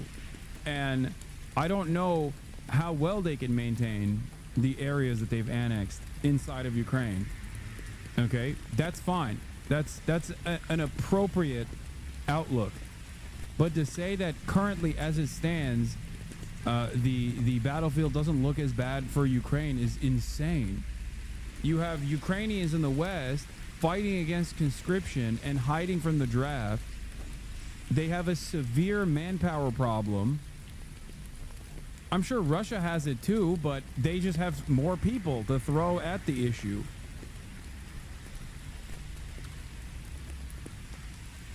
And America arrested the one guy who could help. His name was Ryan Ruth. He had 1,000 NATO-trained Afghan soldiers ready to go. And lo and behold, guess what the American government do? Well, guess what the American government did? What did they do? They arrested him. The one guy that was trying to save Ukraine. And now he's locked away. They threw away the goddamn key. Still defending Russia, I see. I'm going to be very... I'm going to try to explain this to you in terms you can understand. I'm not defending Russia. I'm defending what is going on. I'm defending the truth, okay? None of this is appropriate. What Russia is doing is completely horrifying and unjustifiable. This is not explaining the morality of the events that are unfolding. As a matter of fact, I have talked about the morality of the events that have unfolded. I've said that it is completely immoral what we have done to Ukraine.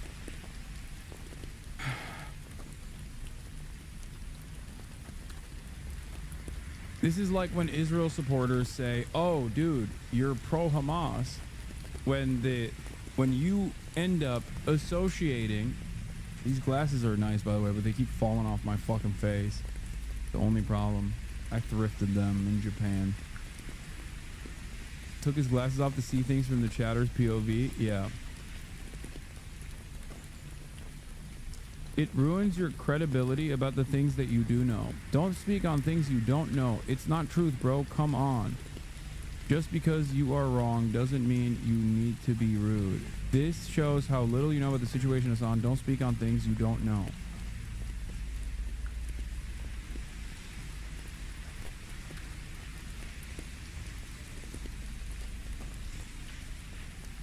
I think a lot of people are still holding on to this idea that, you know, drone warfare is giving Ukraine a significant upper hand, a significant advantage in the battlefront, I promise you, or Ukraine doesn't even need the manpower to begin with. But none of that explains what's going on internally in Ukraine. None of that explains why Ukrainians' attitude towards the continuation and prolonging the war has changed dramatically over the course of the year, this past year especially.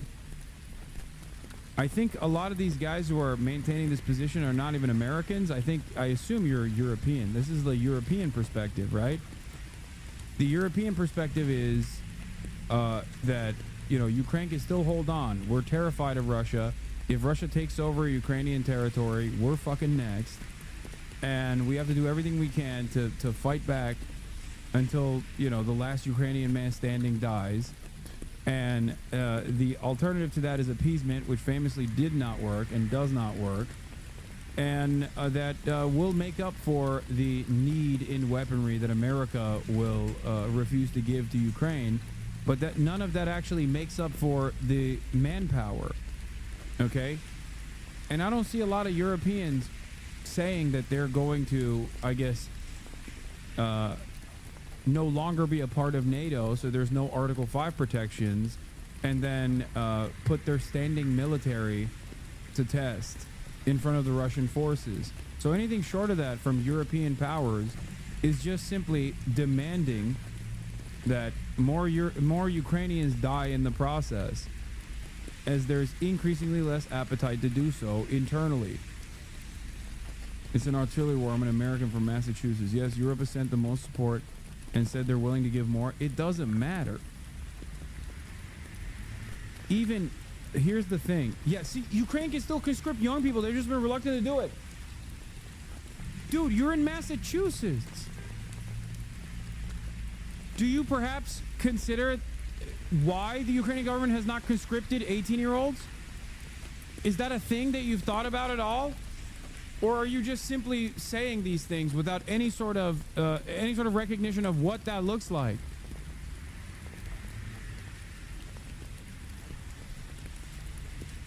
What the fuck? That's the next generation of Ukraine. That's Ukraine's future. That's the remainder of the Ukrainian future. Why the fuck would they throw that?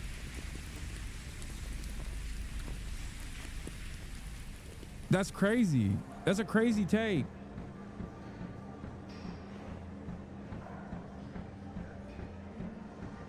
Radio Free. Why do Ukrainians oppose lowering the conscription age? Svetlana Pokalchuk sent 2 of her teenage sons abroad so they could avoid military service in Ukraine when they came of age. I know how many boys are no longer with us, Pokalchuk told RFE-RL's Ukrainian service. You see Facebook. This is Radio Free Europe by Radio Liberty. This is literally Voice of America. This is CIA. She is not alone. The United States, Kiev's main military backer, has called on Ukraine to lower the conscription age from 25 to 18 as the country struggles to fend off advancing Russian forces amid a shortage of new recruits. That has led some Ukrainian families to send their sons overseas to avoid conscription. The first reason is their immediate security, Pokalchuk said. For a mother, it's the most important thing. And secondly, the draft age. They are still young. There is no proper military training. In April, Ukraine reduced mobilization age from 27 to 25. But in November 2024, the Biden administration pushed Ukraine to lower the draft age again, this time to 18. On January 12th, U.S. President-elect Donald Trump's designated national security advisor, Mike Waltz, repeated the message.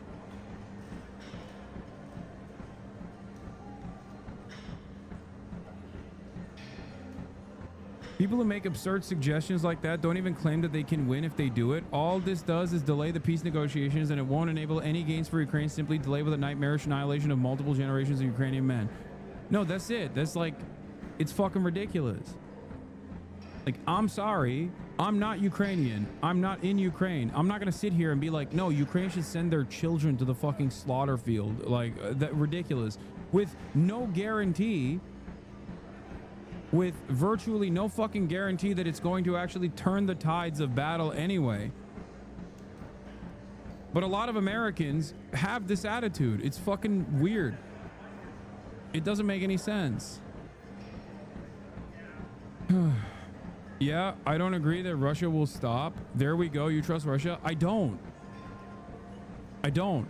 Which is why I'm saying I understand why people are apprehensive in terms of signing off on a security cooperation agreement with Russia. But to make this inference without even trying is ridiculous. At least in the process, you get a period of calm. I knew that Israel was absolutely not going to maintain the ceasefire. I said as such. I said that Israel most likely wants to have a period of calm so they can re-up and fucking rearm and then pummel Gaza further and potentially have even the scarier alternative is that they're going to go and permanently annex the West Bank. Having said that, it's still good that there was a brief moment of a ceasefire.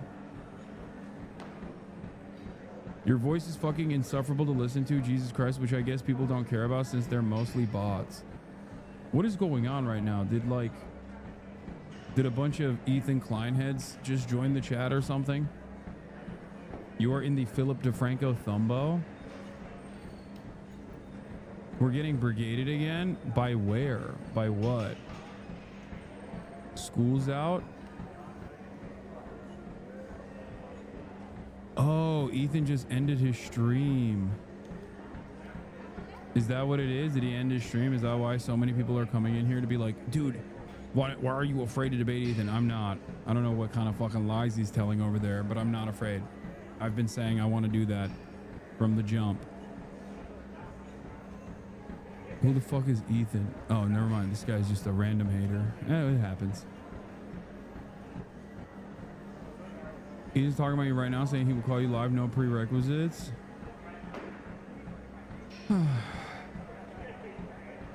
They're saying he's ready to debate now. They're being farmed again. Yeah, this is a farming operation. People are too stupid to recognize is happening. Dan can DM me right now. If Ethan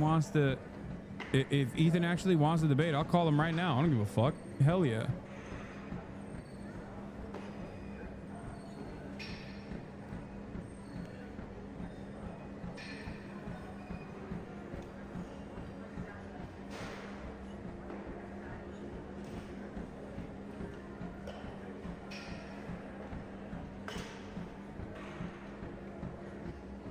Here, I DM'd Dan. I said, Ethan, if Ethan actually wants to talk, I'm willing and able. He's saying you won't answer the phone. I just DM'd Dan.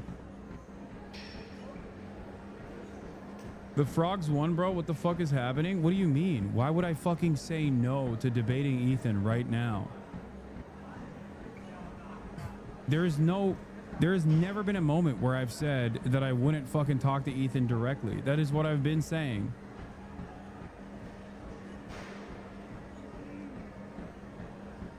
He will not do it. He doesn't want to do it.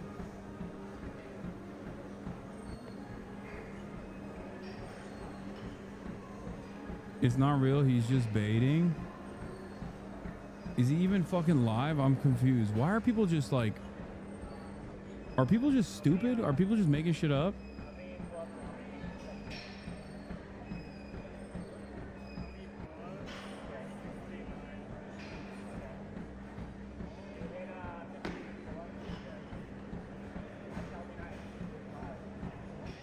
Hasan knew this before platforming him. Ian's refusal to defend Hila and Ethan because they're Israeli. The refusal to acknowledge Hila's culture and background and why she was in the IDF. I don't think he's interested in debating. I think he's interested in crying about it.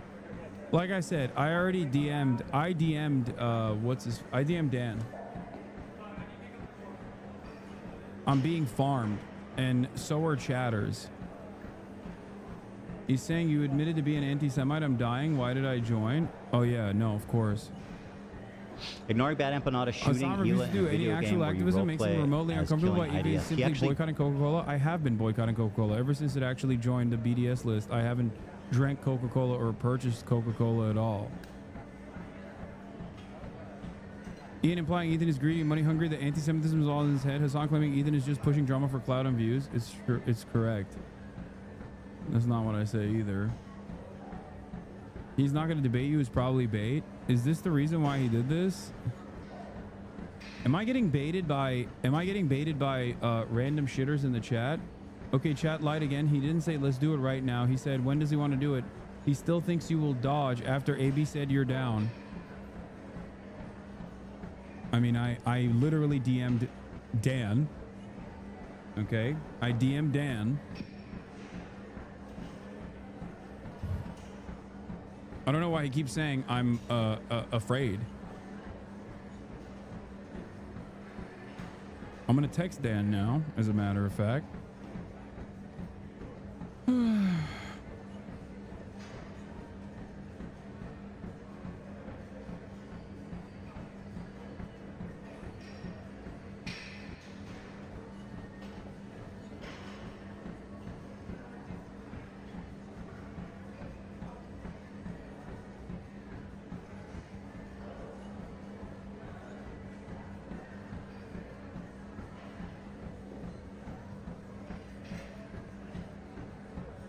Is bait? Please go back to the news. Hold on. I texted Dan as well. I said, hey, I DM'd you on Discord, but I'm totally open to talking to Ethan. Iraq. No, all the Iraqis, all the Jews were expelled from Iraq. Anyway, it doesn't really matter. It does matter. Implying Anissa's heritage has suffered more than the Jews. It implies that Ethan is controlling the narrative, mass manipulating his audience, and controlling his crew hostage. Try to stop allowing your comments to be farmed and reflect badly on this community. I jumped in a sec and he's saying you've done Holocaust denial. I have never done Holocaust denial. I don't know what the fuck he's talking about. He 100% wants a date at a later time because he needs to compile all the clips for his gotcha moments and he needs to actually prepare. Even then, I'm still down to do it whenever he wants to do it.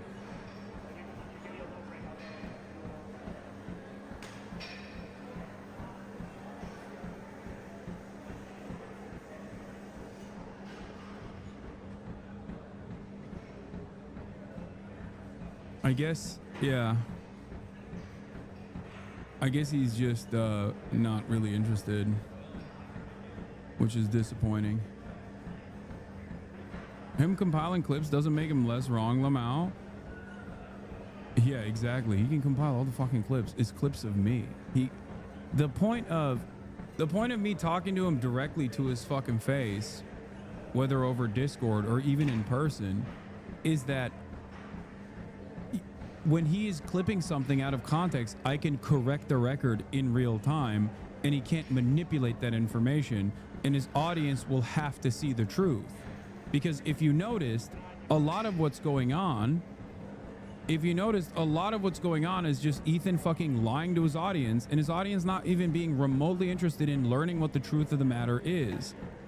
So that is the reason why I want to watch the context nuke. If he wants to do that, I'll watch it with him. Or that is the reason why I want to be in an environment where he can't control the narrative. He can't just like stop the flow of information. Because every single time he has actually brought me up to his audience, he has basically fucking lied. He's lied about the context of in person without the crew. No, the crew can be there. I don't give a shit. What? Oh no, Dan is gonna fucking pull up information. Who cares?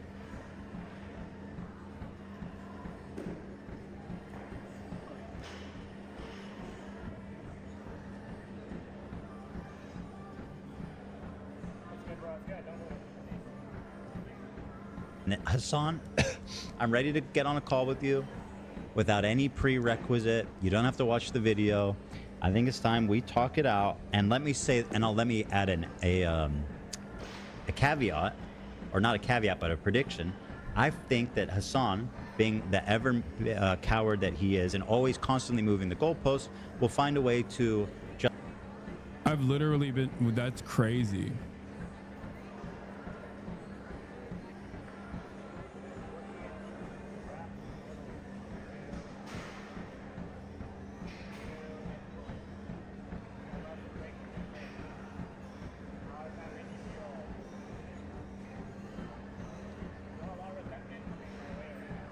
Bro, ignore him, please, for the love of Allah. Dude, what are you fucking talking about? What do you mean? What the fuck do you mean? Do you think I'm not a 33-year-old man who is equipped to talk about the issues I speak of? Why do you fucking watch me if you think that I cannot deal with this conversation? This is exactly the same way that some of you dumb fucks were crying about me talking to Andrew Tate before I talked to Andrew Tate. Shut the fuck up. I know how to deal with this, okay? There is a reason why it got to this point. It's because I know exactly how to fucking deal with this.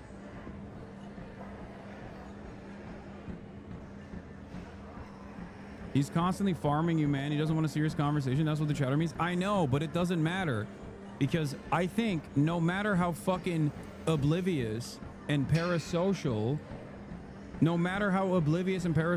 Ethan's fans are, in a direct conversation between me and him, it's going to be very difficult for him to dance around certain points that he has made.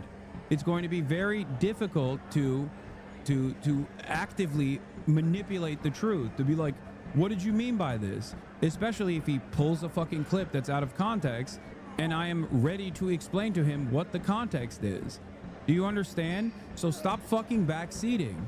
Ethan knows that. That's precisely why he has changed the goalposts over and over again. Because ultimately, the only alternative they have is this. You're a man, baby. You scream like a moron. Shut the fuck up, terrorist. There is no point. He knows he has nothing. He can't pause me mid-sentence if he's talking to me directly. And if he can't pause me mid-sentence and cut valuable context out of that conversation, he will not be able to have that conversation. Especially because so much of what he has presented so far to his dumbass audience, who actually do fucking believe him somehow, which is shocking to me, is that I've been harassing him for a fucking year. You know what I mean? Every single chatter that have been long-term community members, long-term subscribers, you look back at their chatting history and you notice that they stopped chatting before, but you certainly, until recently, they didn't chat, but they stopped chatting after October 7. This chatter is a great example, okay? Most critical fan hasn't been in here for has been in here sporadically, 16-month subscriber, following since probably a long time ago, not March 15, 2025, but stopped following after October 7 and literally thinks I'm a fucking terrorist now. I think it's valuable for a person like this to understand what the truth of the matter is, not just the truth of the matter on like Ethan constantly fucking lying about how I've been harassing him or some shit, but instead the truth about Israel and the truth about what Israel has done. Especially because a lot of these guys personally think that they are pro-Palestine.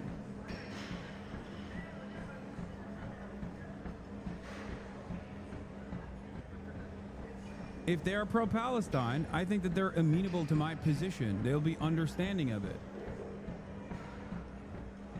Why are we even talking about him? Like, what do you think the best case scenario is here? Do you think he's going to do a 180 and start criticizing Israel publicly, or are you just hoping to get your buddy back? Like, this drama is so relevant? No, dude. It's irrelevant to you because you see it as drama. I don't see it as drama. I see it as a content creator that has like 30,000 fucking people watching him, that is constantly spending every waking moment shitting on every fucking pro-Palestinian voice out there. Are you stupid?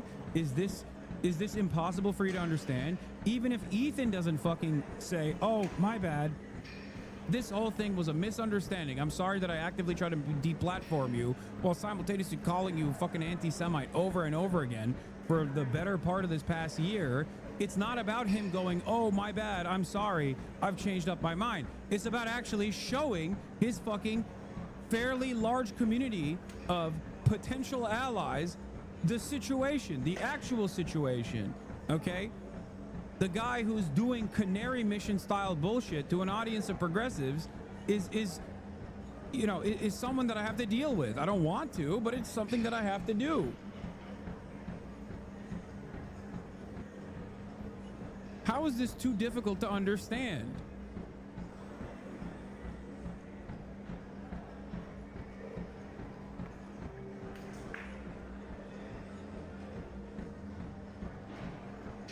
What makes you think he will give you any room to combat the misinfo? What do you mean? What is he gonna do? Fucking yell over me and go la la la la la and like act like he's you know, he can't hear me?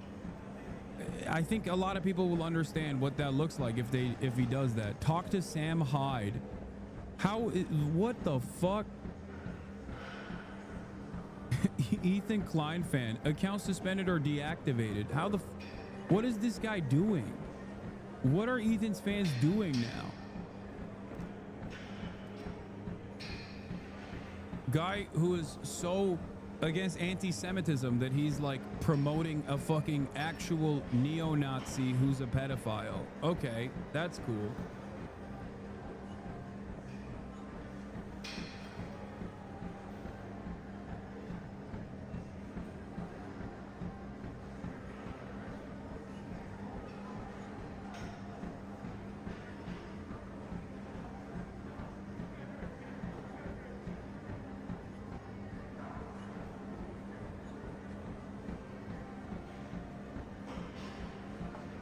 Oh, is that my article? Oh, hell yeah. Anyway, Dan and the other handlers are gonna relay the message, are not gonna relay the message, so you might need to call him directly. He's not gonna fucking pick up that call. What are you, crazy?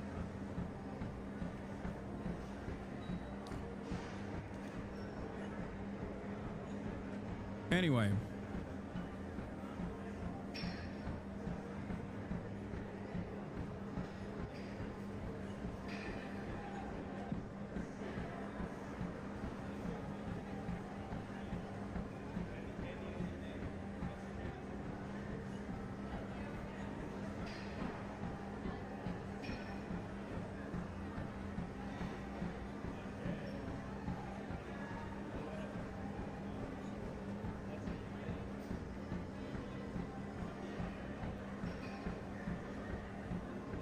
Anyway, just said Hasan is begging me to call. I have a life, bro. I have kids to take care of. Let's set it up, though. But I want to talk to Sam Cedar first.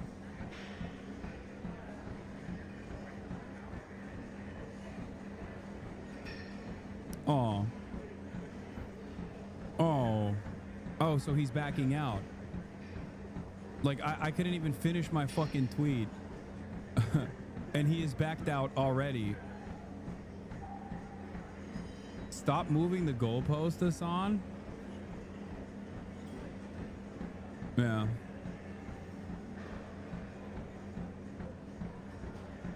He literally said, I said this 2 hours ago and he waited until 4 p.m. You know what you're doing? Wait, what?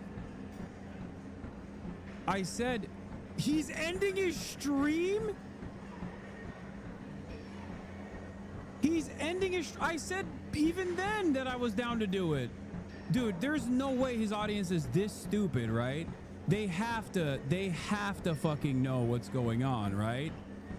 They have to know what's happening. There is 0% chance. There is 0% chance. Be incredibly mad about that. But when Bad Empanada does it with Hila, Hasan defends it. That's insane. You nailed it on the head there, man. This guy's a smart dude. Smart guy, man. Angels on his body. Oh my God. He's literally fucking... You know what I mean? Angels be giving you lap dances, bro. I said yes immediately. I don't chat much, but you are really getting baited here. There is zero good that will come out of this at this point. Out of sad, out of man. Legit, the way you have addressed this mess so many times, I believe in you. I mean, he's never said that he would be directly willing to talk to me until this moment. So I think, you know, this is a little bit different. I've been saying that I would debate him for 6 months. I read that his chat was trying to give him bad info. I don't think he actually said anything wrong. Denim like react to this like guy's name is Stan. Crazy shit. He's like, the dogs are shitting everywhere. They're shit. This is all this is just him fucking addressing his personal grievances. Everyone's against him.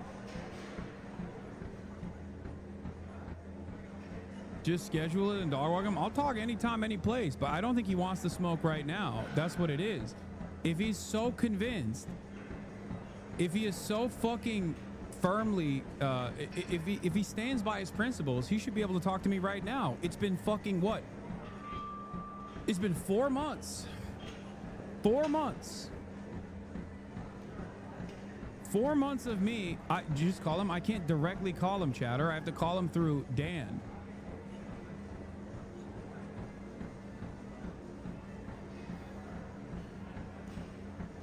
Rewind for 4 minutes. Deportation. Holds or has held illegal or improper material on his hard drive. Regularly threatens to post the names and address of his online critics as a tactic to silence them. Has sent death threats to Mr. Pavlov Is he a little that bit. stupid that he didn't think I was? I mean, I guess I'm asking, like, is he a trust? Is he just some fuck? Is he actually so dumb? That is he actually so fucking dumb that he thought that I wouldn't say yes immediately?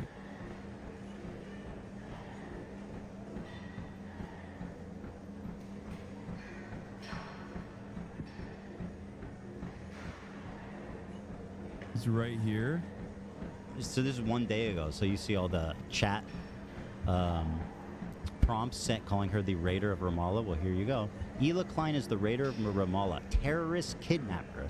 Hassan conveniently wants to call in at the time the show ends. Hassan cleverly skipped over the bad empanadas court documents. To be fair, Hassan did say yes like a couple hours ago. You know what? Yeah, Hassan that's showed tough. the stream and That's muted very, immediately when he saw you watch Denim's clip. You know, no, I like don't give a this fuck guy. about the He did Denim's like- clip. Why the fuck would I care about the Denim's clip? What is this? Hassan can vacate the premises. The crew and Ethan need to go home. They ain't on the call, dude. Wake up, Hassan. You're a coward, Hassan.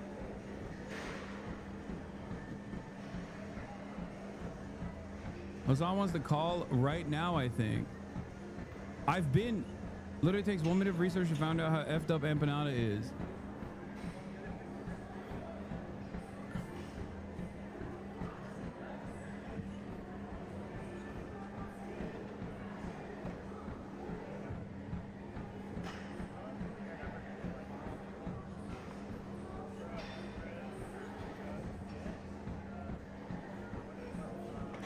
All right, now let's get Hassan on the line. Yeah, right. Obviously not. Actually, okay. What a coward, dumb bitch to challenge me now at 4 o'clock. What a loser. Bro, I mentioned you 2 hours ago. 2 long hours. I was doing the news, bro. 2 long hours? What do you mean by that? Nothing. I think. Yeah, I'm in the chat. It is time to wrap it up. Though. I think so. So here's what I want to do, though, just to summarize. Sam said he's going to get back to me at the end of this week. Okay. After Thursday, he said, because he's busy with family stuff. By the way, he wrote me back. He was very nice. That's awesome. I reached out. I have his email from. I don't know if I explained this on the air. I don't think I did. I have his email from the crowd. I did? Yeah, you did. I did. Yeah. Did I say he was very nice? Yeah, you said he was nice. Not 4 months ago, 3 I said months on ago. the show? Sorry. Huh. Yeah. So yeah, he was very nice. He got back to me. He says he'll write me back on Thursday. So we're going to talk to Sam. And then if Sam is not able to convert me into the correct way of thinking, then I will go up against the final boss, the most educated, the most prolific. I said yes 2 hours ago, Ethan. Bro, you're actually in my chat. Oh! All right. I didn't hear about it since two. Did he really? I didn't hear about it till right now. Why is everyone just in the chat suddenly saying he wants to debate? Just like right now. You know what I mean? Like, give me a break, bro. Anyway, it's not happening right now. It's late. Oh, okay? it's not happening right now. So I'm going to talk to Sam, and then I think early next week, if I don't, metamorphose from a caterpillar into a butterfly once speaking to approved Jew Sam Cedar, then we can talk to you on Monday or on Wednesday or on Friday of next week. Crashing out in the chat, Hassan. The time. Don't pick the time is during our show, not 8 a.m. Just to be clear. Yeah, and not only that, I've got whatever. I don't need to just. We're going home. I replied to Hassan in the chat. I said, we'll set it up. I got Oblivion to play. Like, I got to get out of here. I got a family and a crew. He didn't reply to me in the DMs. I don't know why. I made a YouTube video in February asking you to debate me. As well boy. as said, hey, Swastika boy, we have shit to do. I talked to you numerous times. Right. Thank you, everyone, for watching. Not sure why your Today is Wednesday, which means Thursday is for members. I got as much of the Warzone shit out of the way. I made a YouTube So video in February here's the asking you to deal. debate me as well. I'm definitely I've not said doing I've this talked to you thing on numerous Friday times, not because we sure said why we're your having a fun audience is episode on deluded. Friday. We're talking more. No, it's because he wants to fucking talk shit from his hug box. That's it. That's the difference. He wants to talk shit from his hug box with no contest whatsoever. He can't even fucking stand when his own crew members try to gently put it down, try to gently move him in the appropriate direction. No pushback whatsoever. That's it. He's fucking terrified. With all that being said, guys, have a wonderful evening, and members will see you tomorrow. Everyone else, see you on Friday. That's it for me. Bye-bye. His show ends at 4, lol. Yeah, I didn't ask at 4, chatters. I asked before 4. I asked as soon as he said he wanted to debate me. I heard you have 2 wieners. Is that true? It's true.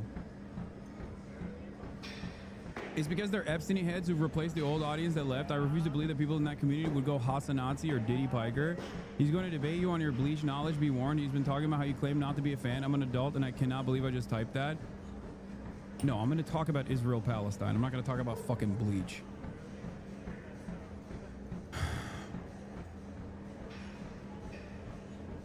A video from 2 hours ago from Hasanabi Archives. I'm ready to debate Ethan Klein. Oh, this is just from this stream.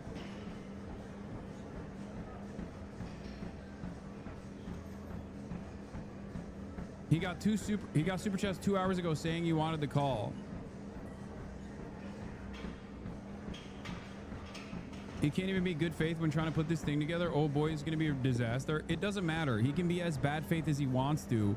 And even with maximum bad faith, he still knows that he can't fucking hide from the truth. He still knows that virtually everything he has said about me is completely fucking fabricated. Okay? Vicious smears of anti-Semitism, completely fucking fabricated. And he also knows he can't have this conversation on the virtues of Israel-Palestine. He knows he can't have that conversation with me. He also, deep down inside, knows that I'm not fucking anti-Semitic. He knows that very well. He is ashamed of what it will look like if we have a conversation, no matter how bad faith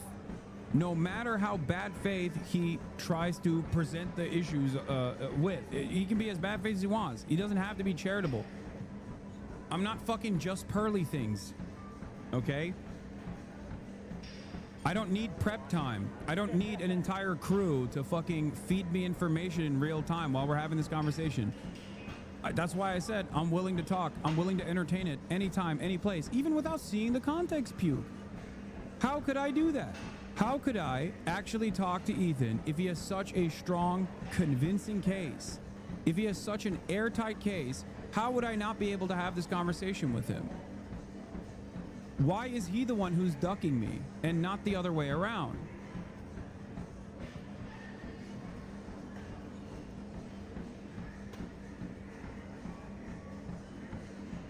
That's it.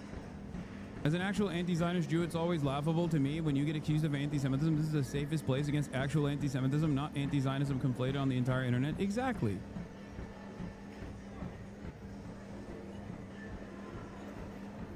His crew is trying to protect him from stressful things. AB admitted to knowing you wanted to talk when you initially said it.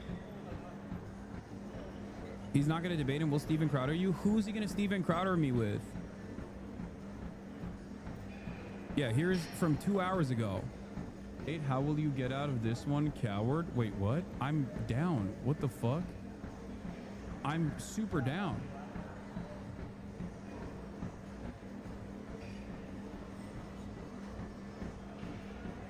This is 2 hours and 49 minutes into the broadcast. So almost exactly 2 hours ago when I said, of course I'd be down to do it.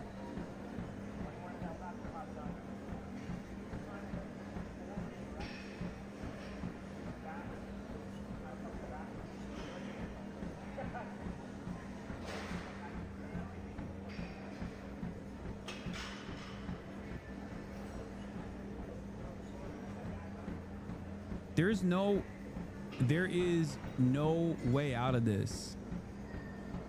There's just, he knows what the truth is, okay? He knows what the truth is. He knows what's going on. He knows he wants to shelter himself from potentially the backlash that he might receive when his own audience goes, oh yeah, well, I feel kind of fucked up that you just lied to us. I feel kind of fucked up that you lied to us about this person for an entire year.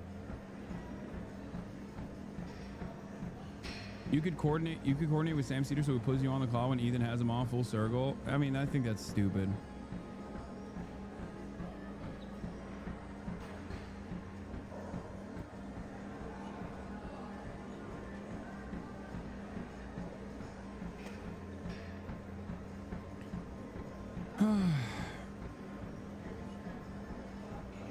A compilation of you not being anti-Semitic? What the fuck? What is a compilation of me not being anti-Semitic is a crazy thing to say. It's just the stream. Literally half of his chat called you a coward for not debating. The other half said to stop because he just wants to move on and not debate you, Law. That's the other part that I don't understand. I've been saying for months that I'm down to fucking debate him. So I don't know why his chat is like, oh, you're a coward, you don't want to debate him. I'm like, no, I do. And then they go, okay, well, you just called in too late.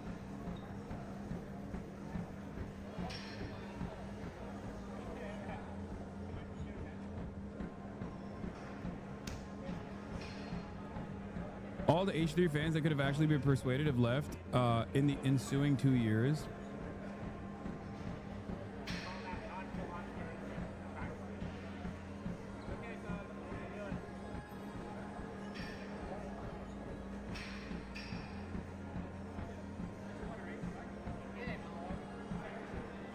I love you, but this is naive. His audience is too far gone. Please don't go into this. The mentality of his audience will have a change of heart. It won't happen. They're garbage. I don't care.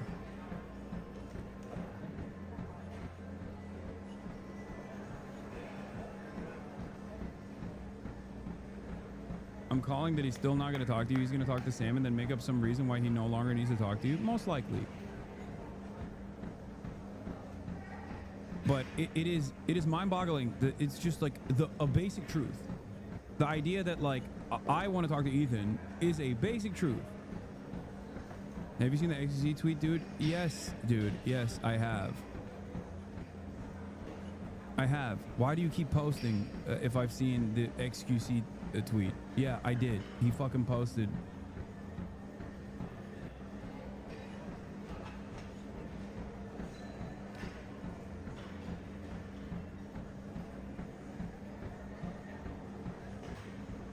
Anyway.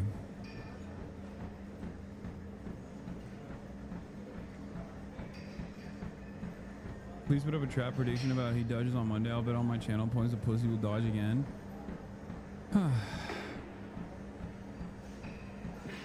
I think in his head he feels that after speaking to Sam Cedar, Sam will see that you are anti-Semitic and he will get Sam to debate you once that is done.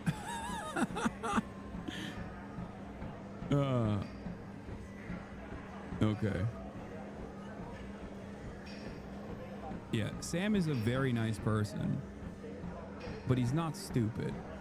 He's incredibly knowledgeable on not only the basic facts of the matter, but he's also incredibly knowledgeable on Hasbara and the types of propaganda that people who are pro-Israel present. My suspicion is that the conversation that he has with Sam Cedar will be filled to the brim with concessions that he makes to Sam in an effort to make it seem as though he's like, oh, well, I said, you know, West Bank settlers are actually targets, you know, but they're calling my wife a baby killer, things of that nature. It's like, oh, well, we're actually pro-Palestine, but every single person is attacking us unjustifiably. And Sam doesn't know the fucking details of all of the things that Ethan has said and done. So it's just going to be a face-saving operation.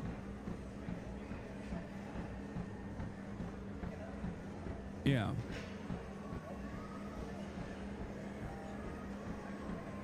The reason why I initially said he should talk to Sam is because, you know, he claims to agree with everything that Sam Cedar says.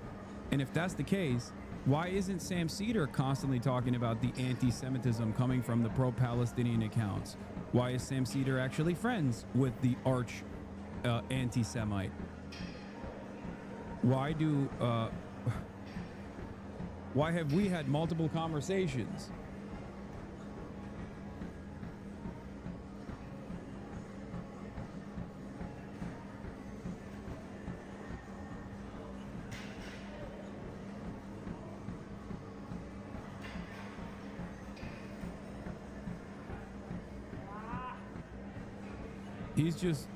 He's just constantly trying to run away from the truth, but he's got the content demon.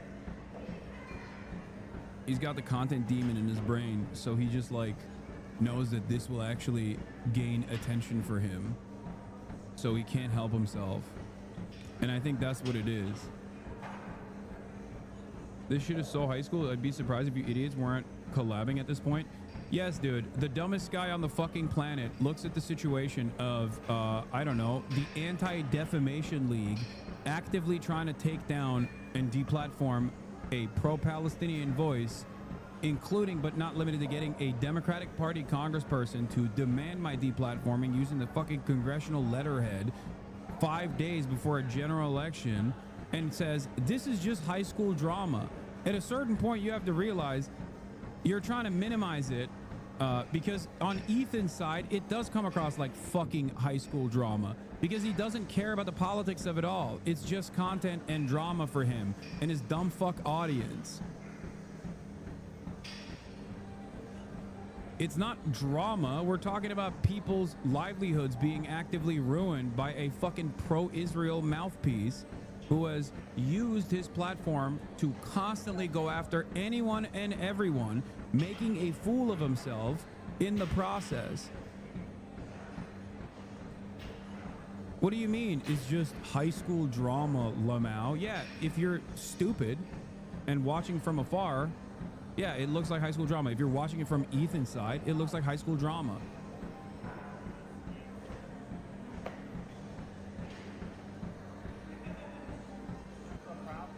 Do you think Ethan will have a redemption arc? At this stage, this is a stupid fucking question to ask. He will never have a redemption arc until he fucking apologizes for all of the things that he has done in the past year and try to make up for it. And even then, plenty of people are not going to be on his side. And he is not the bigger man in this process. He's not going to be humble enough and demonstrate the humility necessary to say, yeah, this past year of active deplatforming initiatives that I engaged in against all fucking pro-Palestinian content creators, demanding that they get fucking fired over and over again, all of that was wrong. And if he were to say all of that was wrong and turn around and try to offer restitution, even then there's going to be plenty of people who say, fuck you. There's plenty of people who are going to be vicious to him.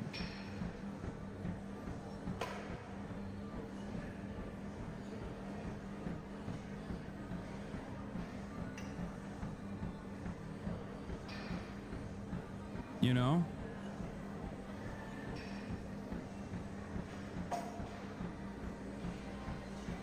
The CC vid was even an intervention at the end. People complimented him and wished him well. It doesn't matter. He's lost in the fucking sauce. All right, let's get back to the news. Full charitable long-term fan of yours. It's just frustrating that this dude takes away attention from like news that's really important, and it's annoying. It's a daily occurrence, but I get why it's covered.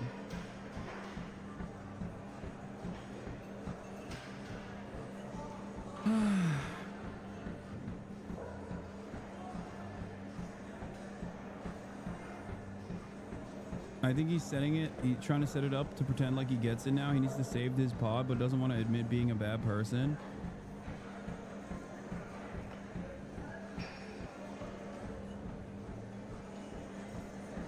Hasan, you're ignoring the insane Destiny fans that are fueling this loser, and Dan are fueling Ethan's mania, and Ethan's having a full mental break fueled by Destiny fans. It's sad, but it is what it is. I know, but it doesn't matter. Because to the outsiders that are just fucking signing in, they see their favorite content creator being victimized by vicious anti-Semites online. And that is completely untrue. it's also causing dumb fucks that you need to have on your side if you actually want to build a coalition to literally go, I don't really care about any of this stuff. I think everyone's been mean to my favorite content creator, so, you know, the pro-Palestinian cause is actually silly. Like, it's ridiculous, and I know it sounds stupid, and you might say to yourself, well, fuck those people. And I understand why your immediate reaction is fuck those people, because fuck those people. But you need those people. You need everyone. You need as many people as you can. You need as many people to fight alongside you at a time when the American government is literally fucking blackbagging people for the crime of saying mean things about Israel. Okay? You need people on the streets. So I'm not going to cast aside fans that are too stupid to understand the truth. I was an H3 watcher before I watched your stream. The pro-Palestinian crowd has left the H3 viewership long ago. We are not there anymore.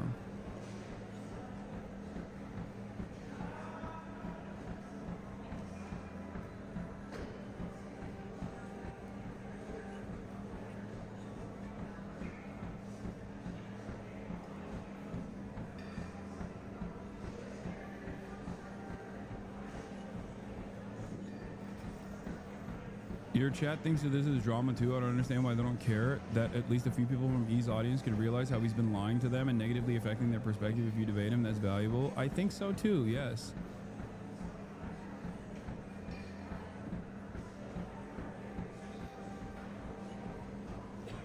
I will go to any space I have to and convince anyone I can. You were mentioning on Philip DeFranco that came out an hour ago. What did he say? It's not just drama. Klein needs to stop talking about Palestine because this man cannot take even the mildest of criticisms. He cannot reflect on any of the things that he has actually said. He wishes to live within a world in which neither he nor Hila have ever done anything wrong, that they are both actually some of the most pro-Palestinian content creators out there. And I had initially written out a whole script talking about Ethan Klein's first podcast episode reacting to iDubbbz's content crop because it was filled with many hilarious gems, such as when Ethan called Israel an inspiring example of coexistence. But there was one part of his second podcast episode reacting to iDubbbz's video which really leapt out to me, and it has derailed what I wanted to say really, because in it, Ethan compares the experience of his wife Hila to that of Anissa, iDubbbz's wife, a Lebanese person. The most important impact will be the non-H3, non-Hasan viewers who watch this as drama and are totally ignorant as to the base of this conflict. This is an opportunity to set a foundation in their minds towards the status of Israel's genocide, because sadly this kind of content gets a lot of fresh eyes. Exactly. There's a reason why a lot of these content creators like Chris Kunzler or even Bad Empanada to a certain degree constantly talk about this issue, or Noah Samson, talk about this issue from the framework of drama, and then they slam in as much information as possible in the process. It's like drama baiting to educate. Because a lot of people unfortunately need that. They need the drama. They cannot fucking lock in on the issues on the basis of the issues alone. My most charitable interpretation is that the content cop got through to him not because of the messaging, but because of the viewership ratio, and he's going to use Sam and then you to quietly back out of talking about Israel-Palestine by saying he talked it out and hopefully pivot back to being a comedy slop tuber. Fucking doubtful. I hope. But yeah, make no mistake, okay? This is not... I hope. Make no mistake, though. This isn't fucking drama. It's Hasbro, okay? Making it out as if Lebanon could in any way be portrayed as an aggressor who bears the same responsibility as Israel. Part of the Lebanese, they've received a lot of oppression and attacks from the IDF. So Anissa is very well... And sir, do you happen to know of any violence perhaps coming towards Israel, where Hila grew up? Perhaps from Lebanon, Hezbollah, perhaps? Does that ring a bell to you, you dumb, ignorant? How dare you? Wow. It's so fucked up. Excuse me. Excuse me. Excuse me, sir. Do you know how damaging it was to live in Warsaw as a German during the Warsaw Ghetto Uprising? Do you know how damaging it was to innocent Germans who were part of the German military at a certain point? Do you know how scary it was to experience the Warsaw Ghetto Uprising? It's really fucked up. Yeah. It's really fucked up that Hezbollah violently retook southern Lebanon, which was rightful Israel land. You attempt to lecture me on this conflict. You just learned about this like 2 weeks ago, clearly, and you're just deferring to Hasan as an expert. It's mind-bendingly dumb. Bro, please call in and debate me on Israel-Palestine. Let's see who knows more about the conflict. Now, I really hate how smarmy Ethan is in this clip. He makes out that he's some kind of expert on Israel and Palestine, when I, along with many other content creators, have exposed his totally lacking knowledge in this. And this is really a constant theme throughout both his podcast episodes, because he goes on and on about how proud he is of the content nuke on Hasan, how well sourced it is. Bro, he loves that out of context thing. Like, that video was so well sourced. The full context to everything. But Ethan, in the first episode, literally pulled a fake quote. Thinks Nasrallah is base, the guy who says we will hunt down the Jews wherever they... It's better that the Jews all go to Israel so that we don't have to hunt them down worldwide. From that content nuke attributed to Syed Hassan Nasrallah that Ethan ripped from Wikipedia and then blackbarred so you couldn't see that even the Wikipedia article noted that the quote was most likely fake. Now, as much as Ethan loves to talk about Middle Eastern Jewish people and how they came to Israel, what I will say is Israel is undeniably a foreign implant in the Middle East. I mean, one of their key founders, Theodor Herzl, literally said of Zionism, "We should there form a portion of a rampart of Europe against Asia, an outpost of civilization as opposed to barbarism."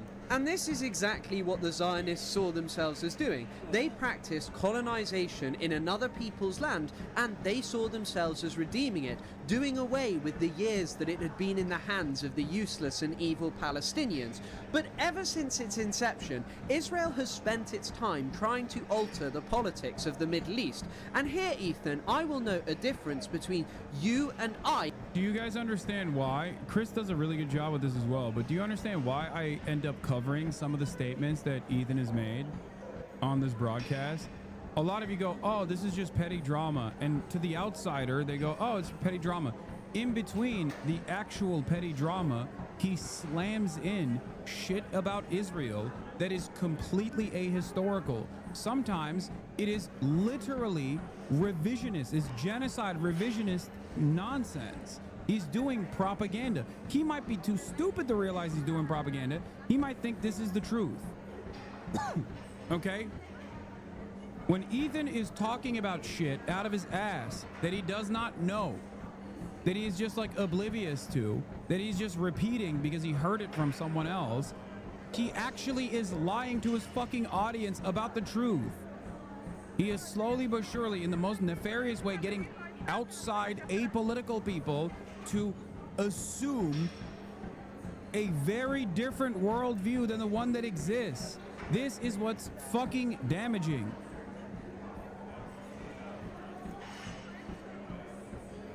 And also people who support you, because unlike you, I don't really draw that much from Wikipedia unless I just want a quick source and I know that I have others to back it up, that is. So I will quote to you from 1949, The First Israelis by Israeli historian Tom Segev.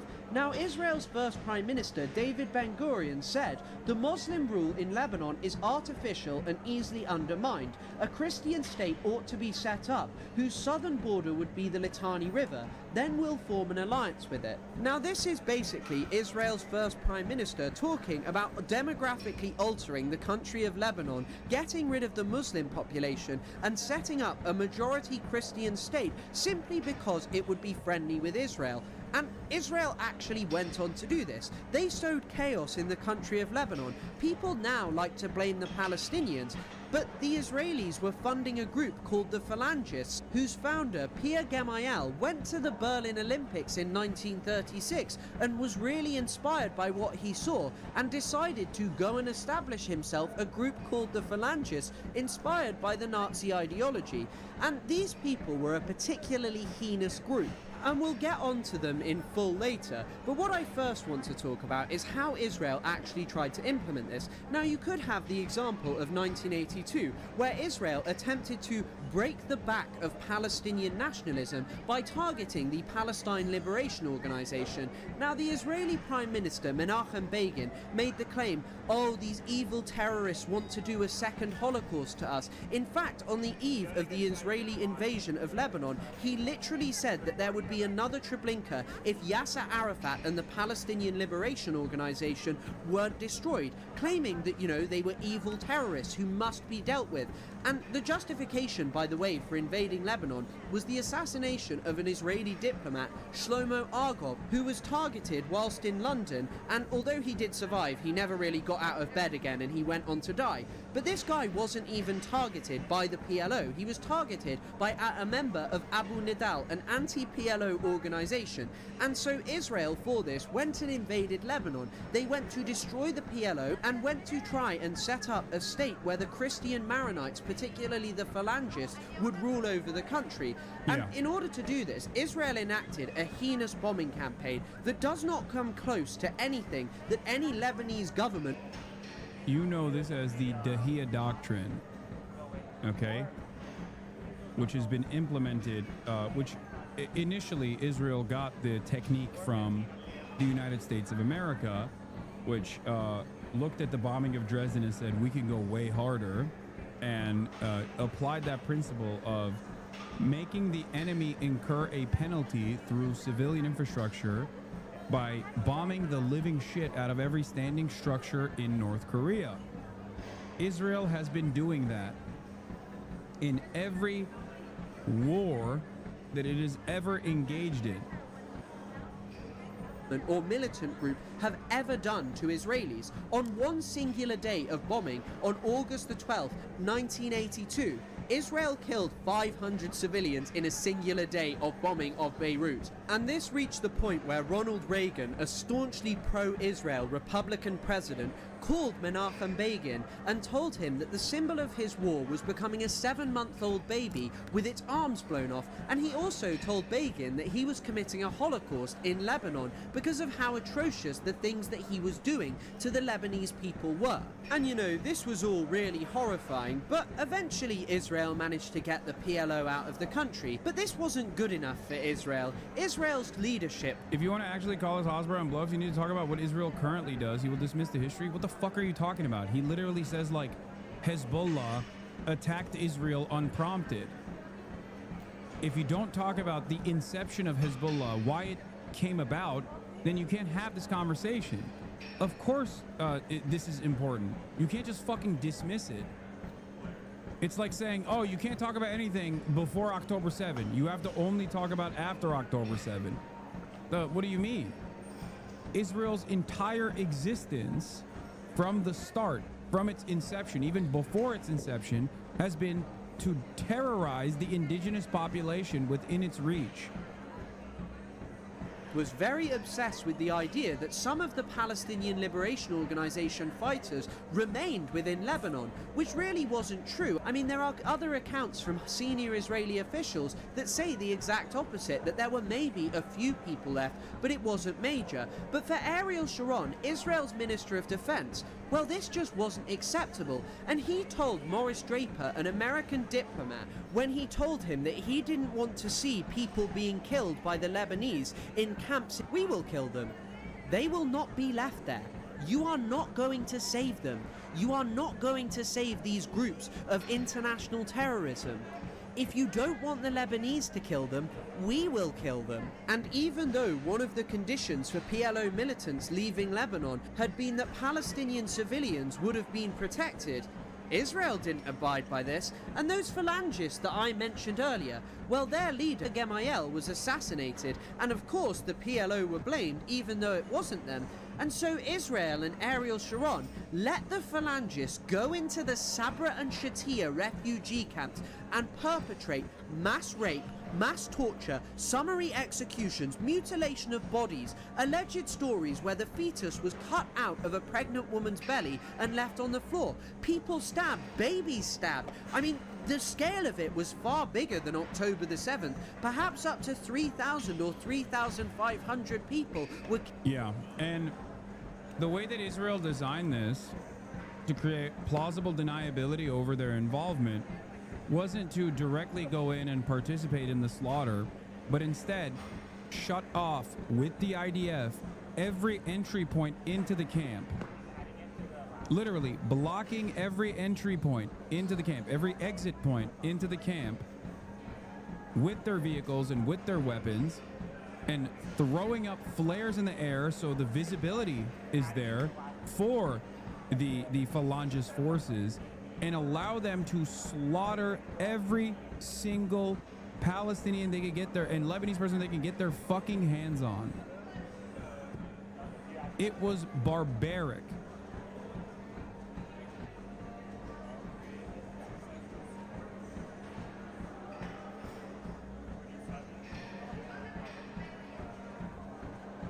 This is the environment in which there was a Lebanese militancy that was formed.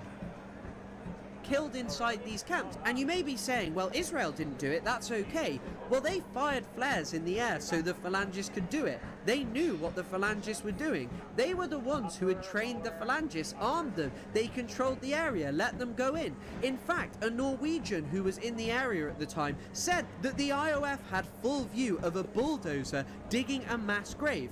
And in fact, this wasn't even the first time that the phalangists had been allowed to do this. In Tel al-Zata, 1,500 Palestinian and Lebanese civilians were massacred. And often people like to claim that, you know, Israel's gone down this dark path. Maybe they highlight how the Likud... Wait, I'm lost. Who are the phalangists? Phalangists are a Maronite Christian sect in Lebanon that developed a neo-Nazi paramilitary and engaged in atrocious acts of barbarism against the Lebanese Shia and Palestinian refugee population in Sabra and Shatila. You might have heard about Sabra and Shatila from the Sabra and Shatila massacre. They did this with direct coordination with the Israeli forces. They're not Christians, they're Christian Nazis. Christian neo-Nazis. Okay? It's the difference between your parents that say they're Christian versus, I don't know, the Westboro Baptist Church or the fucking Klan also claiming to be Christian. Yeah, Franco is what they, as far as I understand, what they get their influence from. Like actual fascists. Party in particular has turned Israel into this horrible place. But the Labour Party in Israel in the 1970s had no problem with the Tel al-Zata massacre. In fact, this is what Likud members were saying to members of the Labour Party in the 1980s in the wake of Sabra and Shatila. Ariel Sharon would go on to say, "We did not criticize you for supporting..." Bro, I went to a Jewish day school for like 8 years of my life and I didn't learn about Sabra and Shatila until your stream like a year ago. Yeah, of course, why would they teach that? It would make Israel look horrible. The Christians, I am talking about a moral aspect. You kept on supporting the Christians even after the Tel al-Zata massacre. The information about... I'm a Maronite. The Phalange are neo-Francoists who adopted neo-Nazi ethnic policy. My whole family are ashamed to have had even one member of my family who were with them. Mavdli al-Phalange. About the massacre and its cruelty was in everyone's possession. Sharon told member of the Knesset Yitzhak Rabin, "We had already known what they had done with the weapons we supplied." Yeah, Israel's greatest fear is people learning the truth. Like that's it. That's why they so effectively try to temper it That's why instead of addressing this and like trying to make justifications for these horrifying atrocities, they will turn around and just go ban this person, deplatform this person for saying historical truths about Israel's involvement. That is the only way that you can approach the subject matter, because if people learn about it, I mean, think about it this way. Post-October 7, it became undeniable. Israel's cruelty became unfucking deniable because they were doing a live-streamed Holocaust. Think about people's attitudes and how they shifted over the course of 1 year. It's not like they didn't try to fucking stop the truth from coming out. They executed as many journalists as they possibly could. They executed as many fucking journalists as they possibly could. They shut off the internet in certain instances, and yet the truth still came out.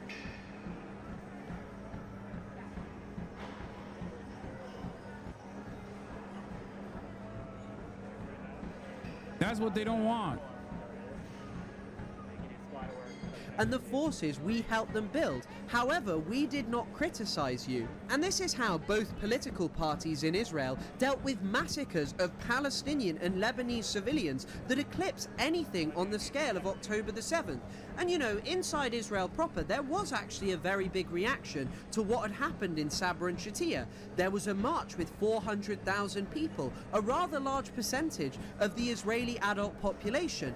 And as a result, Menachem Begin and Ariel Sharon stepped down from their positions after the Israeli Kahan Commission found that they were both complicit in Sabra and Shatila. But the Israelis still went on to elect Ariel Sharon as their prime minister in 2002, and he oversaw more slaughter of Palestinians, more destruction of their lives and townships. And yet you sit here and you cannot understand why someone might say, well, actually, yeah, a Lebanese person has a much different experience to that of an Israeli.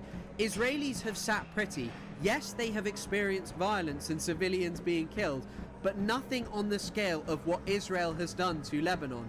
And Israel did this not in pursuit of terrorists, but to alter the policy. Here's another great example, by the way, of how Israel operates. New, after hundreds of Yale students protested in advance of Israeli National Security Minister Itamar Ben-Gvir, who is a fucking psychopathic Nazi settler terrorist who demanded the assassination of Yitzhak Rabin, okay, who had photos of one of the most prominent Israeli terrorists of all time in his fucking living room, a Kahanist.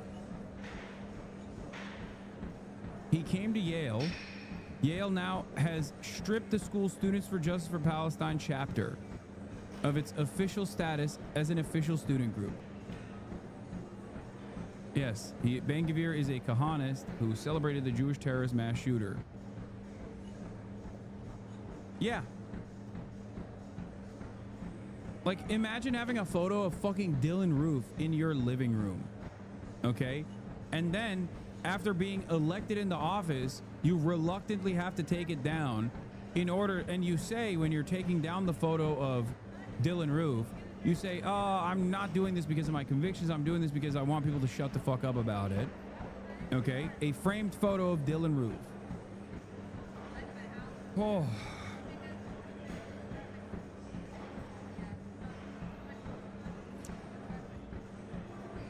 Itamar Ben-Gvir was not allowed to serve in the IDF because of how extremist he was. Can you understand? The Israeli occupying force, which is a force for terror in and of itself, said, you're too rabid for us. And now that guy's being welcomed to fucking Yale at a time when the administration is literally fucking going after every goddamn university for allowing this kind of stuff to happen, right, on their campuses, understandably. And what is Yale doing? Even before the administration demands that this group is disbarred, Yale has already taken that position already, saying that it's good that a convicted terrorist is on our fucking campus. It's like inviting one of Adolf Hitler's little generals onto college campus and having like the Jewish American movement that's protesting against it disbarred.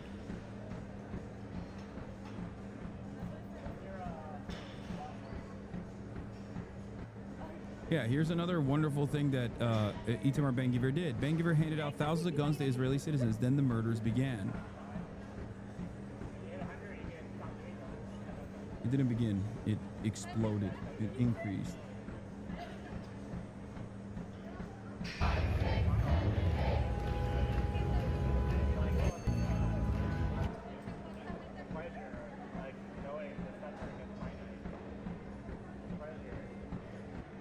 It's fucking insane. I feel like I'm losing my mind when we talk about this issue where it's like the morality is so fucking clear. Politics of the region to set up a state there that was sympathetic to them, that might normalize relations with them. And you sit there and act as if Lebanon are the aggressors. It is frankly disgusting. It is like how you cannot understand how the Do Not Worry podcast was not upset at all about Israelis fleeing a rocket attack and a siren. The reason that people from the region think like this is well documented in an article by Norman Finkelstein in the early 1990s about Palestinian reactions to Saddam Hussein firing Scud missiles at Israel. And when he asked them why did they whoop and cheer at the prospect of Israeli civilians being targeted, all of them said it wasn't really actually about civilians being killed. It was Israelis feeling like they did for once. Feeling like they did when their homes were bombed and destroyed. Experiencing the fear and terror of Israeli raids and oppression. For that one... And then of course, people will say, well, that's kind of mean, don't you think? Which is why we need to do more October 7s to the Palestinians and all the Arabs in the region. Stoogeless, thank you for the 50 bones. Moment, Israelis had to experience what every single Lebanese person has experienced through bouts of mass slaughter. And even then, just hearing sirens and getting to hide in your bunker doesn't compare to what Israel has done to the Lebanese people. And this is why it just irks me so much that Ethan sits there and talks about history, because anyone with any knowledge of history should be able to say, well, actually, what the IOF have done to Lebanese people far eclipses what it has ever been done to Israeli civilians, and any politics must therefore center the people of Lebanon, the people of Palestine, rather than the feelings of Israeli people. And yeah, Ethan, it's fucking insane. But of course, because Israel is our ally, Israel is has a close association with America, Israel is the favored client state, and also has a shit ton of propaganda initiatives in the West. By way of people that have dual citizenship, by way of people that have financial ties to the state of Israel and its continuation, and sometimes direct financial ties to the destructive nature of Israel's apartheid state, that you never hear about this. You never hear about this from the perspective of the victims themselves. And the people that do actually desperately try to use their privilege, like Chris here being a fucking white British guy with a Middle Eastern Studies master's and continuing on to get a fucking PhD, or someone like myself who has a platform of prominence, like when we use our platform and our privilege, people desperately try to undermine that by either making fucking shit up to be like, don't listen to this guy, he doesn't know what he's talking about, please don't listen to this guy, or by directly demanding the deplatforming of people like myself.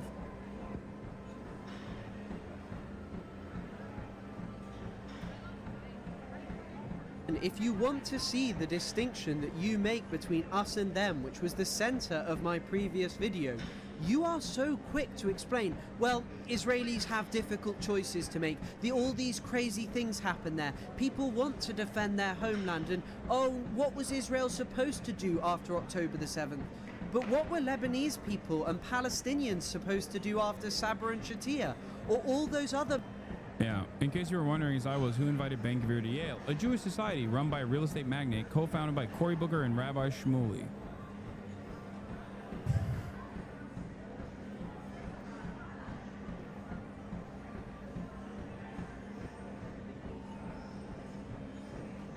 Shocking. The mass bouts of slaughter, they never got Is it different, Rabbi Shmuley? Wait, really? It's not Boteach?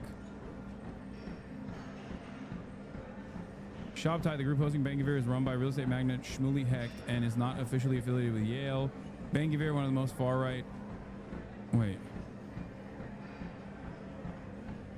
And Rabbi Shmuley Hecht. Oh yeah, this is not the Rabbi Shmuley. Rabbi Shmuley is... this is a different Rabbi Shmuley. There's two of them. This is not the dildo salesman.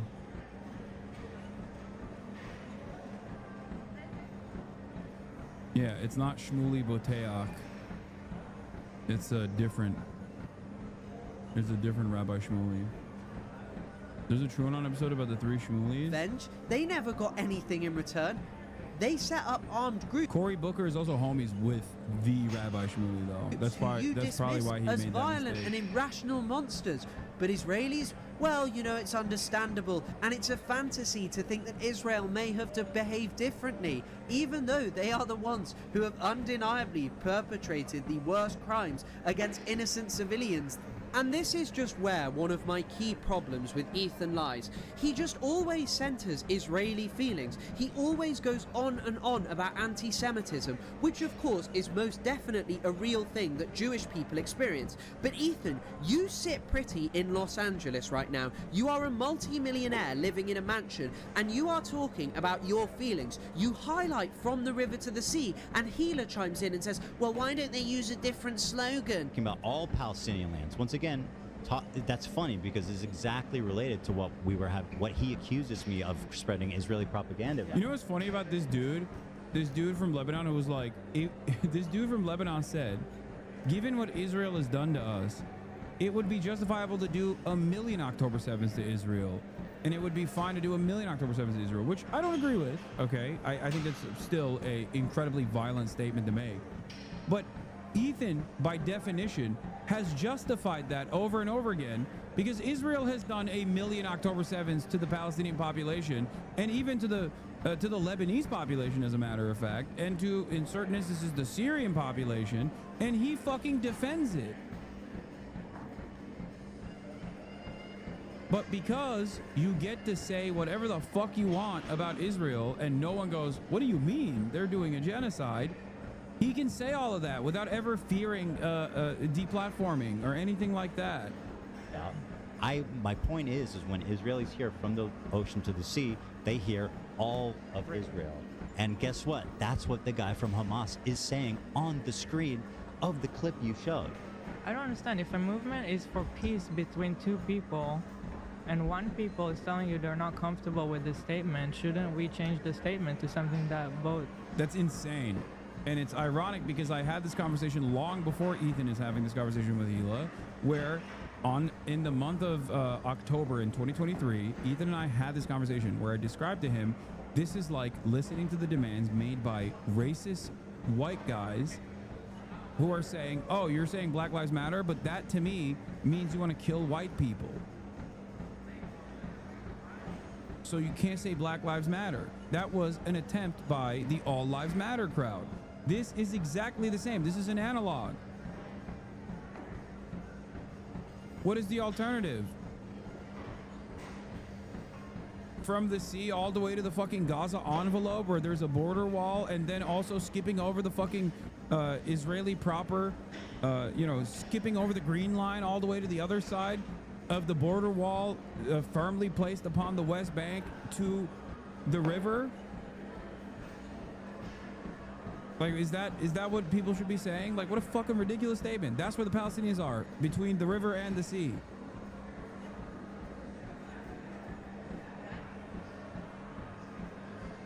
people can get behind. No, because they'll say, peace.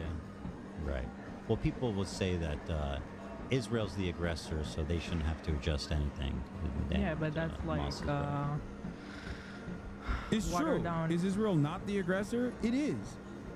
An American version of what's happening there. Once again, the people who do nothing wrong when it comes to Palestine can't admit that Israel is an aggressor. Both of them think that Israel occupies Palestinian land illegally, settles it, perpetrates genocide and all of these things, but they don't see these as aggressive acts which provoke retaliations against Israel. Instead, that's a watered down American understanding of Palestine. But ultimately, the call from the river to the sea is a demand for the liberation of all of historic Palestine, not just the occupied territories. Ethan and Gila seem to have absolutely no problem with the 1948 Nakba, the fact that 750,000 Palestinians were expelled, many of them were sent on death marches, and since they have never been allowed to return, many people still languish in refugee camps in places like Jordan, Syria and Lebanon, not being allowed to return to their homes. The people of Gaza, some of them can literally see where their homes and lands once were, but they're now occupied by Israelis. So the call from the river to the sea is not problematic, rather it is a demand for full Palestinian liberation. People are being burnt alive right now en masse in Palestine, children by the dozen, homes being collapsed on entire families, people are being tortured in Israeli jails to death, including minors, and yet you want to talk about your feelings and whether a slogan is offensive to Israeli people. I am sorry, but Israelis en masse are not opposing what is happening in the Gaza Strip. There's been no mass dissent. It's only really come recently when they're worried about the fate of Israeli hostages. There has been no mass disobedience over the last 18 months in Israel. There has been no major reaction against what Israel is doing. It's only really centered on their complaints around Netanyahu and the threats to Israel's faux democracy, and Netanyahu going full genocidal and making it obvious to the rest of the world what Israel always was. In fact, in that article by Norman Finkelstein, which I mentioned earlier, there is a fantastic quote from Mattiyahu Peled, who was a founding member of the Progressive List for Peace, talking about the Israeli peace movement, Peace Now, and what he said was that it's one of the worst things that ever happened to us. Nice people in Israel who feel unhappy with the situation but are not prepared to do anything about it. They get together twice or 3 times a year,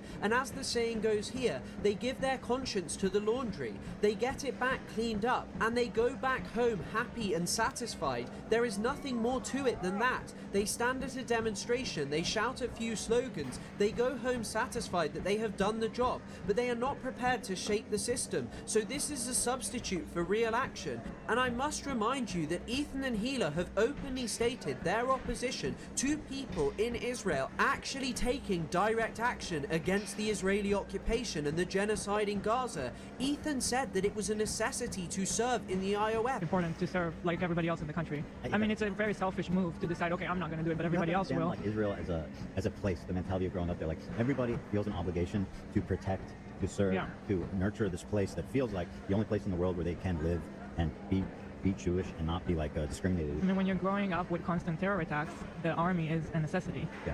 And I'm sorry if people think that's a controversial statement. That is the reality of Israel.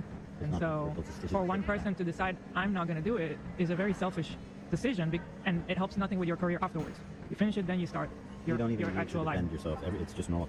They both said that it was a... By the way, remember when I told you that they would inevitably move on to American citizens? They have. Breaking. Officials confirm raids in multiple cities. Tahrir Coalition says FBI agents, Michigan State Police, and local officers targeted pro-Palestine organizers. So, Ethan, your wishes are becoming a reality. Maybe they'll fucking invade my house too one day, you know? It's happening already. Your every wish that you had will be fulfilled by this administration. Don't worry. FBI raids follow string of pro-Palestinian incidents around Ann Arbor. In Ypsilanti and Canton on Wednesday, this morning, the FBI raided a bunch of people's houses. Officials did not confirm why search warrants were executed at multiple homes. The Tahrir Coalition, a pro-Palestinian advocacy group, alleged law enforcement is targeting protesters who support Palestine amid the war in Gaza. It's the latest in a string of local incidents, including pro-Palestinian protests on the University of Michigan campus, vandalism, arrests, lawsuits, and actions by elected officials since the war between Israel and Hamas broke out in October 2023. These were the people, I think, that are associated with Dana Nessel's initial targeting, the Attorney General of the state of Michigan's initial targeting. If you recall, you might recall the drama at least. Dana Nessel smeared Rashida Tlaib after Rashida Tlaib asked, why is this happening? Why are you actually, as a Democrat in a democratic state, targeting Hey, don't say this administration like you didn't say mad negative things about Harris. Hey, you absolute fucking moron. You dumb idiot. I'm currently in the process of explaining to you how the previous administration's actions have allowed the Trump administration to continue its violent agenda. Are you so dense? Do you not understand that the situation that I'm talking about quite literally happened under the watchful eye of the Biden administration? Is there a particular reason why you think I might have talked about Deborah Lipstadt, famous Holocaust scholar Deborah Lipstadt, who was Biden's anti-Semitism envoy, who got interviewed by Isaac Chodener, and in that interview revealed that she actually likes what the Trump administration is doing? That perhaps will help you develop a better understanding of what the previous Democratic Party administration was interested in doing in terms of creating a chilling effect on speech as long as it pertained to speech against the state of Israel. The Democratic Party set the stage so that the Trump administration could capitalize on it. If you don't understand how these things go hand in hand, well, you're unfortunately too stupid to understand anything. Don't say this administration like you didn't say mad negative things about Harris. Ironically enough, if the Kamala Harris campaign had listened to at least some of my warnings, why should they? I'm a dumb fucking Twitch streamer. I have no emotion. But if they had, they might have actually won the election if they had decoupled from Biden early on, if they actually made strong stances about defending free speech and defending the freedom of expression of student activists who are criticizing the state of Israel.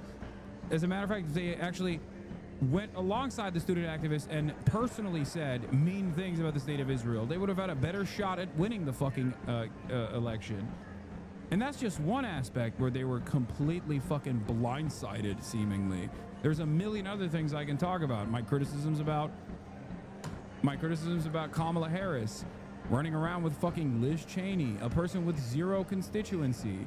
My criticisms about Kamala Harris refusing to recognize the overall economic anxiety and anger that the Americans actually... Hey, yo, did you just say the N-word? What? Did you just say the N-word? No. Are you guys hallucinating now? Is that what you want? Do you want me to say that so that, like, you can feel better about yourselves so you can get a fucking clip out or something? What? Take your fucking medicine, dude.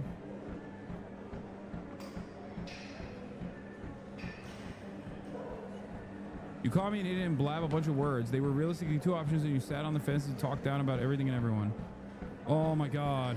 Oh my God. I didn't blab a bunch of words. I explained to you the actual reasons as to why Kamala Harris lost, and it's not because I was chirping about Kamala Harris. I could have said Kamala Harris is the best candidate that has ever existed. I could have lied to my audience over and over again every single fucking day of the week. That would not have changed the dynamic. Okay? That would not have changed the dynamic even a little bit, because I cannot outflank the Democratic Party. I cannot outflank the hundreds of millions of dollars that they spent on ad spend to put forward their shitty ass campaign. That's why they fucking lost.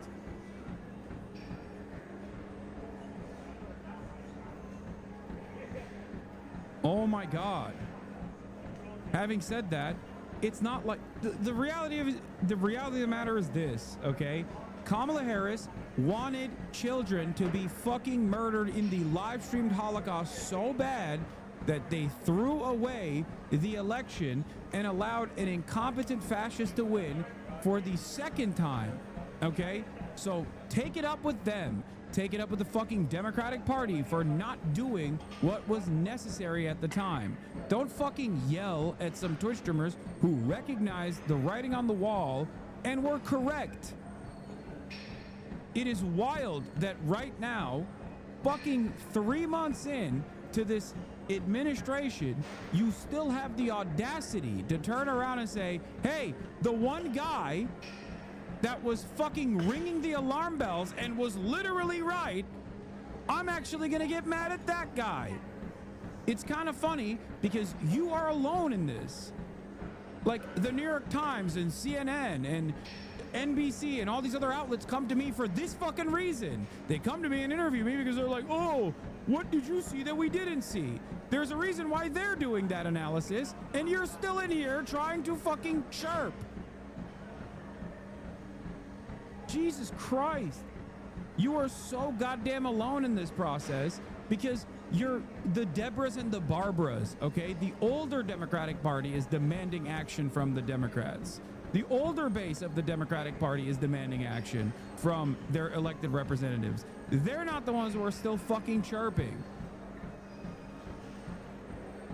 There's nothing funnier to me than coming into the Twitch stream of a guy and being like, you're the reason why Kamala Harris fucking lost. Really? You think I have more prominence than Taylor Swift and Beyonce combined? Babe, fence sitting in this election got Trump won. You're the one yelling, Lamau, you just never take accountability for anything. You don't want me to take accountability. You want me to entertain your delusions. And you are unfortunately too stupid to make that distinction. I am now officially banning you because you are too stupid to have a conversation with. I'm sorry, sometimes we gotta keep moving. Especially because we're fucking talking about the Trump administration blackbagging people, targets that were set by Dana Nessel under the previous administration. But you're so fucking dumb that you can't even recognize that. Babe, fence sitting.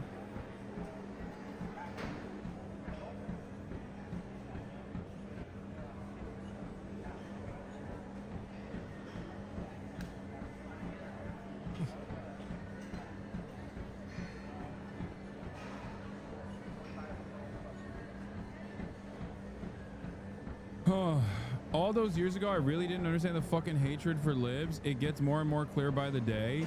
I mean, that person is not even a liberal. Like, most MSNBC watching neoliberal wine moms are far more radical than that fucking idiot, okay? She's coming in here talking about fence sitting, where Kamala Harris was fence sitting a fucking genocide. And it's not even just that. There were other areas of improvement that I also actively criticized the Kamala Harris campaign on, and I was fucking right. Whether it be the way that the Democrats across the board under the Biden administration dealt with immigration with no counter messaging, no action taken in the opposite direction to show that America is a nation of immigrants, as a matter of fact, and immigrants are not a national security threat. Instead, wholesale adoption of the right-wing framing that immigrants are a national security threat with no evidence whatsoever, and the only evidence suggesting the opposite of what the Republicans were saying over and over again. It was fucking insane.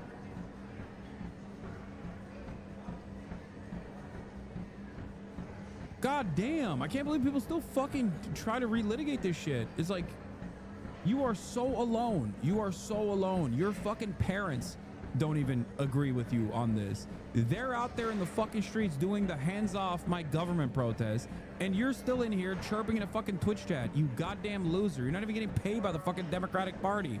Where are your pay stubs? Show me your fucking pay stubs. Do you get paid by the DNC? Then if not, why the fuck are you defending their ineptitude?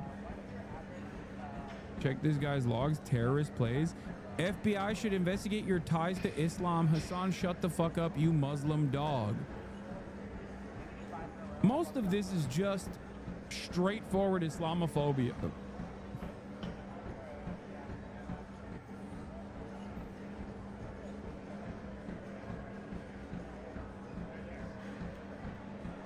God damn.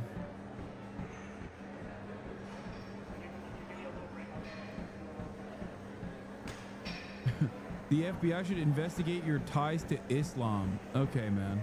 Selfish thing to not do Israeli national service. And this is where the problem lies. Ethan loves to highlight, oh, there's loads of peaceful Israelis, but when they actually take an action, he's openly disagreed with the small handful of young people like Tal Mitnick who take action. A minimal action, I must remind you, something which Tal even said to me himself.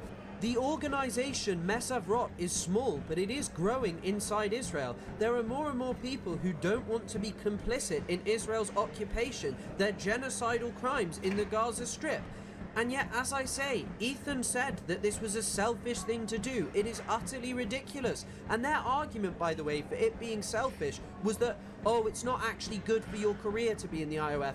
This is categorically untrue. It is a good thing. Many people who have served in parts of the IOF, such as Unit 8200, have gone on to get illustrious jobs working for companies like Google. And if you ever wanted to see how awful Ethan really is at confronting even mild criticism of him, one part of iDubbbz's video was dedicated to talking about Ethan's button, the kill switch. And what iDubbbz had to say was that Ethan should have corrected his behavior, and Ethan did talk about this in the second podcast episode, and what he said was, oh, it saved us loads of money, and oh, you shouldn't show things to the world, we all wish we could have one. But I'm going to be honest, if I had a podcast, I don't think that I would say half the things that Ethan does, or that I would constantly need to censor myself. In fact, I've been live over and over again, and I haven't once thought, oh god, I wish I could have paused that live, because I actually care about what I'm saying. I know and understand politics, and I don't just say whatever I want because I'm not a moron. But the funniest part is that it is very clear in the first part of Ethan's video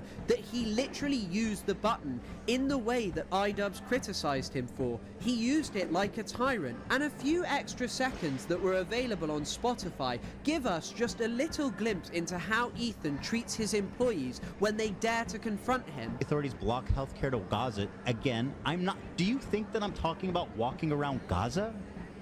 When I say how great multicultural it is? We did never you think that? how Israel attacked Gaza since October 7th, not even once. We never co-signed what they did. Is that not the point he's making though? What? That you're talking about how nice Israel is, but Israel proper is different from Gaza. Yeah, no, I understand. Millions right now saying Muslims in Israel. I guess that's where. As you can see, AB, for raising a reasonable criticism and highlighting what iDubbbz was actually trying to say about Ethan, was shouted down by both Ethan and Healer, and then Ethan proceeded to hold down the button for 45 seconds, which by the way is triple the length of what it normally does, no doubt to chastise AB, as he previously did at another point. And after this point, AB didn't appear in the podcast, and Olivia, who also spoke up, didn't say anything else. In fact, AB seemingly didn't even return for the second podcast episode. Perhaps he was expelled by Ethan for daring to criticize him over his terrible views. And I don't think you could ever ask for a better example of why Ethan will never watch a video by someone like me, because all of my criticism is well researched. Ethan has absolutely no response to it, because he is someone who doesn't actually know anything about Israel, Palestine, or politics. This is just a guy who speaks from having lived in Israel for a bit, whose wife literally served the Israeli occupation, which he claims he opposes. Ethan acts as if people target him on the basis of anti-Semitism. But Ethan, it is not because of anti-Semitism. It is because you are unwilling to confront that you have ever done anything wrong. I mean, he tries to dismiss the Yoav Gallant thing here. Gallant wanted to end the war. In the headlines at the time, he was in the headlines for opposing Netanyahu and wanting to end the war. That's what he was in the headlines for, and that's what we're referring to. We misspoke, it didn't sound good, we immediately corrected ourselves. You know, that's how mature people do. That's how you're supposed to handle yourself, isn't it? Like, what more do you want me to do? I have no problem apologizing and admitting and whatever is needed when things happen. Him and Healer give an explanation that, oh, we apologise for it and it's okay, even though Ethan did actually take to his story to defend what Healer had actually said on the podcast. And she also tried to claim that the clip of her saying "I mean" in response to hearing Rudy Giuliani talk about Palestinians being trained to kill Americans from a very young age was somehow not true. And let's here be as charitable as possible to Ethan and Healer and say, yeah, you know what, these two were just mistakes and that's okay, you definitely didn't mean them, and they definitely aren't unacceptable. Well, this isn't even the half of what you two have said. As I highlighted in my previous video, Ethan has said over and over again that he is proud of what his wife did in the IOF. He says, oh, take the context out, I'm proud of it. She literally served the occupation. He said that Hamas uses and hides in hospitals and that isn't even up for debate, even though that claim is totally untrue and inaccurate and is literally facilitating Israel's genocide right now. I mean, Israel just bombed the Al-Ahli Baptist Hospital. They just blew up the Turkish Cancer Hospital. They are expelling people from hospitals under this faux idea that they are Hamas bases. And this is a key facet of Israel's genocide, the destruction of healthcare infrastructure within Gaza so people cannot live there. And you, Ethan Klein, defended it. And rather than avow that, you claim that people just go off. Do you see this? Counter-terror police assessing kneecap concert video.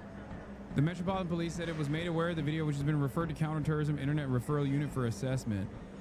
Counter-terror police are assessing a video reported to be from a concert by Irish language rappers Kneecap. Social media clip of the hip-hop trio appeared on stage to show one member of the group shout up Hamas, up Hezbollah. The footage was posted online by Danny Morris from the Jewish security charity, the Community Security Trust.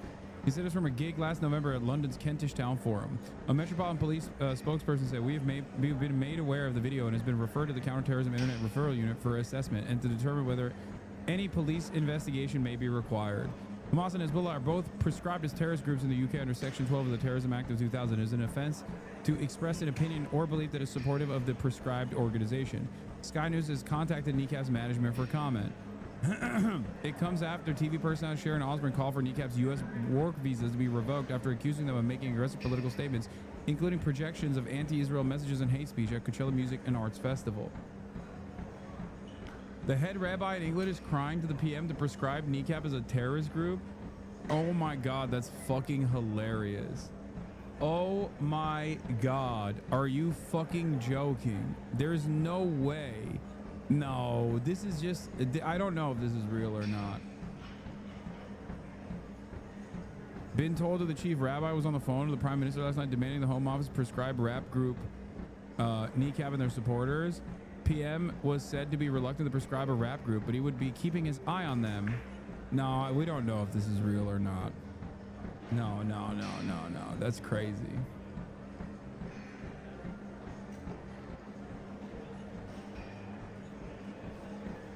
Speaking of Rolling Stone, Kneecap member Moshara said in response, her rant has so many holes in it that it hardly warrants a reply, but she should listen to War Pigs that was written by Black Sabbath, led by Ozzy Osbourne, her husband. He also told the outlet, we believe we have an obligation to use our platform. We can raise the issue of Palestine, and it was important for us to speak out at Coachella as the U.S. is the main funder and supplier of weapons to Israel as they commit genocide in Gaza. My fucking goats, dude.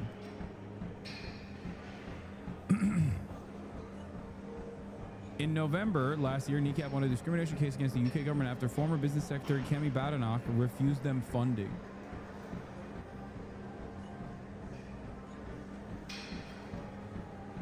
Mohara is how you pronounce it. Mokhara.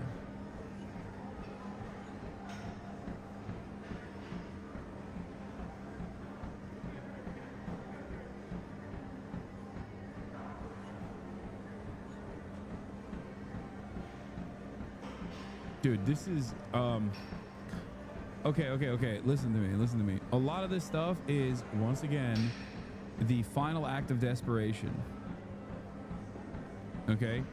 This is the final act of desperation. The more desperate these fucking people get, the more desperate Israel supporters get, the harder they'll try to go after people who are outspoken.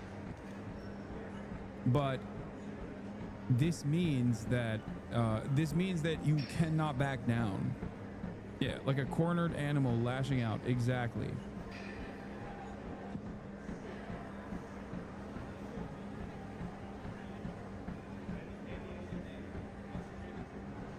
Bro, when a shit like this ever not backfired, literally every artist who gets this kind of publicity ends up getting bigger and bigger. This was the entire story of the 1980s and 1990s. Look up NWA. Yeah. The more they do this, the more you have to push. Because notice how, look. Notice how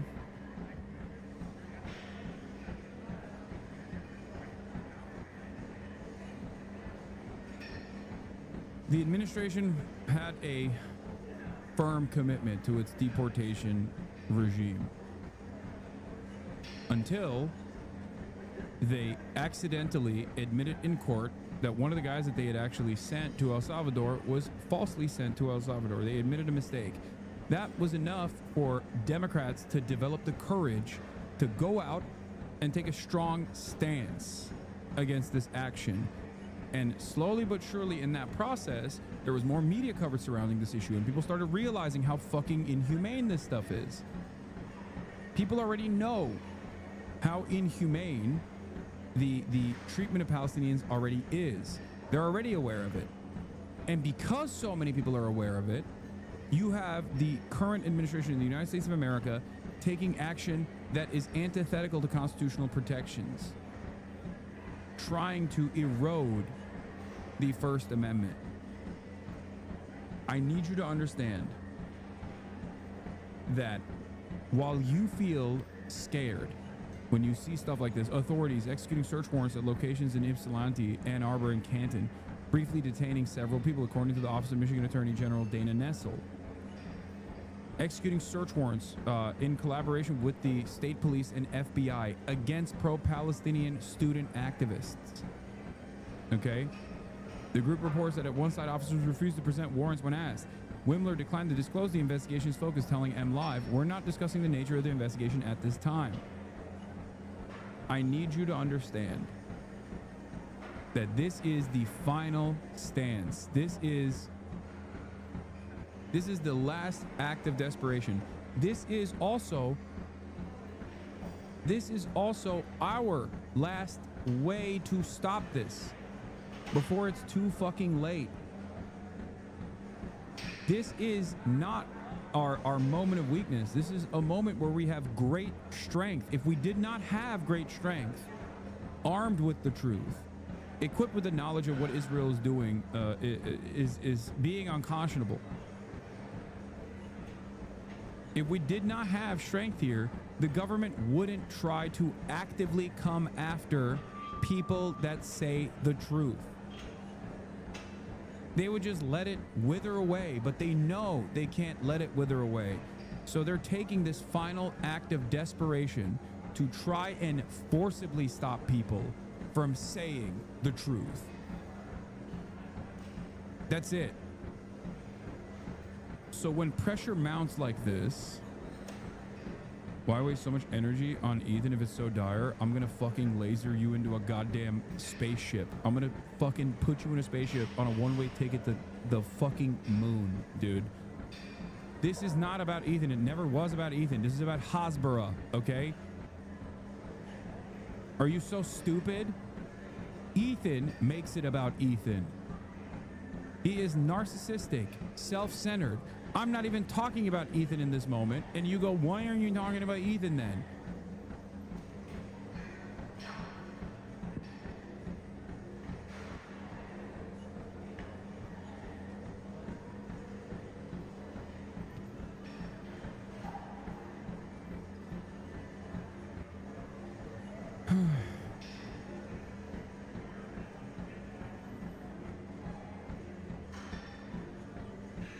The Ann Arbor Police Department added that the investigation concerns reported crimes committed to the city of Ann Arbor as well as other jurisdictions, according to department spokesperson Chris Page. Rumor also told MLive that ICE is not involved and all subjects are believed to be U.S. citizens. Video also shared on Instagram by Students Alive for Freedom and Equality, an SJW, the Students for Justice for Palestine chapter in Ann Arbor, Michigan, purpose to show the raid at a house of a pro-Palestine University of Michigan activist. This is what they did. No search warrant was provided.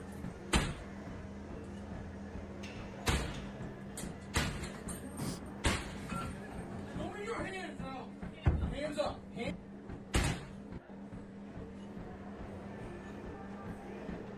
I'm a Pepega, but I don't see how pro-Palestinian protesters getting raided by the FBI means we're winning. The reason why they're taking such strong enforcement action to silence the truth is because it has reached a level where the average American citizen is not of two minds on this. This is an act of desperation from the federal government. That is my point. There were people like me, myself included, that have been saying these things for the past 10 fucking years. There was never this level of public persecution and even prosecution, because they could nip that shit in the bud before it actually breached containment. This is the panicked last bastion effort of an administration that recognizes that this ideological battle has been lost.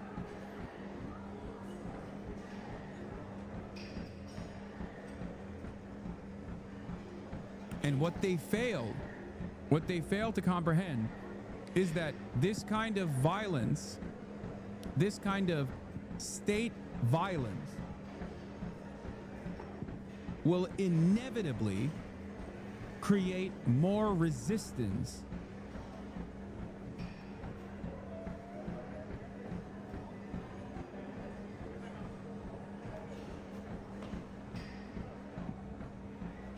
That's it.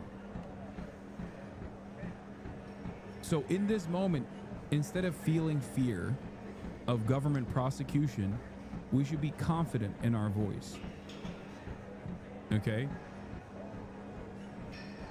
We should double down. This is the moment to double down, because I fear that if this admin gets its wishes and actively silences those who speak out against Israel's atrocities,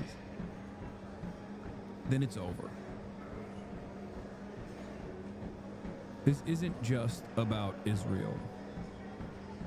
Although it is at the heart of the story, it's not just about Israel at all. This is about opening the door to a fully fascist government that is already attempting to change the legal confines in which they operate by undermining the First Amendment, by undermining due process.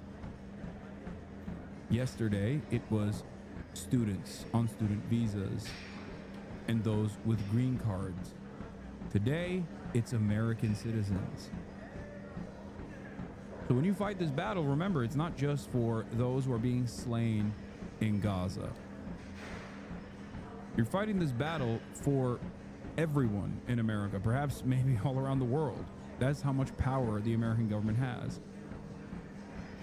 So keep that in mind. Recalling the wholly fake anti-Semitism smear of Representative Rashida by Jake Tapper and Dana Bash when Tlaib suggested Nessel was treating pro-Palestine protesters unfairly. Yeah.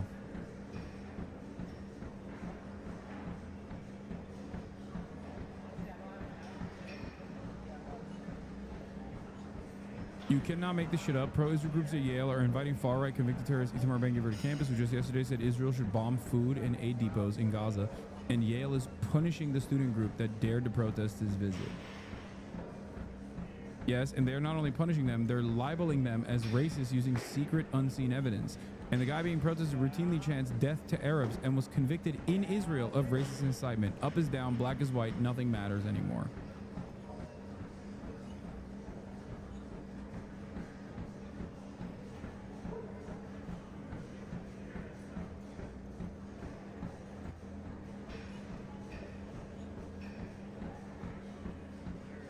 The more extreme the response from the government, the more it brings it closer to home for normies and forces them to look at the reality of the situation, that they can't stay silent because they can't ignore it anymore. Basically that, right? That's my hope. That's my hope.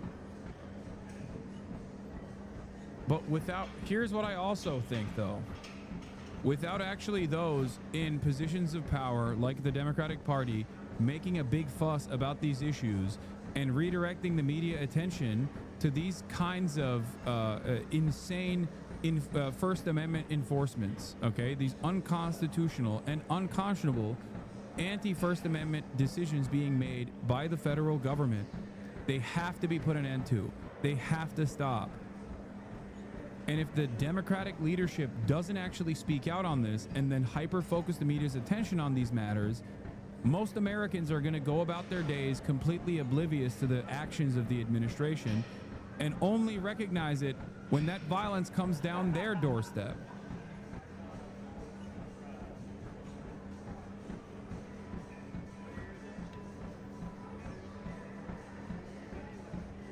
there's already great instability within the American economy.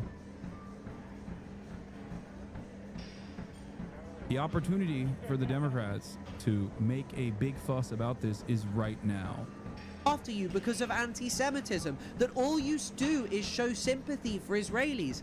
It is so ridiculous and utterly pathetic. Even the clip which AB was responding to shows the problem with you, because what Ethan said was that it is okay to go to Israel proper, which refers to Israel that is not the occupied territories of the West Bank, East Jerusalem, Gaza Strip and Golan Heights, but actually just Israel proper, which refers to the 48 borders of Israel. And he says, well, I think there's an apartheid in all these other places. I think that there's a genocide and all these horrifying things going on. But I think that Israel proper is an inspiring example of coexistence. It's not weird. They live together, you know.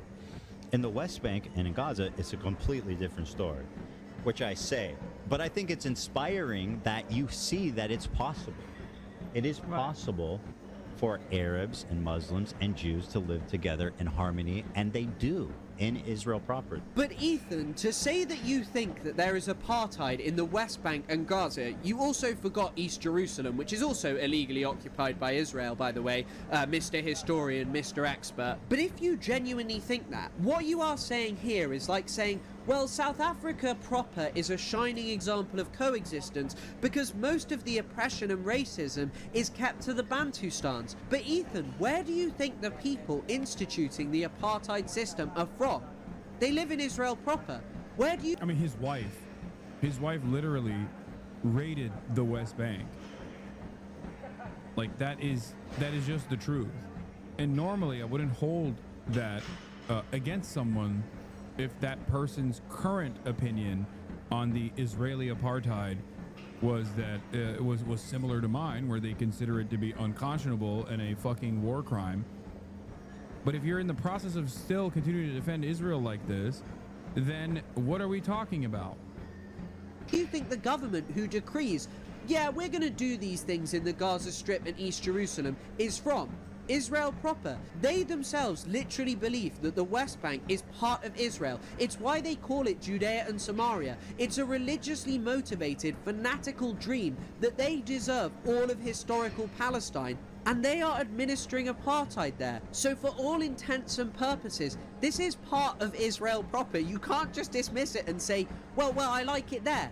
It is, as I say, like saying you liked South Africa whilst it was an apartheid state because they did most of the bad things on the Bantustans. Every single year, there is a Death to Arabs march in Jerusalem. Tens of thousands of Israelis, including government officials, by the way, congregate in the streets to march through the Arab section, chanting "Death to Arabs, may your village burn," smashing up Palestinian shops and attacking Palestinian shop owners.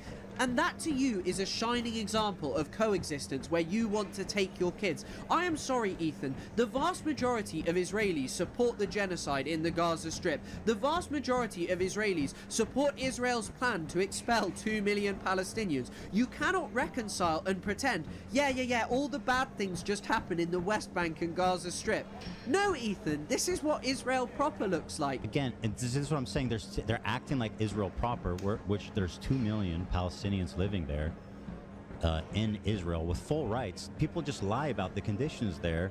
They say that like Israel or Palestinians are second-class citizens in Israel, and or that like universities, you go to universities, there are so many Muslim students, hospitals, Muslim doctors. It's like, it's not what people portray judges, as. Governments. They are in the government. But even then, this claim by Ethan and Healer that Israel proper is not some kind of apartheid state because, you know, they lived beside Arabs, there are Arabs in the government, is so funny. And I really just want to talk about this Arabs in the government thing, because this is something Zionists always do. They always go, well, there's Arabs in the government, but they never actually know what these Arabs in government are saying, because in in 2018, Israel passed the nation-state law, and this is one of the reasons that you could never call Israel a shining example of coexistence, an inspiring example of coexistence, as Ethan puts it, because this law said that settlement of Palestinian land was a national value, that only Jewish people were allowed to exercise self-determination, and also relegated Arabic to a language of special status but no longer an official language. And the reason that I bring up Arab members of the Israeli Knesset is because Ayman Odeh, the leader of the Arab opposition party, literally referred to this as a law which relegates Palestinians to being second-class citizens. So how dare you sit there and use this as some kind of example of, yeah, actually there's brilliant coexistence because they have politicians, when these people are literally criticizing it as a Jewish supremacist nation. You are so ridiculous. And this is what I mean when you can't avow that you've ever done anything wrong, that you have to sit there and pretend that it's, you know, minimal things, that it's only a couple of things. No, Ethan, it is a long pattern of spreading Israeli talking points to justify Israel's crimes against the Palestinian people.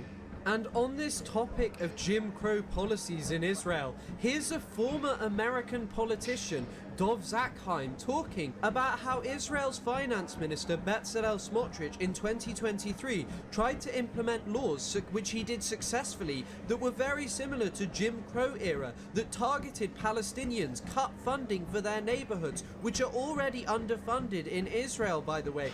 And yet you just sit here and act as if it's only mega lefties that say this. Again, this guy worked for the US government. And then there are so many other laws within Israel proper that clearly just discriminate against Palestinians on the basis of their race. For example, there are family unification laws which are only applied to Palestinians. So if a Palestinian who lives in Israel proper marries a Palestinian who lives in the Gaza Strip or West Bank, Israel literally has a law since 2003 which has banned over and over again those families from reuniting inside Israel proper, and often inside even the occupied territories. And the reason Israel does this is so they can expel Palestinians without having to do it, because if you really want to be with your partner, what are you going to do?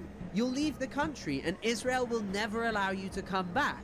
And then you also have the very different ways in which Palestinians are surveilled in comparison to Israelis. Because when it comes to Palestinians, they can get arrested for social media posts showing solidarity with the people of Gaza. They could be arrested for, you know, supporting Hamas. They could be thrown in jail for years, tortured, without trial, and so many other things. But when it comes to Israelis, well, you can appear on television and violate the UN Convention on Genocide Prevention, calling for all Palestinians to be wiped out, calling for them to be expelled, and that's just fine. You know, you won't be arrested as you should be under the UN Convention. No, you might be given a new job, you might be promoted. Maybe Netanyahu will let you go carry out the genocide.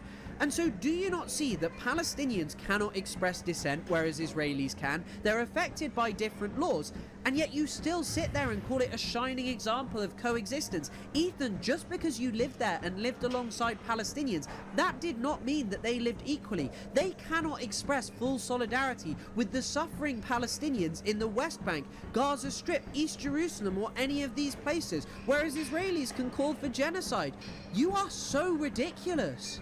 As the 2018 nation-state law enshrines, these people have to say that, yeah, settlement of our land in the West Bank, well, that's just our national value, you know. We can't exercise self-determination here. That's only for the Jewish people, because it's this wonderful space of coexistence, you know. Now, as another means to avoid any questions about Ethan's actual ideology, he tried to make it seem as if all of the criticism against him was anti-Semitic. He claimed that Hasan had a swastika sword in his house, which him and his other crew members were endorsing, even though it was just a sword from a character in an anime. And he also tried to claim that iDubbbz was being anti-Semitic and engaging in Holocaust denial by talking about Israel's cultural appropriation of Palestinian food to try and make the Zionist project seem more Middle Eastern. Dude, it's like, it's so stupid. It's so fucking stupid. It is so desperate. And the very fact that there are people who don't see this as an act of desperation, the very fact that there is not more than like 10 people max that look at this and go, dude, this is, what are you talking about? It blows my fucking mind, dude. Truly, truly mind-boggling.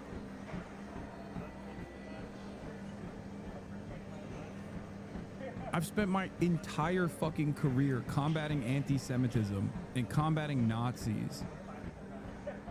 When Ethan Klein was cozying up to the likes of Jordan B. Peterson, who has done a shit ton of very weird and somewhat subtle neo-Nazi propaganda, talking about the fears of cultural Marxism, you know, Judeo-Bolshevism, which is the new version of Judeo-Bolshevism.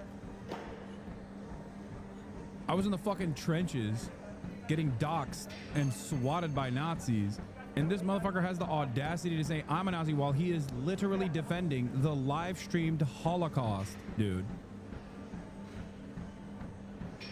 That's crazy. He's also doing, like, once again, like almost a form of Holocaust denialism, which is basically like diaspora apologia, basically saying that hummus is not Jewish food. Even Dan doesn't understand what he's saying. He says there's no Arab distributors. I don't think that's Holocaust denial. No, but no, I'm correcting myself because I think it's close. When you deny like the Jewish the way that all 900,000 Jews were displaced. Yeah, from other countries in the Middle East. I get that. Denying. That is not. I can't believe he's still going on with this, where he's saying like 900,000 Jews were displaced. 900,000 Jews were displaced from Arab nations. This wasn't like separate countries, okay, going through the motions of pan-Arabic nationalism across the board in their own unique ways, especially purposely egged on by the Israeli state to fulfill the Zionist project, the ultimate desire of populating Israel with as many Jews from all around the world as fast as possible. People volunteering to go to Israel is not the same as people being forced out of their ancestral homes with no way of return. People volunteering to go to Israel and then not wanting to go back to Iraq or not wanting to go back to any of these other countries is very different. Palestinians still cannot go to Israel. Palestinians cannot go and visit their grandparents' homes. But you can be a Jewish person anywhere around the planet right now and get a fucking house in the West Bank. Get a Palestinian's house in the West Bank, as a matter of fact. How is that appropriate? How is that normal? It's not. It's not normal at all. It's fascism. That is, in my opinion, a form of like Holocaust. But the Holocaust is a specific thing that happened in Europe. Like you can just. It's a way. I think you need to it's frame it differently. It's anti-Semitic historical revisionism. How about okay? That? Yes. Yeah. Now this is saying hummus is not Israeli food. Israeli cuisine is just like made up because the Israeli state is fucking made up. It's akin to anti-Semitic revisionism. Absolutely ridiculous, and Ethan loves to talk about the expulsion, the flight of Jewish people from the Middle Eastern countries. I mean, he never contextualizes it with, well, a lot of this was to do with the founding of the State of Israel. I mean, yeah, all states are made up. I know, just not many of them aren't made up as recently as 1948, with the exception of like South Sudan, okay?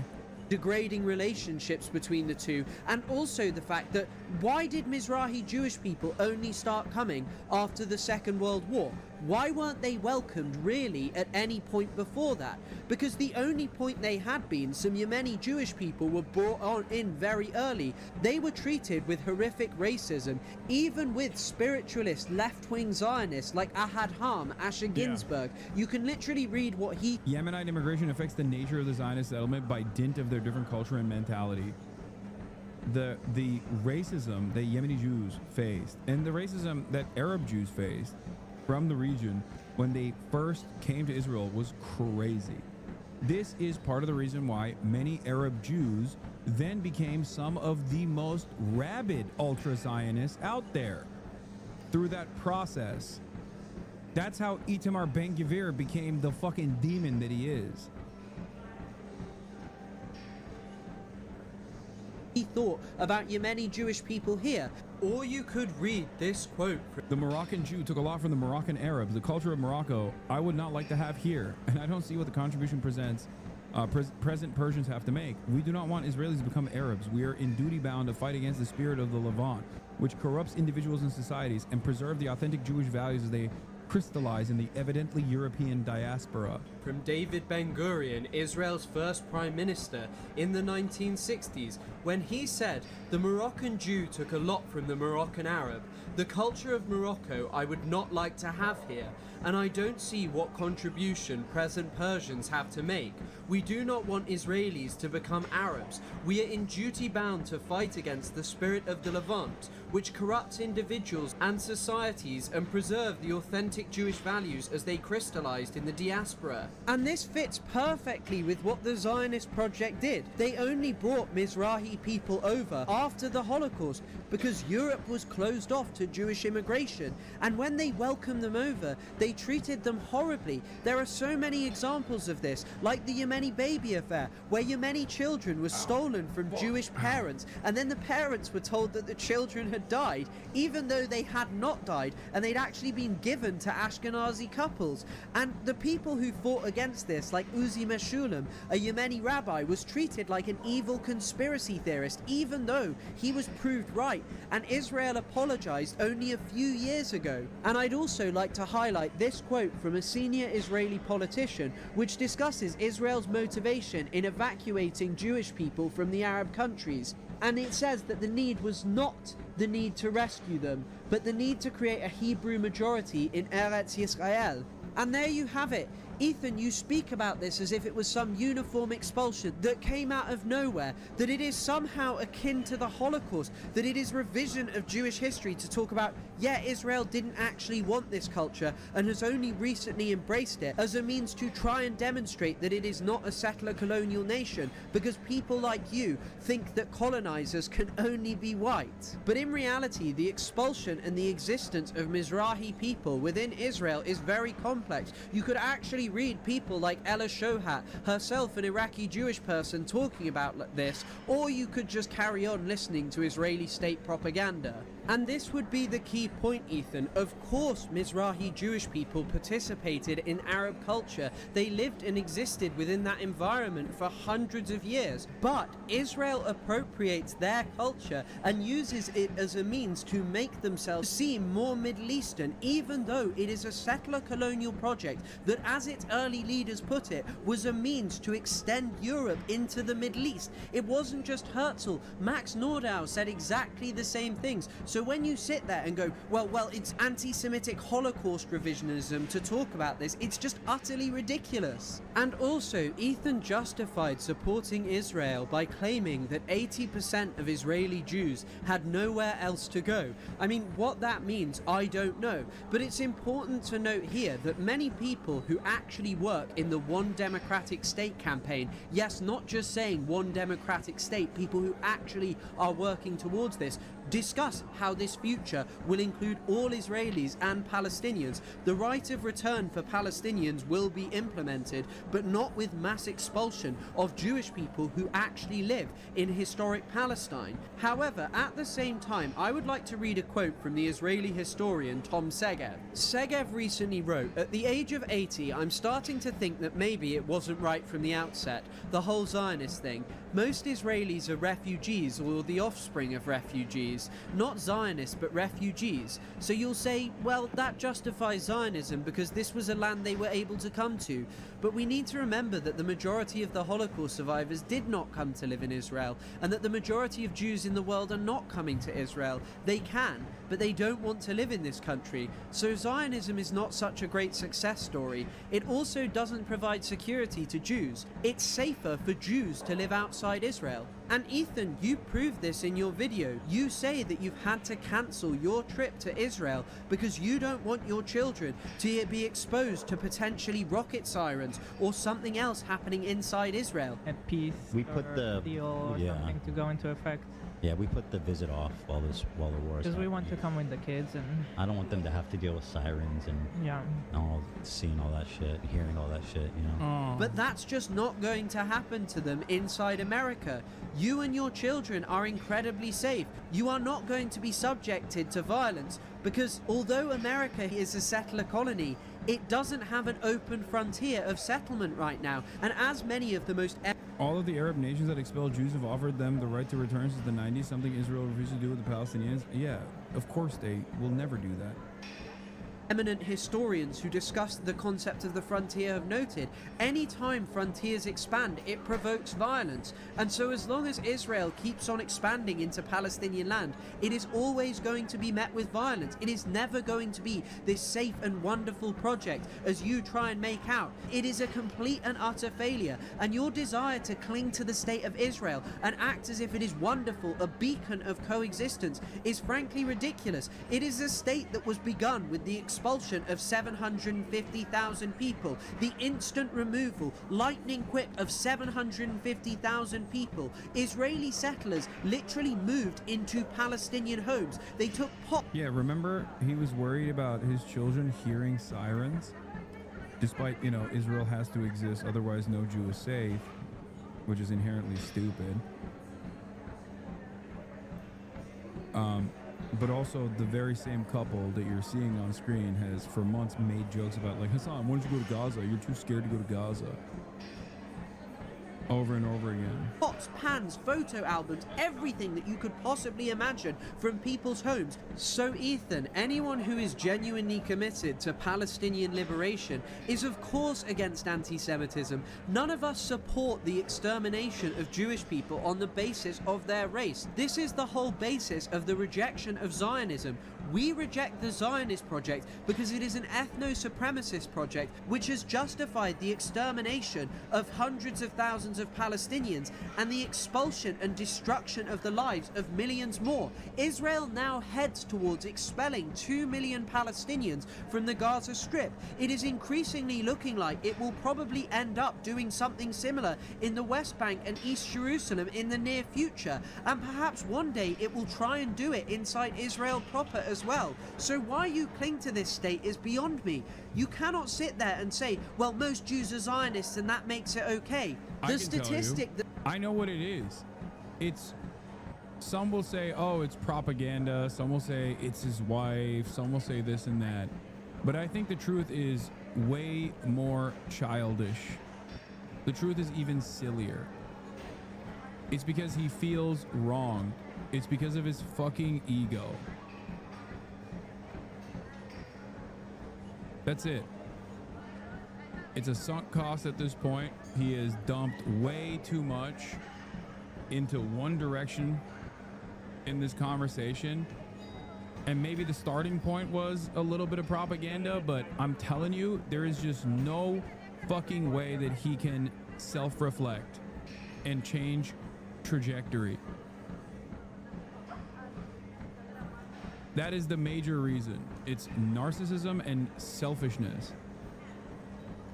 I could not comprehend how for months, when I wasn't even talking about Ethan, when he would just like chirp on and on and on about all of these pro-Palestinian content creators, myself included, I could not understand how someone could be so fucking openly selfish. He could say the same about you. Dog, I didn't know who the fuck Ethan Klein was, and I was talking about the Palestinian Emancipatory Movement. What the fuck are you talking about? You can say the same thing about you. What do you mean he can say the same thing about you? No, he can't. The amount of times I've covered Ethan Klein on this fucking broadcast is marginal in comparison to the hours and hours and hours of time and effort that he has poured into not just me, but every fucking pro-Palestinian content creator. I ironically only talk about Ethan. I only talk about Ethan from the framework of him doing Hasbara. As in, he could say you're projecting. Yeah, he'd be wrong, though, in that instance, don't you think? Do you not have the capacity to understand how different these two circumstances are? I tweeted about this last night as well. Ethan has the audacity to fucking claim that I've been attacking him from the jump, when I was so goddamn charitable for fucking an entire year, not knowing that he was like making fun of Aaron Bushnell making ridiculous statements in defense of Israel, while simultaneously still trying to hold on to the aesthetics of being pro-Palestine, using that as a shield to brainwash an audience of parasocial fans into assuming this like totally contradictory position where they're pro-Palestine, but only within the neat little confines that Ethan Klein has created, where everyone who's outspoken about Palestinian emancipation, every group that is resisting against Israel is in the wrong. Only Ethan is the one true pro-Palestinian voice. And he happens to think that the only Palestinians that you can hear from, that he calls Gazans, by the way, are the group of people that were like, we're done, enough with this war, we don't like Hamas. That was the only time he's ever fucking spoken about the Palestinians since we had a podcast. Brother, you are still giving the benefit of the doubt now? Wait, what? I'm not. I'm telling you. It doesn't matter what his intentions are. What matters is his output. Okay? And his output is being pro-Israel in a very nefarious way. But I think the reason why he will never self-reflect on this is because he's dug in his heels. He is dug in far too deep. Yesterday, he posted an Instagram story, once again, in the most cowardly way possible, because he doesn't want to fucking hear from anybody that can push back at all. And he added, or he demanded his audience reach out to Hen Mazik, okay? Hen Mazik is a Hasbarist, like self-declared. It's not like a secret, okay? His entire point, Hen Mazik's entire goal is to defend Israel in the Western world. He tweeted at him after he had tweeted about Ethan Klein. Ethan Klein is a creator who is deeply critical of Israel's actions, but because he thinks Israel should exist and points out anti-Semitism in the Free Palestine movement, people have wrongfully flooded CPS with calls that he's abusing his children, and even sent human skulls to his home to make sure the CPS visit went poorly. If this is how you react, even the slightest criticism, you are not on the right side of history. This is precisely what's happening, and Hassan's propaganda has been so effective, he's managed to convince most of the left of him a radical Zionist with zero evidence.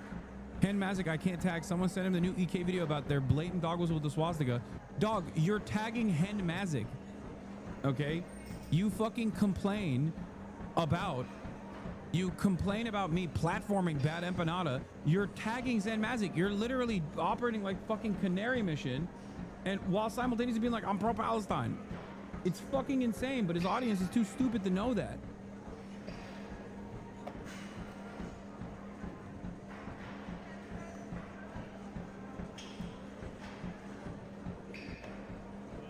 I said I defended this dude for a year, not knowing he was making fun of Aaron Bushnell and doing Hasbara. Then he tried to deplatform me and other pro-Palestinian content creators.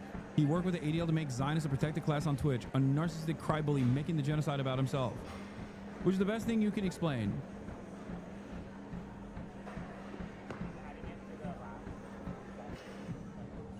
I could be misunderstanding what this means, but I think you're part of the same company. What? Could it possibly be an issue that is addressed and resolved internally? What is this? The same company. What?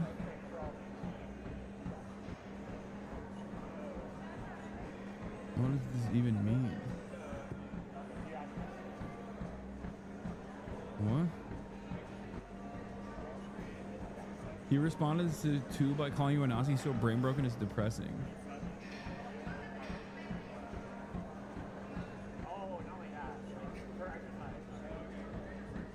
That 90% of Jewish people are Zionists isn't even correct. But if it were, it wouldn't change anything. I'm sure that many, many white people supported apartheid. I'm sure that many white people didn't see a problem with colonialism. But we do now. We have grown and we have changed. And I see Zionism for what it is. It was always a movement premised on the fact that the Palestinian people who made up the vast majority of... Yeah, this is the guy he added. When considering numbers related to Gaza, keep in mind, these figures come from the Gazan Health Ministry, which is controlled by Hamas. Hamas classifies every casualty on their side as civilian. Hamas has claimed they lost hostages and took months to identify them. Yet when Israel strikes Hamas officials, they somehow identify all the deceased and their ages within seconds.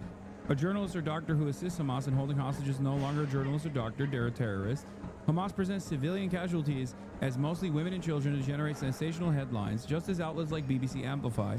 Hamas lies to make the world hate Israel. They don't care about the truth, only their goals. Hamas doesn't have to lie to make the world hate Israel. Israel does that all on its own, because every single defender of Israel is the most insane fucking baby murder loving, bloodthirsty, arrogant, entitled freak of all time. And sometimes really fucking ugly too, like Rabbi Shmuley.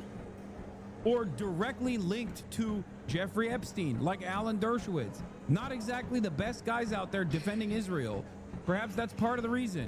Or maybe it's because, despite Israel's best attempts, people still are able to live stream their own fucking Holocaust, their own demise, and people that catch wind of that, in spite of the mainstream outlets routinely fucking trying to contextualize these atrocities, people that see the live streamed child Holocaust go, oh my God, that is unconscionable.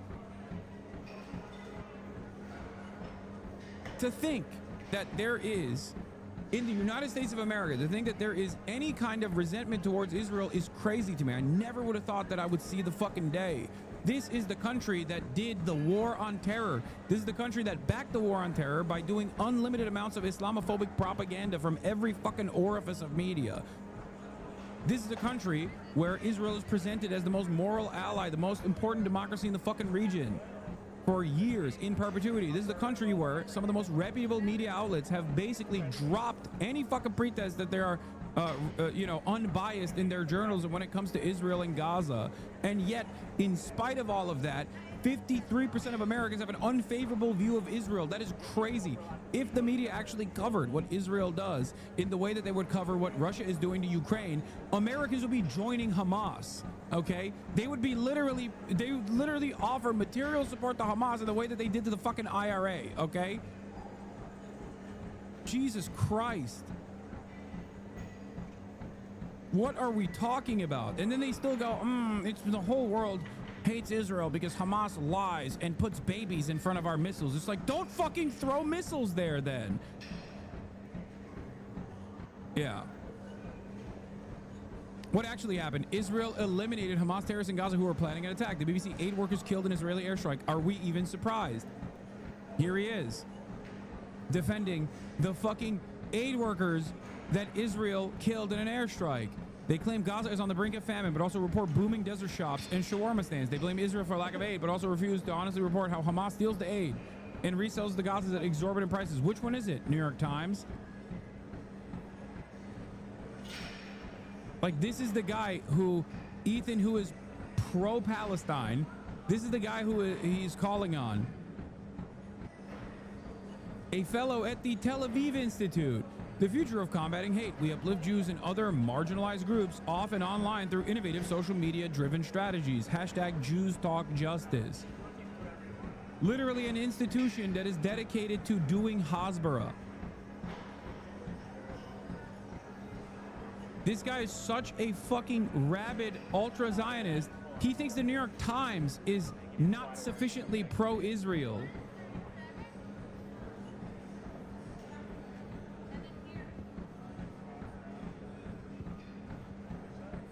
Hamas's refusal to release them keeps this war going. If they truly cared about human rights, they would be demanding. They'd protest Hamas. Free Dr. Hussam Abu Safia, end the genocide. Doctors from all around the world.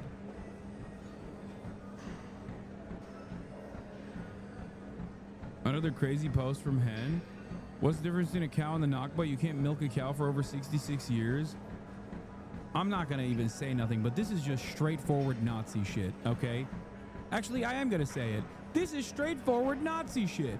This is literally what the fucking Nazis say about the Holocaust. How are you, a Jewish man, so oblivious to what you are doing in this situation?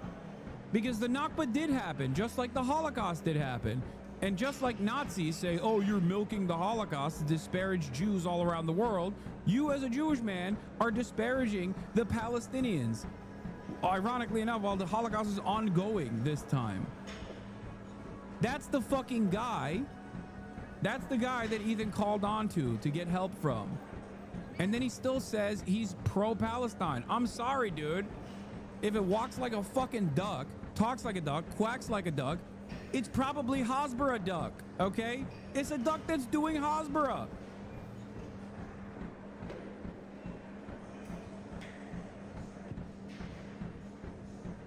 This has got to be a Holocaust denial joke that they just put the Nakba into? Exactly.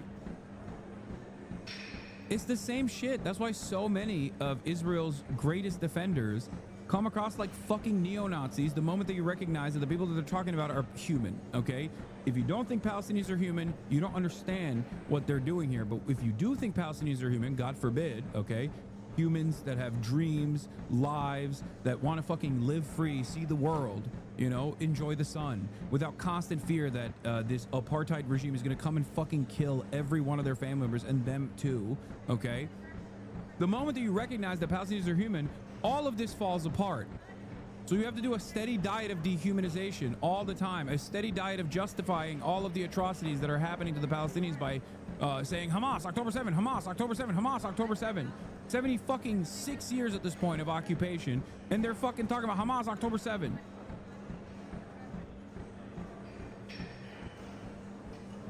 Oh, this is the problem. The problem is many people do see Palestinians as human beings, okay? So they recognize what these guys are doing. Just like we see Jewish people as victims of the fucking Holocaust because they were human beings. We don't adopt the Nazi framing on the matter, okay? We also see Palestinians as human beings that are victim to the Israeli genocide.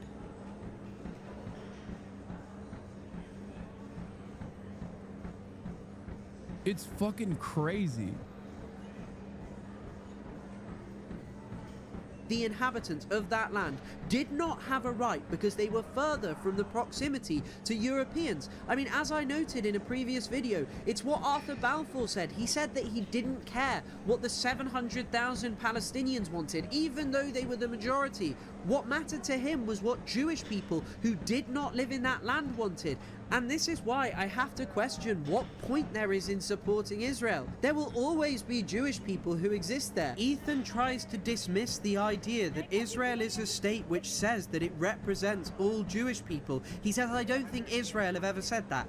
Netanyahu categorically has said that at certain points. He said it whilst he was in Paris in 2015. He said that he was the representative of all Jewish people there. Israel refers to itself as a Jewish state. They talk about policies of Judaizing, where they move Jewish people into the land. They say that Jewish settlement is a national value. They welcome every single Jewish person from all across the world, even if they don't have links to the land of Palestine. You yourself, Ethan, could go there and settle there, even though your ancestors didn't live there, because it is a state for Jewish people. So this idea that Israel somehow has never said that it is a Jewish state, when it uses the Star of David, a Jewish symbol, as its flag, as it has over and over again talked about how it has revitalized the Jewish people, is farcical. I mean, I don't even understand why you are doing this at this point, Ethan.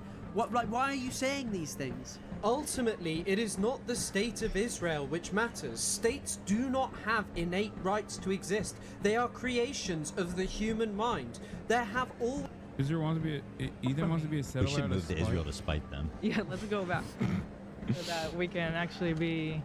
And I'm gonna have a bunch of kids. For them to talk about. I'm gonna move back to Israel and have 10 kids. Right, Hila? I mean, he's joking, but it's just like, it's still gross. Do you know what I mean? Like, oh yeah, I'm gonna move to fucking Nazi Germany out of spite is like a completely unacceptable thing to say in the 30s, leading up to the 40s, you know? But again, he gets to make jokes like this because he doesn't think the genocide is a serious matter. To him, it's just about winning back an audience by constantly fucking presenting himself as the victim and crying and whining over and over and over again. You know who the biggest victim of this genocide is? Not the Palestinian children who are getting fucking shredded. Me. I'm the biggest victim in my fucking Bel Air mansion. I'm the biggest victim as a 100 millionaire. I'm the biggest victim. Why? Because I can't even fucking tune out all of the goddamn noise for a fucking year. I'm the biggest victim who's going to constantly fucking cry over and over and over again. Me, me, me, me, me. It shocks me. It genuinely... Are you talking about yourself? No, dumb fuck. As a matter of fact, I've consistently repeated over and over again that in spite of losing a third of my fucking audience after October 7 because of my unconditional support for the Palestinian emancipatory movement, I routinely repeated that that is nothing, okay? That is nothing. The material, the material harm or the mass harassment campaigns that I was subjected to is nothing. It's nothing in comparison to what the Palestinian people are fucking experiencing on a daily basis. You had 90K viewers? No, after October 7, before, you know, before before the election and shit. But after October 7, I fucking went from 30K average to 20K average viewers.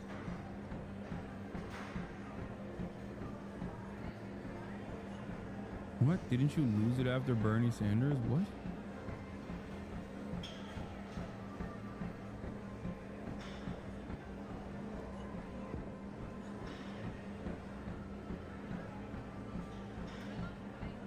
Yeah, the only difference why that changed is because a lot of people's attitude shifted after a while. They started seeing what I was saying.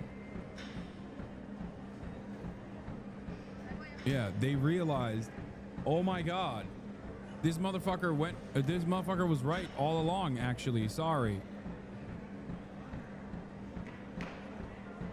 Always been Jewish people living in historic Palestine. However, this amount was small until the Zionist project came with the explicit goal of settling Palestinian land and establishing a settler colony there that would not include the Palestinian indigenous society. And Israel, throughout its entire history, has moved closer and closer to the erasure of Palestinian culture in that land. So Ethan, don't bother clinging to the state. Israel is not some wonderful guarantee that all Jewish people will be safe. There's actually a fantastic article by an Israeli called Boaz Evron written in the 1980s where he talks about how this idea that it is the state which will protect Jewish people is farcical because millions of other people were slaughtered during the Holocaust who had actual states. Polish people, people from Russia, the Soviet Union, people were slaughtered regardless of being protected by an army. What mattered to Evron was the goal of moving towards stamping out the kind of ideologies that led to Nazism,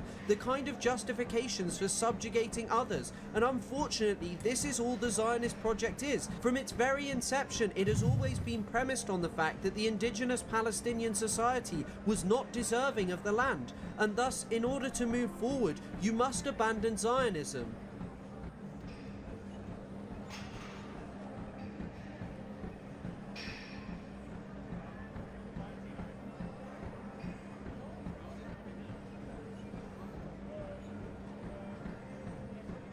This is the most demented lie he tells, in my opinion, that you and pro-Palestine people want every Israeli killed. Or even worse than that, that the pro-Palestinian movement wants all Palestinians to be killed. And that Ethan Klein, by constantly fucking crying about pro-Palestinian content creators, is actually doing a better job of defending Palestinians somehow in his own sick, twisted fucking mind than all of the people that he's actively trying to deplatform. It is unconscionable. It is so gross. It is so fucking insane. And there was a chatter in here that pointed something out that I think is important to remember. Okay? He said, Israel supporters make it seem like the pro-Palestinian movement had motion, like a lot of fucking support in the Western world. That's not the case. Only recently has that become the case, in spite of all odds, in spite of the deck being stacked against it. And it's only because of Israel's depravity. Israel's live-streamed Holocaust has made it utterly unconscionable, impossible to fucking defend. That's it. That's the only reason. If Israel did another, like, siege, as they have done time and time again, and killed like 2,000, 3,000 people, and then scaled back the atrocities after, this would not even be a matter of public debate. Okay? But they never stopped, and they still haven't stopped. And that's precisely why people go, oh my God, what the fuck is going on? Israel is its own worst enemy. That's precisely the reason why they say some of the most insane shit you've ever heard. They'll be like, oh, Palestinians are putting babies in front of the fucking rockets. It's like, dude, you're rocketing a majority children population that you have kept inside of this open air prison. What the fuck do you mean they're the ones who are putting the babies in front of the bombs?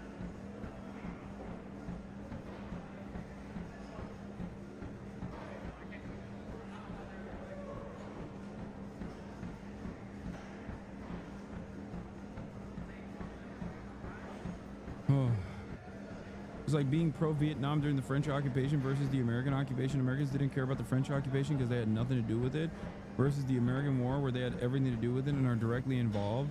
I mean, yeah, if this shit keeps going with Donald Trump, they will literally they'll have direct American boots on the ground, you know? They'll have direct involvement in the conflict.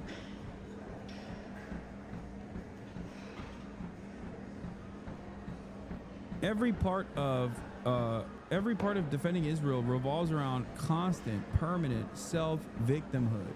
So of course it should be expected that Ethan Klein, who also is defending Israel, is constantly self-victimizing. Oh my God, people don't like me. People don't like what I have to fucking say. This is the greatest, most severe anti-Semitic crime of all time. I can't believe it. It's insane.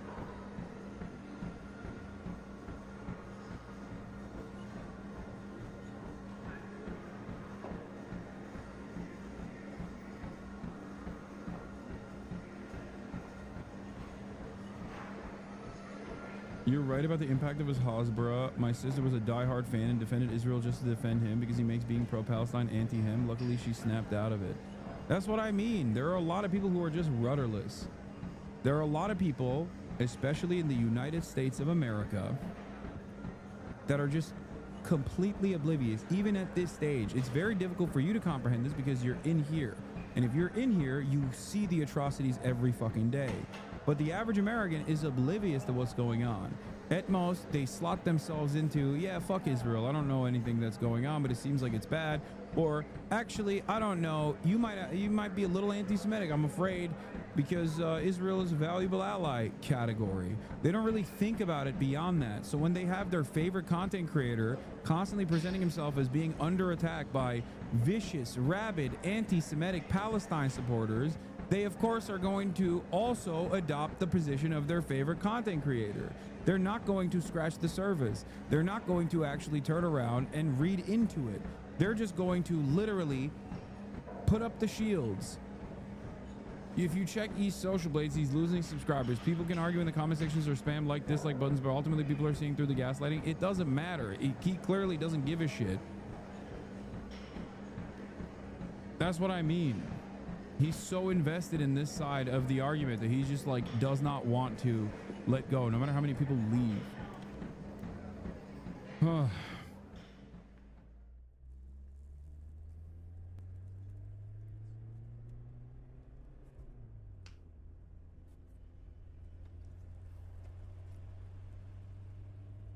In the age of stupidification, where everyone is getting dumber and dumber rapidly, dumb content is completely overtaking the marketplace.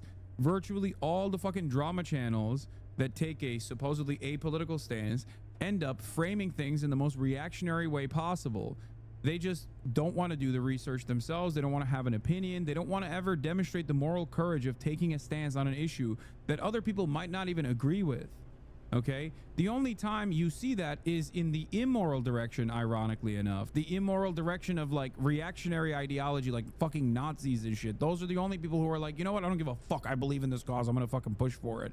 That's what's so psychotic about the situation. The overwhelming majority of people don't want to do the reading, and they just want to go along with whatever wind the direction is. Okay, whichever way the wind blows, they want to go along with that. And the internet is becoming increasingly more right-wing, so that's the fucking wind that they're blowing in. That's precisely the reason why XQC is posting about fucking how Elon Musk isn't quitting because he is unfavorable, but instead that, you know, Elon Musk is quitting his government job. It's so sad because they're burning his cars, okay? He's trying to make it out to seem like everyone does not have a real gripe, a real reason to despise Elon Musk, but instead Elon Musk is a fucking victim. Why is XQC saying this? Does he have a real well thought out position on the matter? Or is it because he's just responding to the whims? He knows that presenting this issue as though it's just fucking you know, this is the entirety of the gripe that people have with Elon Musk will get him 52,000 likes and maybe a fucking ounce of relevance. That's it. Most people just quote unquote read the room and go along with it. They don't want to fuck the bag up. They don't want to draw ire from people. Okay?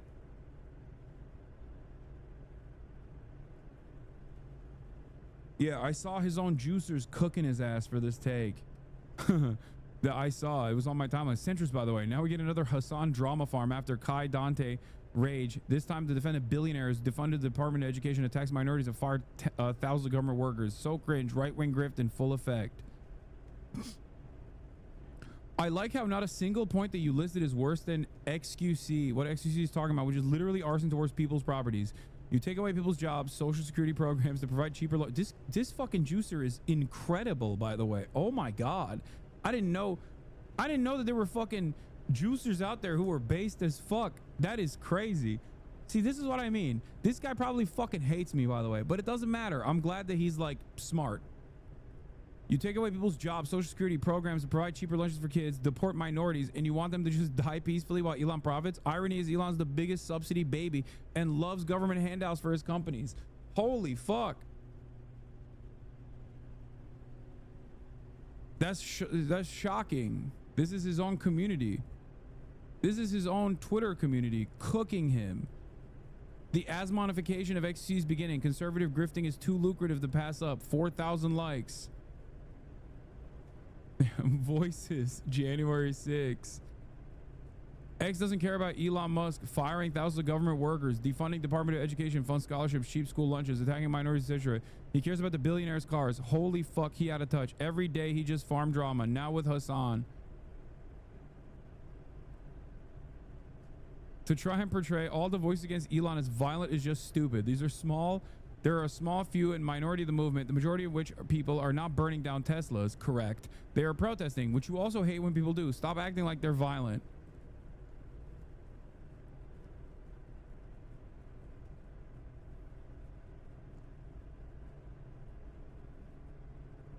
This is why I barely watch the stream anymore. Politics shit all the time. And he just wants to give a take for some reason, and then people respond, and he wastes an hour to respond, then quote retweets some Hasan tweet to have another 2.5 hours stun lock the next stream. People wonder why X is being seen to be right-leaning when he makes a lot of libtard jokes, DEI jokes, plus shit like this. Wish he would be neutral again.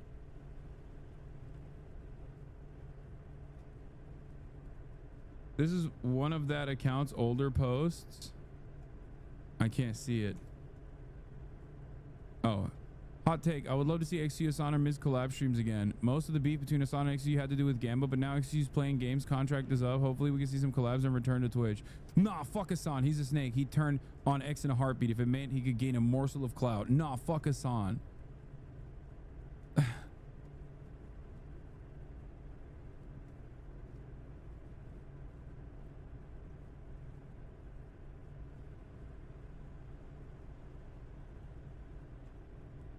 Oy, oy, oy.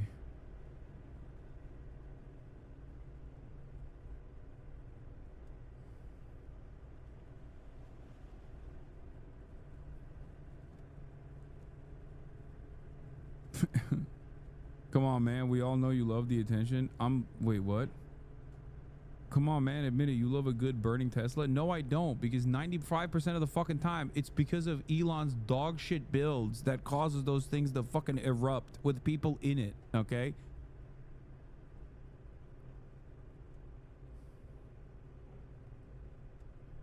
It's such a sweet clip. Yeah, dude. XQC's another person who I fucking defended over and over again, and he just like actively and forcibly severed ties. And it was the Gamba shit. And it's ironic because I always say this, but the irony is so many of the juicers that were primed to fucking hate me don't even know why they hate me. it's mostly because of the Gamba stuff. And ironically, even the juicers who now hate the Gamba shit still fucking hate me. They don't think like, oh yeah, I hated this guy because of the takes that he had on the Gamba stuff. Or any number of different lies that they've been fucking fed.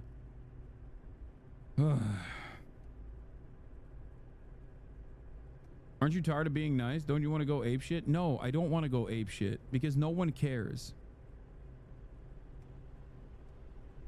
Yeah, also, XG falsely accused me of covering up sexual assault. That was so psychotic.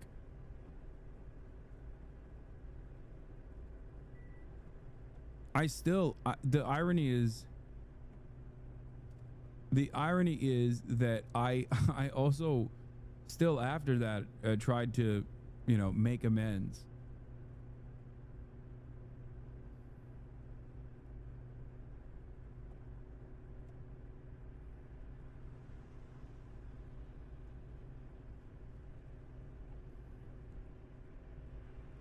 I've gone through a lot of crazy shit in my Twitch career, okay? A lot of crazy shit now that I think about it.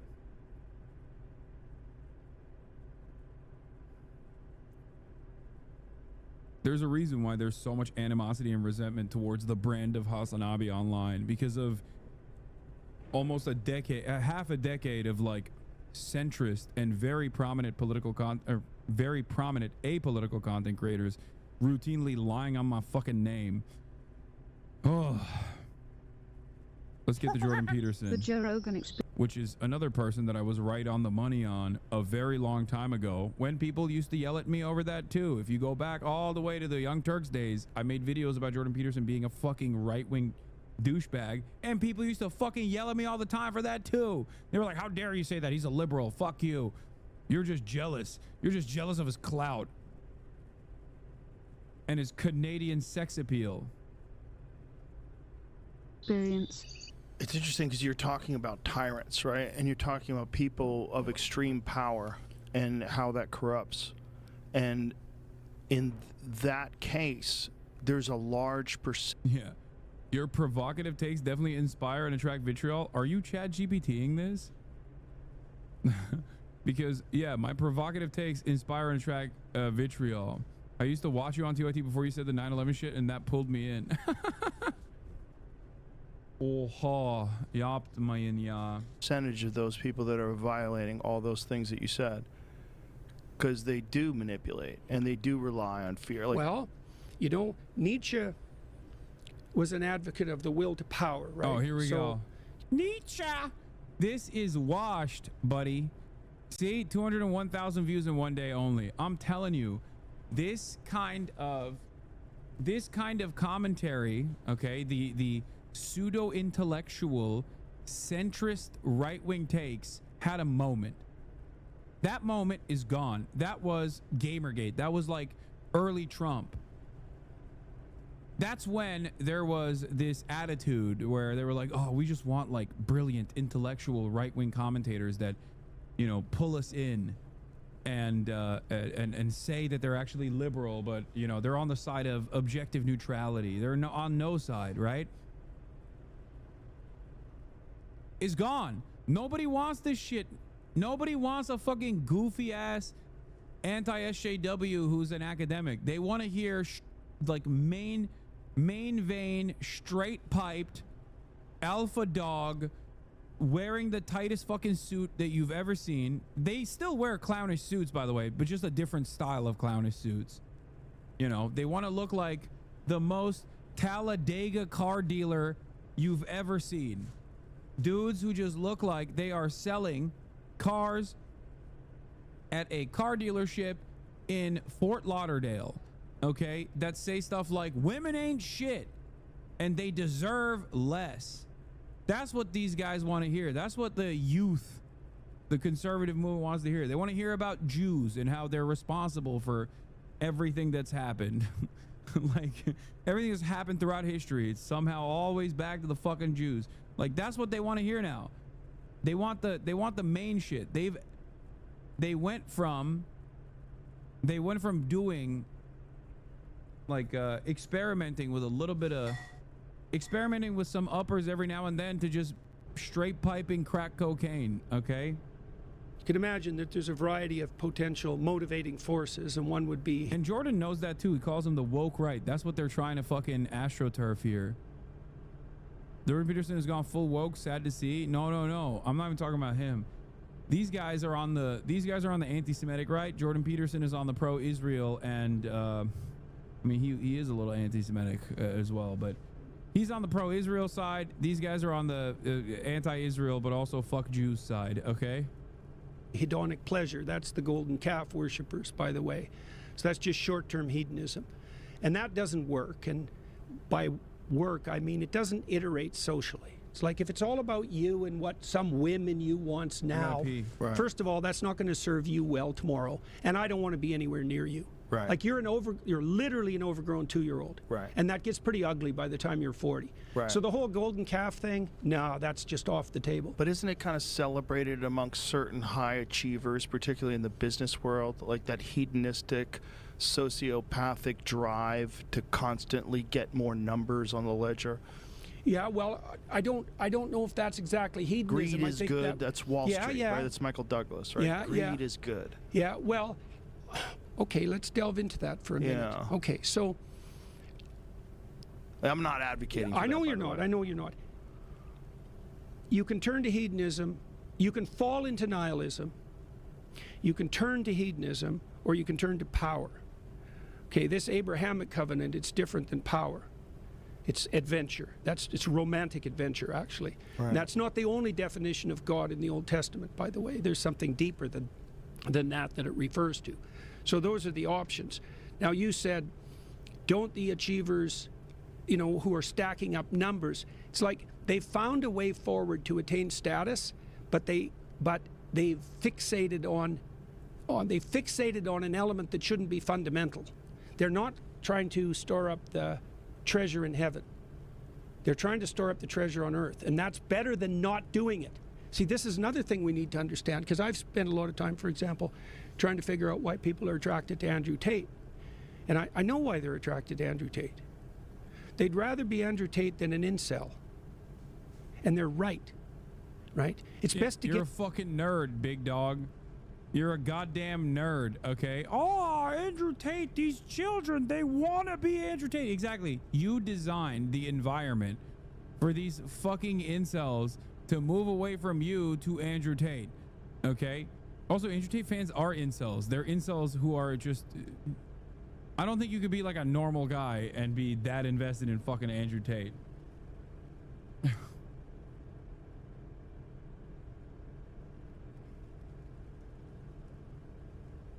Give the devil his due. Like if you had to choose between being... What separates you from the rest? Sell me the stream. 18-month subscriber. Bitch, you've already been sold. You've sold for 18 months. Shut the fuck up. Sell me the stream, Senpai Sauce says. Kind of flabby and unhealthy and resentful and in your basement looking at pornography, hating women because all of them reject you all the time and you deserve it, and you're ineffectual and the future looks pretty damn gloomy. And then you see Andrew Tate, who's tough and hyper masculine in an almost manner that's almost a parody, and wealthy and famous, and apparently has women at his disposal, with a fair bit of stress on the idea of disposal. You'd think, well, I'd much rather be him than me. That's the incorporation of the shadow from the Jungian perspective. It's like, yeah, it's right. And you think about the number of men that are incels. The thing about men also, if they get rejected a lot, they associate women with pain. Yeah. And then they get angry at those women because those women cause them pain. Like, it's just very simple equation. Of And course. that's how you get a man hater. Or, excuse me, that's how you get a woman hater. Oh, and the same could be said for, that's how you get a man hater, right? You associate men with rejection and cruelty. And well, you think they're all that way. Young men in particular are more likely to be rejected. Young women may have difficulty finding the ideal man, but they don't face the same degree of universal rejection. So it's hard on young men. Well, they're not the pursuers, right, as much. The young women aren't. Right. Well, and women are the gatekeepers fundamentally of sex. So that's their essential power. That's also the power of chastity. And that's the scary thing about acquiring wealth, is that wealth allows you to bypass the genetic social hierarchy. Yeah, well, I talked to Russell Brand about this a lot. You know, women threw themselves at him. How'd that work out? Wait, he's homies with Russell Brand? Wait, so like this literally is just about Israel, I think. Because Russell Brand is the worst of the worst, is also an anti-intellectual grifter in the same vein as like the Andrew Tates of the world, but just like a different seasoning on it. But he seems to be pro-Israel.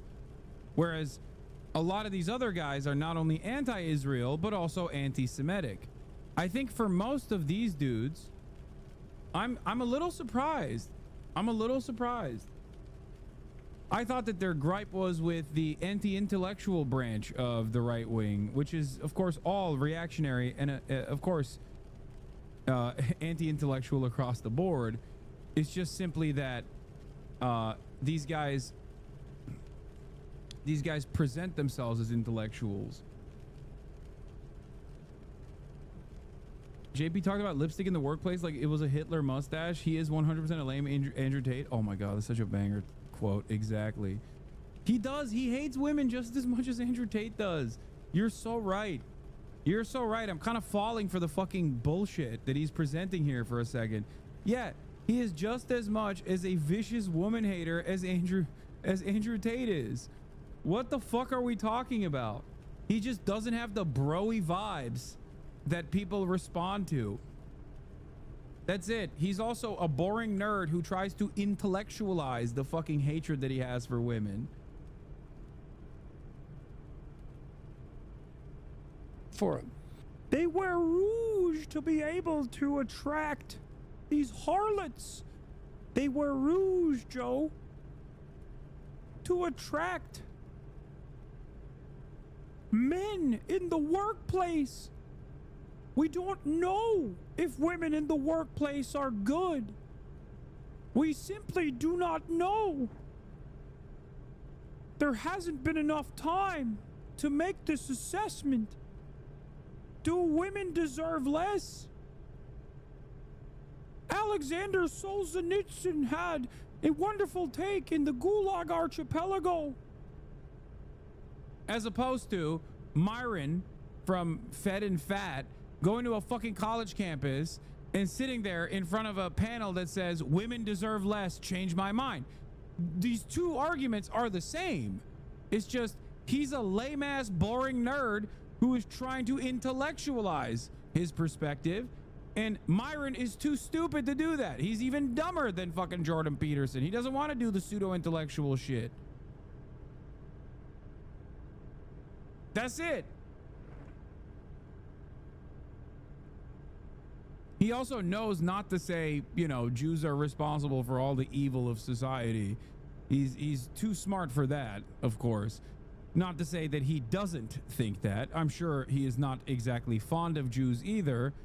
He just is, you know, smart enough to hide his actual opinion about Jews. And he's pro-Israel openly, and probably also just pro-Israel in general. Yeah. This is not different than what this fucking douchebag is doing on a regular basis. As a matter of fact, this is the logical conclusion of douchebags like this.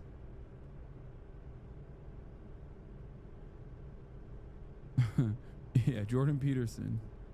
He's just a woman Jews that he really hates. The dragon of chaos is at the heart, not of a Shiksa, but instead a temptress, one of the faith, responsible for the original sin, Joe.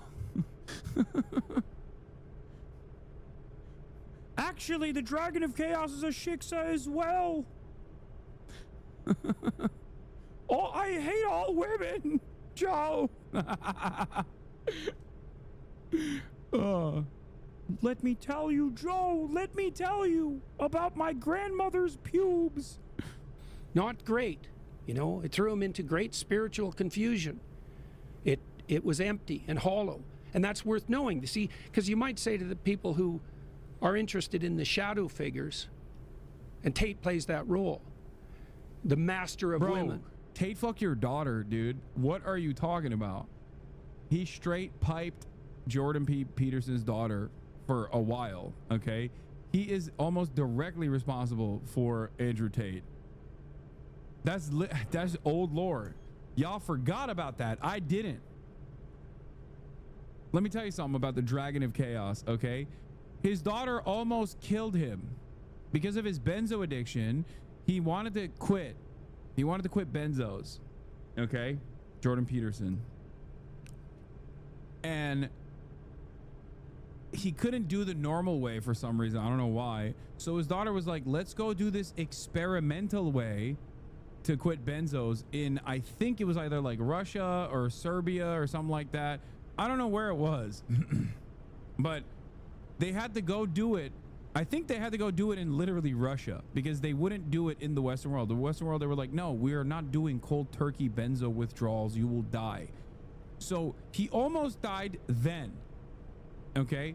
He went to Russia and he almost died. So then they moved his body to Serbia when he was in a fucking coma in the middle of COVID, and his daughter was gallivanting with Andrew Tate, getting fucked by Andrew Tate, and hanging out at hookah clubs, and brought COVID back to Jordan B. Peterson's home as he was fucking comatose.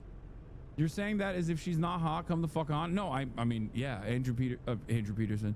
Jordan Peterson's daughter is attractive. I admit that for sure. Yeah, they had to put him in a coma to get him to quit benzos cold turkey, and then in the aftermath of that recovery, he went to Serbia, and literally they put him in a medically induced coma in Russia, and then she went to Serbia with Jordan. Disgusting take. I'm sorry. Okay, I call balls and strikes. I remember I was a massive JBP follower back in the day, and then I found you, and for a while I followed you both, even though I knew about your JBP takedown video, till one day I watched it, and that's the moment it clicked that he was a deep shit. What the Chinese think of Jordan Peterson? Hot knowledge. This Peterson beast once hid in Russia for drug rehabilitation due to prescription drug addiction. His most famous achievement is to go crazy on Twitter late at night, such as forwarding stills from a special fetish love action movie and claiming that it was a live shot of a sperm extraction factory in China. Learning self-discipline from him is like learning to be low-key from Musk and being humble from Trump. Gay Chinese netizens popping off, dude.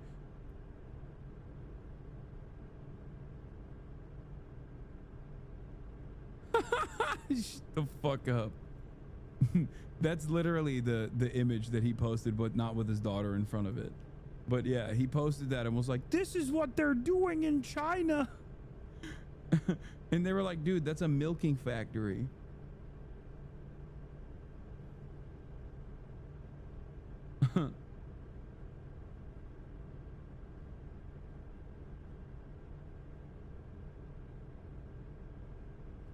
Let's say, why not do that? Because you need an answer to that. If it's certainly when it's better than being lonely, isolated, bitter, and ineffectual. That's for sure. Right. Well, it's because you don't confuse a stepping stone with the pinnacle. That's why. There's way more beyond that. I mean, you're a tough guy. You went through your disciplinary processes on the physical side in particular, the intellectual side too, I might add. Just say that he worked out, man. Like, what do you mean? Just say that he worked out. You went through the process. You went through the interdisciplinary process on the physical side. You know, you've got what Tate has to offer, but you're what? You're respectable. Why? Well, I have a completely different background than him, first of all. And also, my feeling in life is whenever you can, be nice. That's like a general guideline. Do you mean nice or good? I mean both. Okay. Nice as well. I get the posturing. I get how it would be attractive to young men. I get it. If I was a young man, I would certainly be drawn to him, and I was to many fighters. And I accepted a lot of personality flaws in people that I admired as fighters because they were very successful at doing this one insanely difficult thing. Right. And oftentimes... That's true. After JP woke up from his coma, like 2 months later, he crashed out over Elliot Page, called the doctor that did his top surgery a butcher, and got hired by the Daily Wire. And it's kind of funny because it's okay, conservative dad. You didn't do that intentionally, okay? It's fine. It's all right, dude. Chill. Okay? It's all right. And he literally said that doctors who perform gender confirmation surgeries on consenting adults are akin to Mengele, okay? He said doctors that perform gender confirmation surgeries on trans people that are consenting adults are doing Holocaust-style experimentation. He is a fucking psycho. That requires a certain amount of narcissism. It requires a certain amount of internal focus. Ironically enough, not at the championship level. Ironically enough, it gets you close, but it doesn't get you to be the king.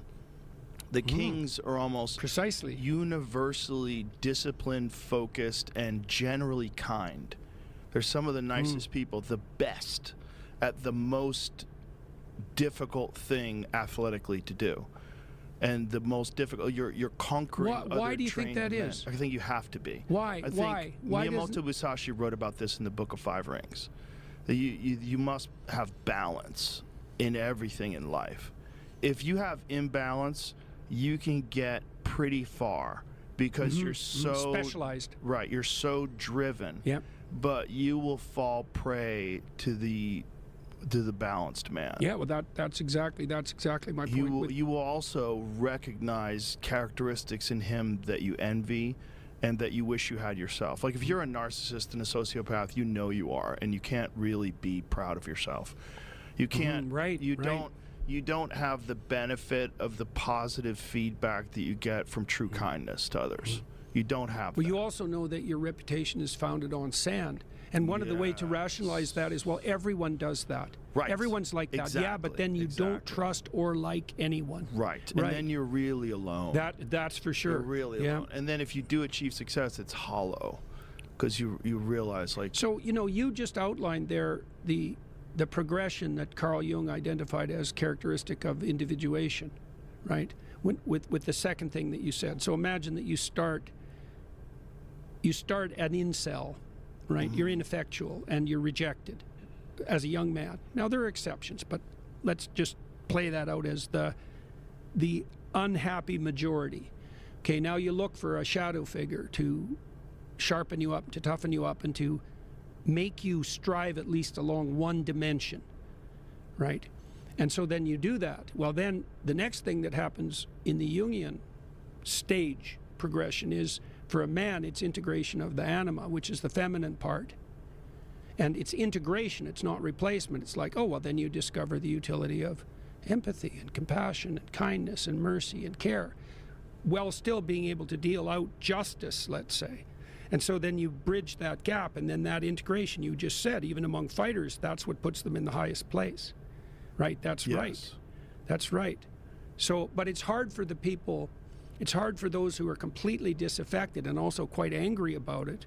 The people who are interested in the pathway that Tate offers, they're not so unhappy that he's hard on women because they're pretty mad at women. And so, if it's the bitch or me, then I'll pick me. Right. Exactly. And so And it is very crucial to get this progression correct, because monster's better than wimp. Right. Right. But the question is, what's better than monster?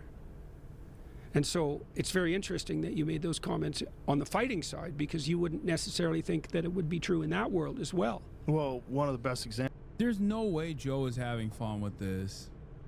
I can't. I don't think this is so boring. There's just no fucking. Yeah, here it is. Holy fuck. I don't remember why I blocked this guy. I think it was a Destiny orbiter. After Peterson finished his treatment in Russia, they went to Florida and eventually ended up in Serbia, where Michaela gave her entire family COVID, hospitalizing Jordan yet again.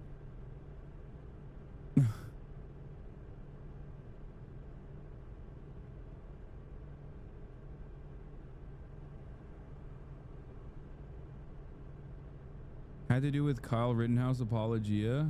Did this guy do Kyle Rittenhouse apologia? What's he up to? Is he still posting? Maybe he is. I don't know. What's he up to? All these guys fucking hate Elon and Trump too. Oh, never mind. He's still posting about me. I hate this man. Now I know why I blocked him. I hate this man. Why? Literally a correct take, saying that those who recognize America's those who recognize American imperialism's severe role in what happened in Korea, as opposed to those who don't, are closer to the truth on just that issue alone.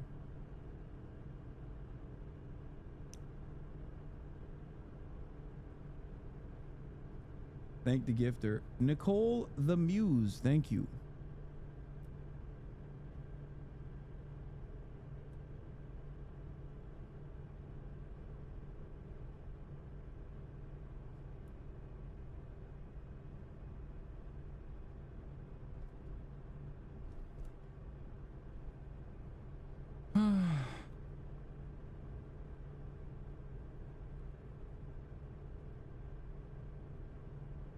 D fans love to use anti-American as a pejorative. I don't even know if these guys. What? Who the fuck is this guy?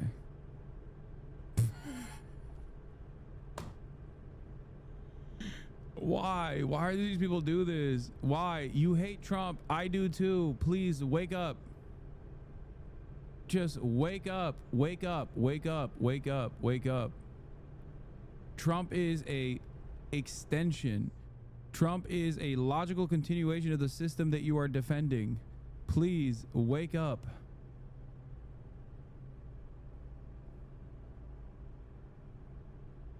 I genuinely don't understand how these guys, like, liberals who see me as their like arch enemy, their arch nemesis, are so fucking stupid.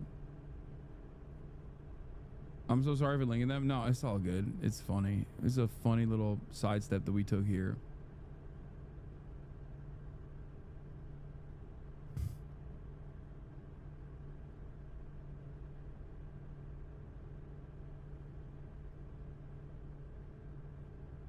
Ay, ay, ay.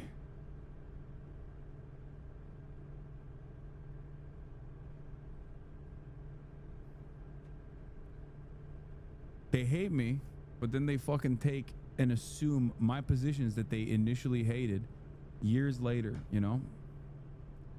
Years down the line. They will always inevitably arrive at the same positions. Thanks for retweeting my tweet, Hasan. I won't you. Wait, are you the one who fucking posted the Sam Hyde thing? Do you see Sean O'Brien is going after AOC and Bernie? I think so. He's making fun of them for getting in a PJ, right? Did AOC and Bernie get on a PJ? Good for them. Yo, join the fucking Champagne Socialism Club, baby.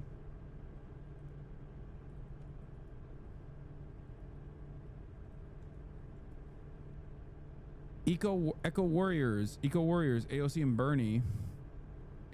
Ew, I don't want to fucking support you guys. What is this? Eco Warriors, AOC Bernie Sanders took 50K per hour private jet to attend fighting oligarchy rally. Far left New York Congresswoman Alexandria Ocasio-Cortez was spotted exiting a private jet with her comrade in arms, Senator Bernie Sanders, after shuttling between stops for a campaign dedicated to denouncing the wealthy. Video from Fox News shows AOC and Sanders exiting a Bombardier Challenger 604. A luxury aircraft with a lofty $5 million, $7 million price tag. Okay, they didn't buy it, dude. Costing a eye-watering $15,000 an hour per hour to charter. The duo hopped a swanky ride to attend a series of Sanders fighting oligarchy rallies, which aim to have real discussions across America. The site even solicits donations to help fund the tour, which it says in an understatement that strains credulity requires a modest amount of resource for travel-related expenses. The tour has taken the duo to locales including Tucson, Arizona, Los Angeles, Salt Lake. Okay, so where did they fly? This is very important because as someone who is anti-PJ but has also been inside of a private jet that I hitched a ride on, as you guys know, people constantly love posting that. It's entirely dependent on where they were flying and what the circumstances are. Yeah, I gave them my PJ chat. I gave them my fucking PJ, baby. That's right. Weren't you high as fuck? I was. It's my personal private jet. I'll tank it. I'll tank the aggro. I'm a humble guy. It was my PJ. Last month, the congresswoman was photographed flying first class on a JetBlue flight to a fighting oligarch. Wait, what? Now they're mad that she was flying first class on a JetBlue flight? Wait, what is this shit? What the fuck? Is this even first class?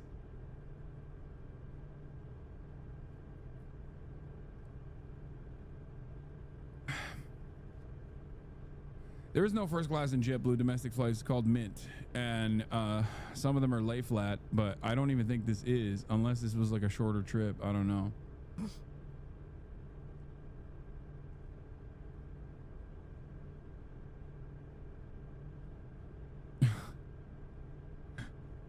I like that they wrote the same article. Like, they wrote the exact same article. Oh, AOC flying first class. Bro, this shit was a Fox alert. Far left champagne socialists. AOC, Senator Bernie.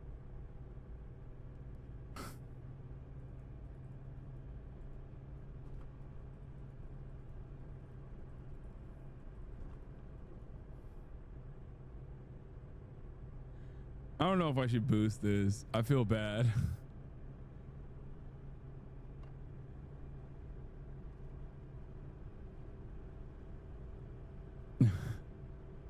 No, I shouldn't signal boost it. I'm not.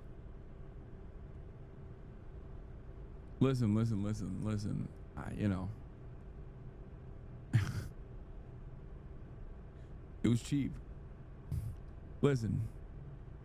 I got it for like $10 million, okay? It was cheap as opposed to $100 million, which is what the normal going rate is, okay?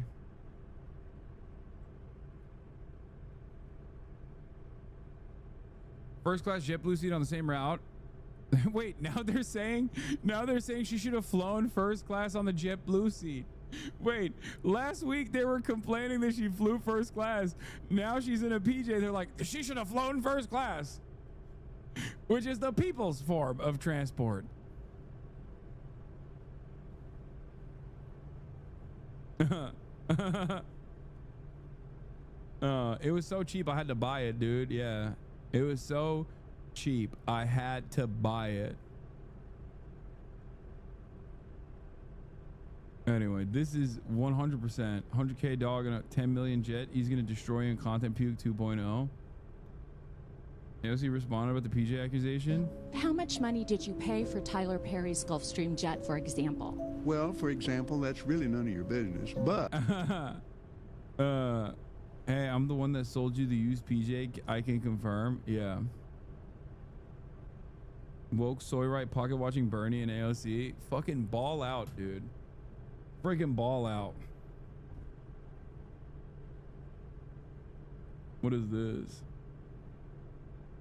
Ethan drew a swastika on PewDiePie. What the fuck?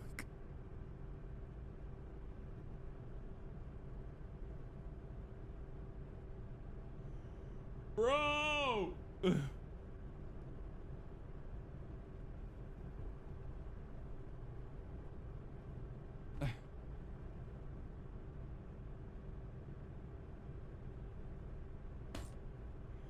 Oh my God. I mean, look, listen. He also unironically did Sig Heil numerous times. He's never reconciled your audience bouncing back post October 7th and his audience continuing to shed.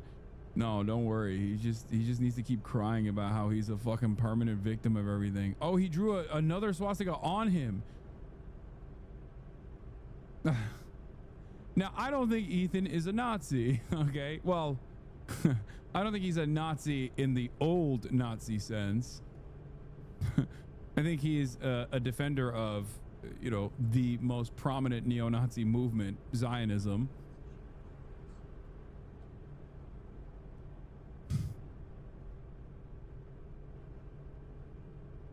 That one's not backwards? Yeah. The real swasti boy. Guy with a 25-minute N-word compilation, N-word hard R compilation, who's drawn swastikas on another guy who very famously also said the N-word. He's being like, you know, this Hasan guy, he bought a bleach sword. He's using that clip of you jokingly calling it a swastika sword, but dude is out here drawing fucking swastikas. I know. Oh my God.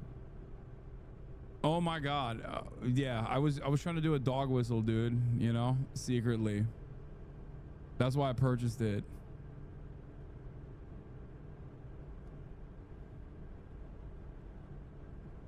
The one on the 20 was just a practice swazi. Yeah, you got to get it right.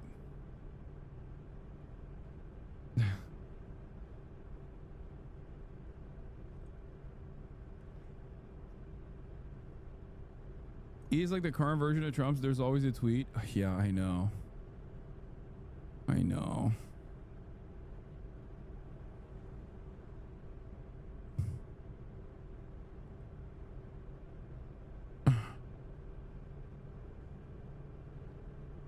Most of the article is just about the fucking environmental cost of, dude, I love this because this makes New York Post come across as woke for a second. Like, where they're just like, I'll have you know, private jets are destroying the environment, which they're right. They're not wrong. I suspect that they probably did this because they didn't have they had a scheduling conflict and they had to go back and they couldn't get a flight for the entire team in time. Having said that, it's still a fucking optics L for sure. For sure. But also, at the same time, I don't give a shit, okay? I don't give a shit. I'm a champagne socialist, baby. I'm a goddamn champagne socialist, okay? Private jets for all, baby. No, I'm kidding. I don't want people to take that seriously.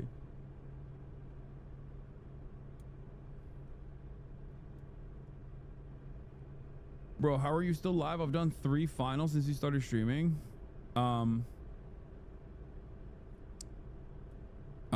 I am actually, oh shit. I have to end the broadcast. I gotta get a haircut. Good fucking call, chatter, reminding me. All right. I love you guys. I'll be in tomorrow. You already know, and I gotta go. Fuck. Haircut already? Yeah, it's Jeff. Fuck my shit up, dude. No, I'm kidding. I just need to like shorten it a little bit. It's too long in the front. That's it. Because I'm so goddamn lazy. I never want to do my hair. I never want to do my hair because I'm a lazy asshole, and when it gets like even a little bit too long, then I have to like actually worry about sitting it. Haircut at 7 p.m. sus. I'm a baller, dude. I'm gonna do it in my PJ. Peace, everybody. Love you all. See you tomorrow. Bye bye.